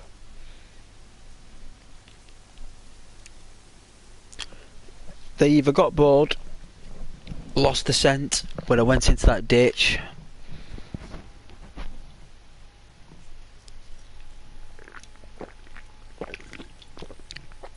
or they're just watching the stream and having a laugh and following their favourite YouTuber. That could be another option. No doubt.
All part of the content, right? All part of the content. Nice. Stalkers, eh?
Very misty. Play misty for me. Very misty day.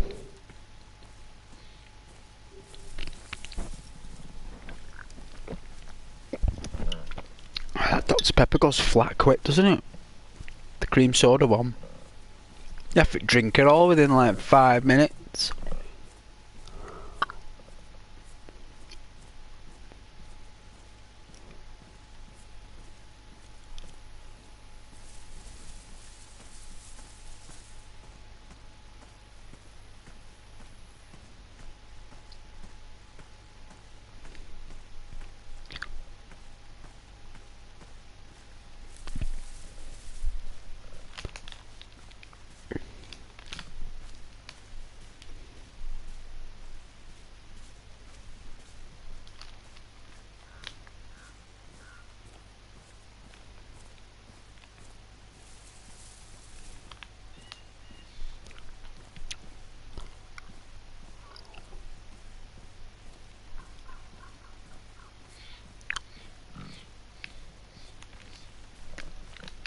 Interesting journey though, that through that town, wasn't it?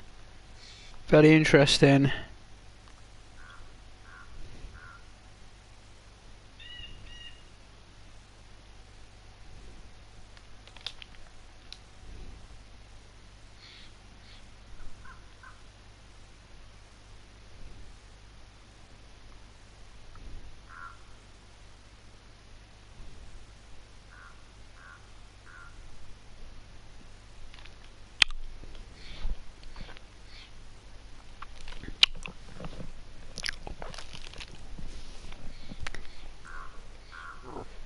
Excuse me.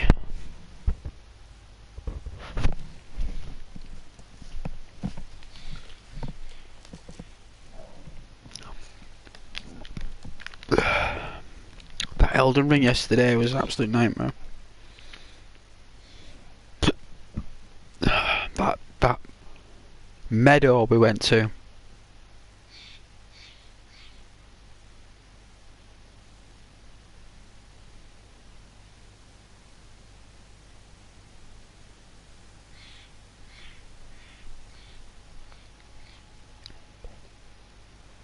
I knew danger would lurk. Always does.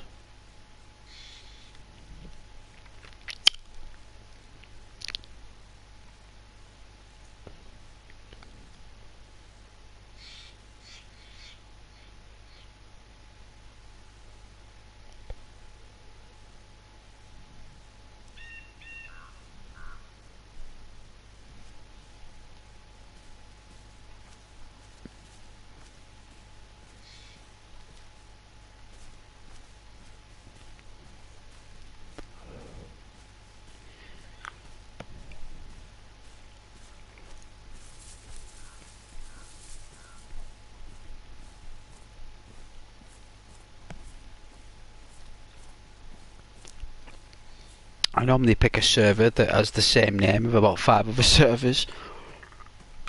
Or maybe even 20.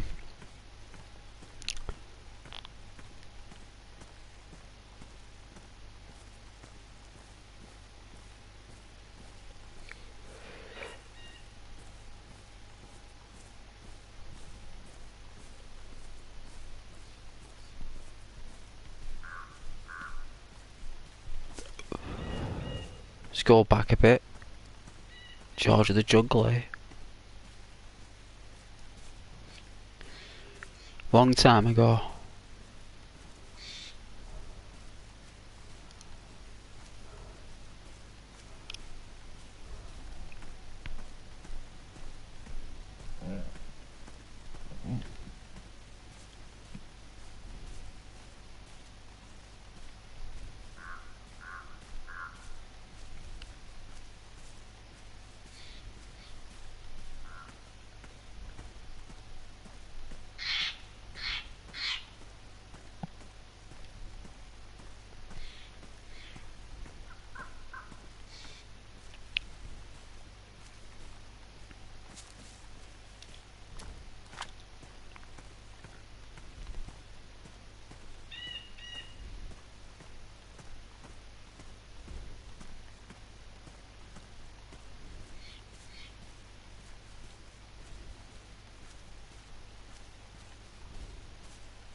I thought it'd be nice doing a Dayz stream.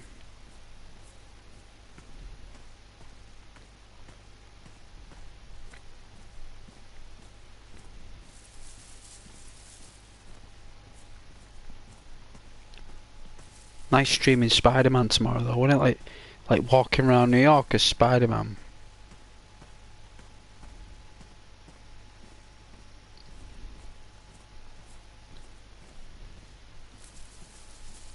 Climb up random walls.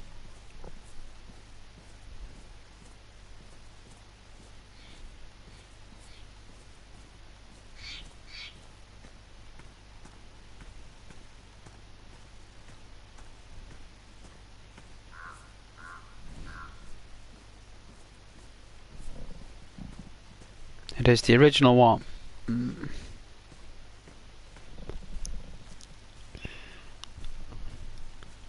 As always guys, we're playing the day 1 edition. Well, day 0.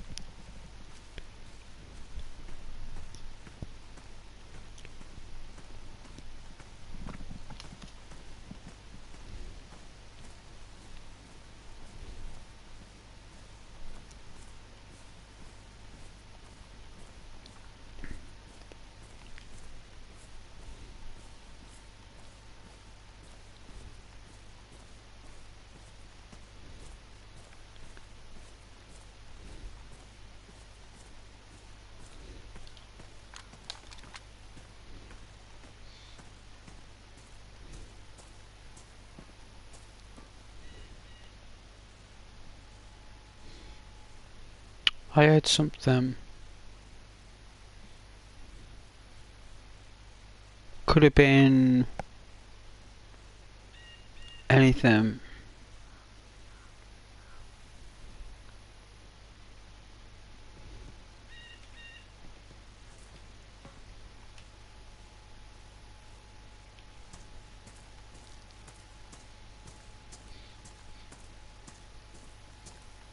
You up there, you little snake?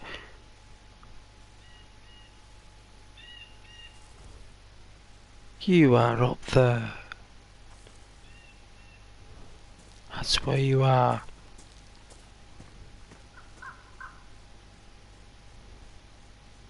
I heard that person then. I don't know if you guys did, but I certainly heard him up there.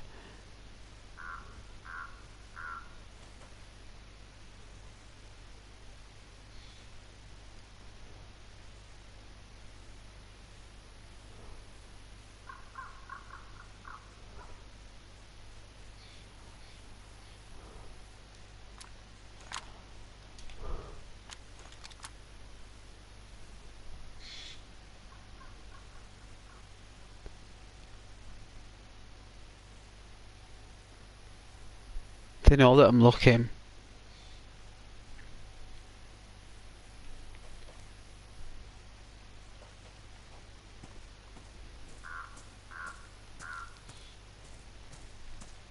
It's why I turned round. I heard something.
No, they're not hunting him.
I don't think he's there anymore.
No, he's definitely gone. I did see something run. I did see him run. Very quickly, very swiftly on the corner of my eye I saw him. he was like wearing like a beige outfit, right? Like he was wearing like a sandy coloured jacket or something. It was like sandy or brown or something. And I don't know whether he was wearing jeans or he had those military pants on. Those UCAC pants or whatever they're called. But he definitely had a sandy jacket on. Yeah, he's run off.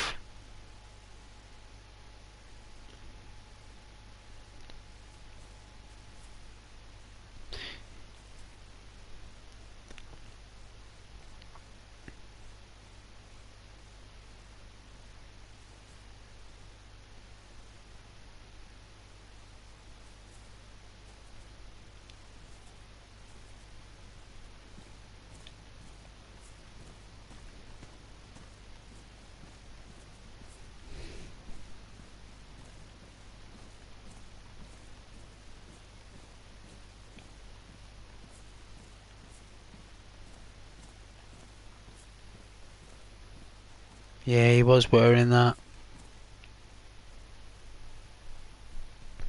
I saw the sandy jacket and the UCAC pants, the khaki pants, yeah. UCAC. I didn't see any knapsack though.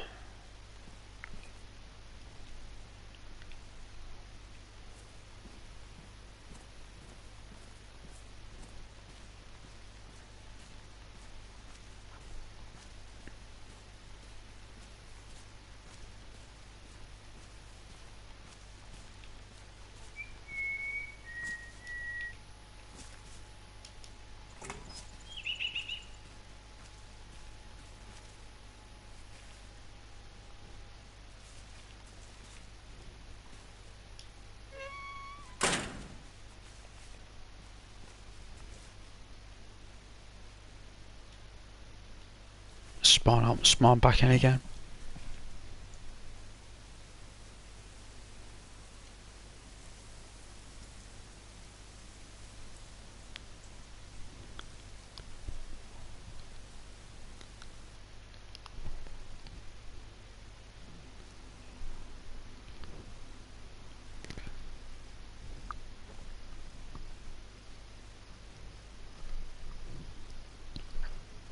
The colour of my pants with the colour of his jacket.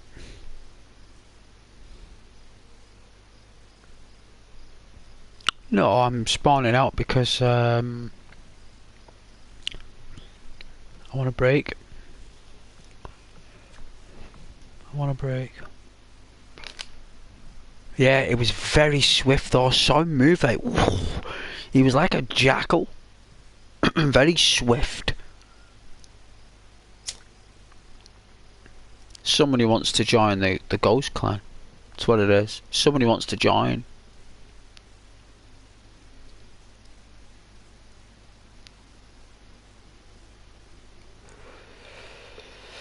They think that the AI bots.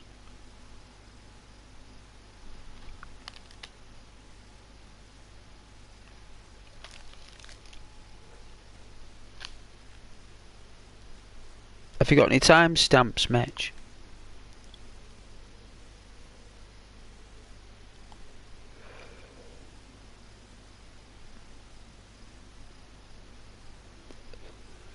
I noticed like when he's around though, the view count goes up to about 12. Like whenever he's there and he's swift, I noticed my view count goes up to like 12. And then when I kind of investigate, it drops. It's very strange. Like when I first saw him and I looked up there, and I did hear him. I did hear him up on the banking. When I looked up, like I remember my view count shot up when he was there, and then when I noticed him, very unusual.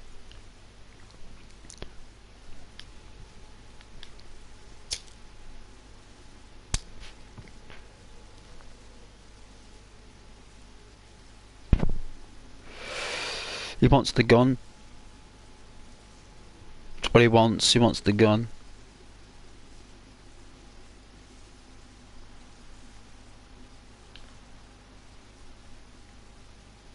712. What's 712?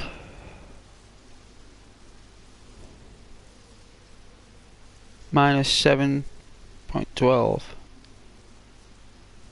So what, 4 hours and 30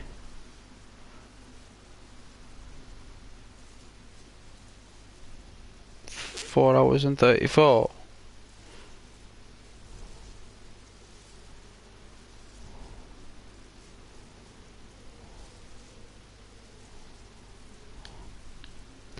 Can't rewind it.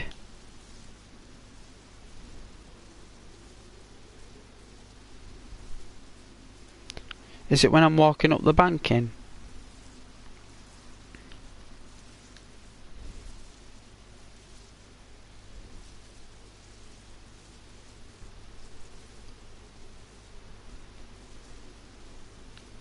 I'm walking up the banking now.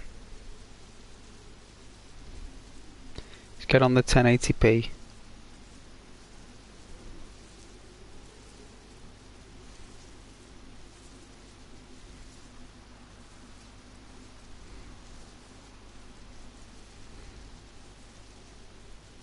The shed thing. Alright, I'm walking up to the shed thing.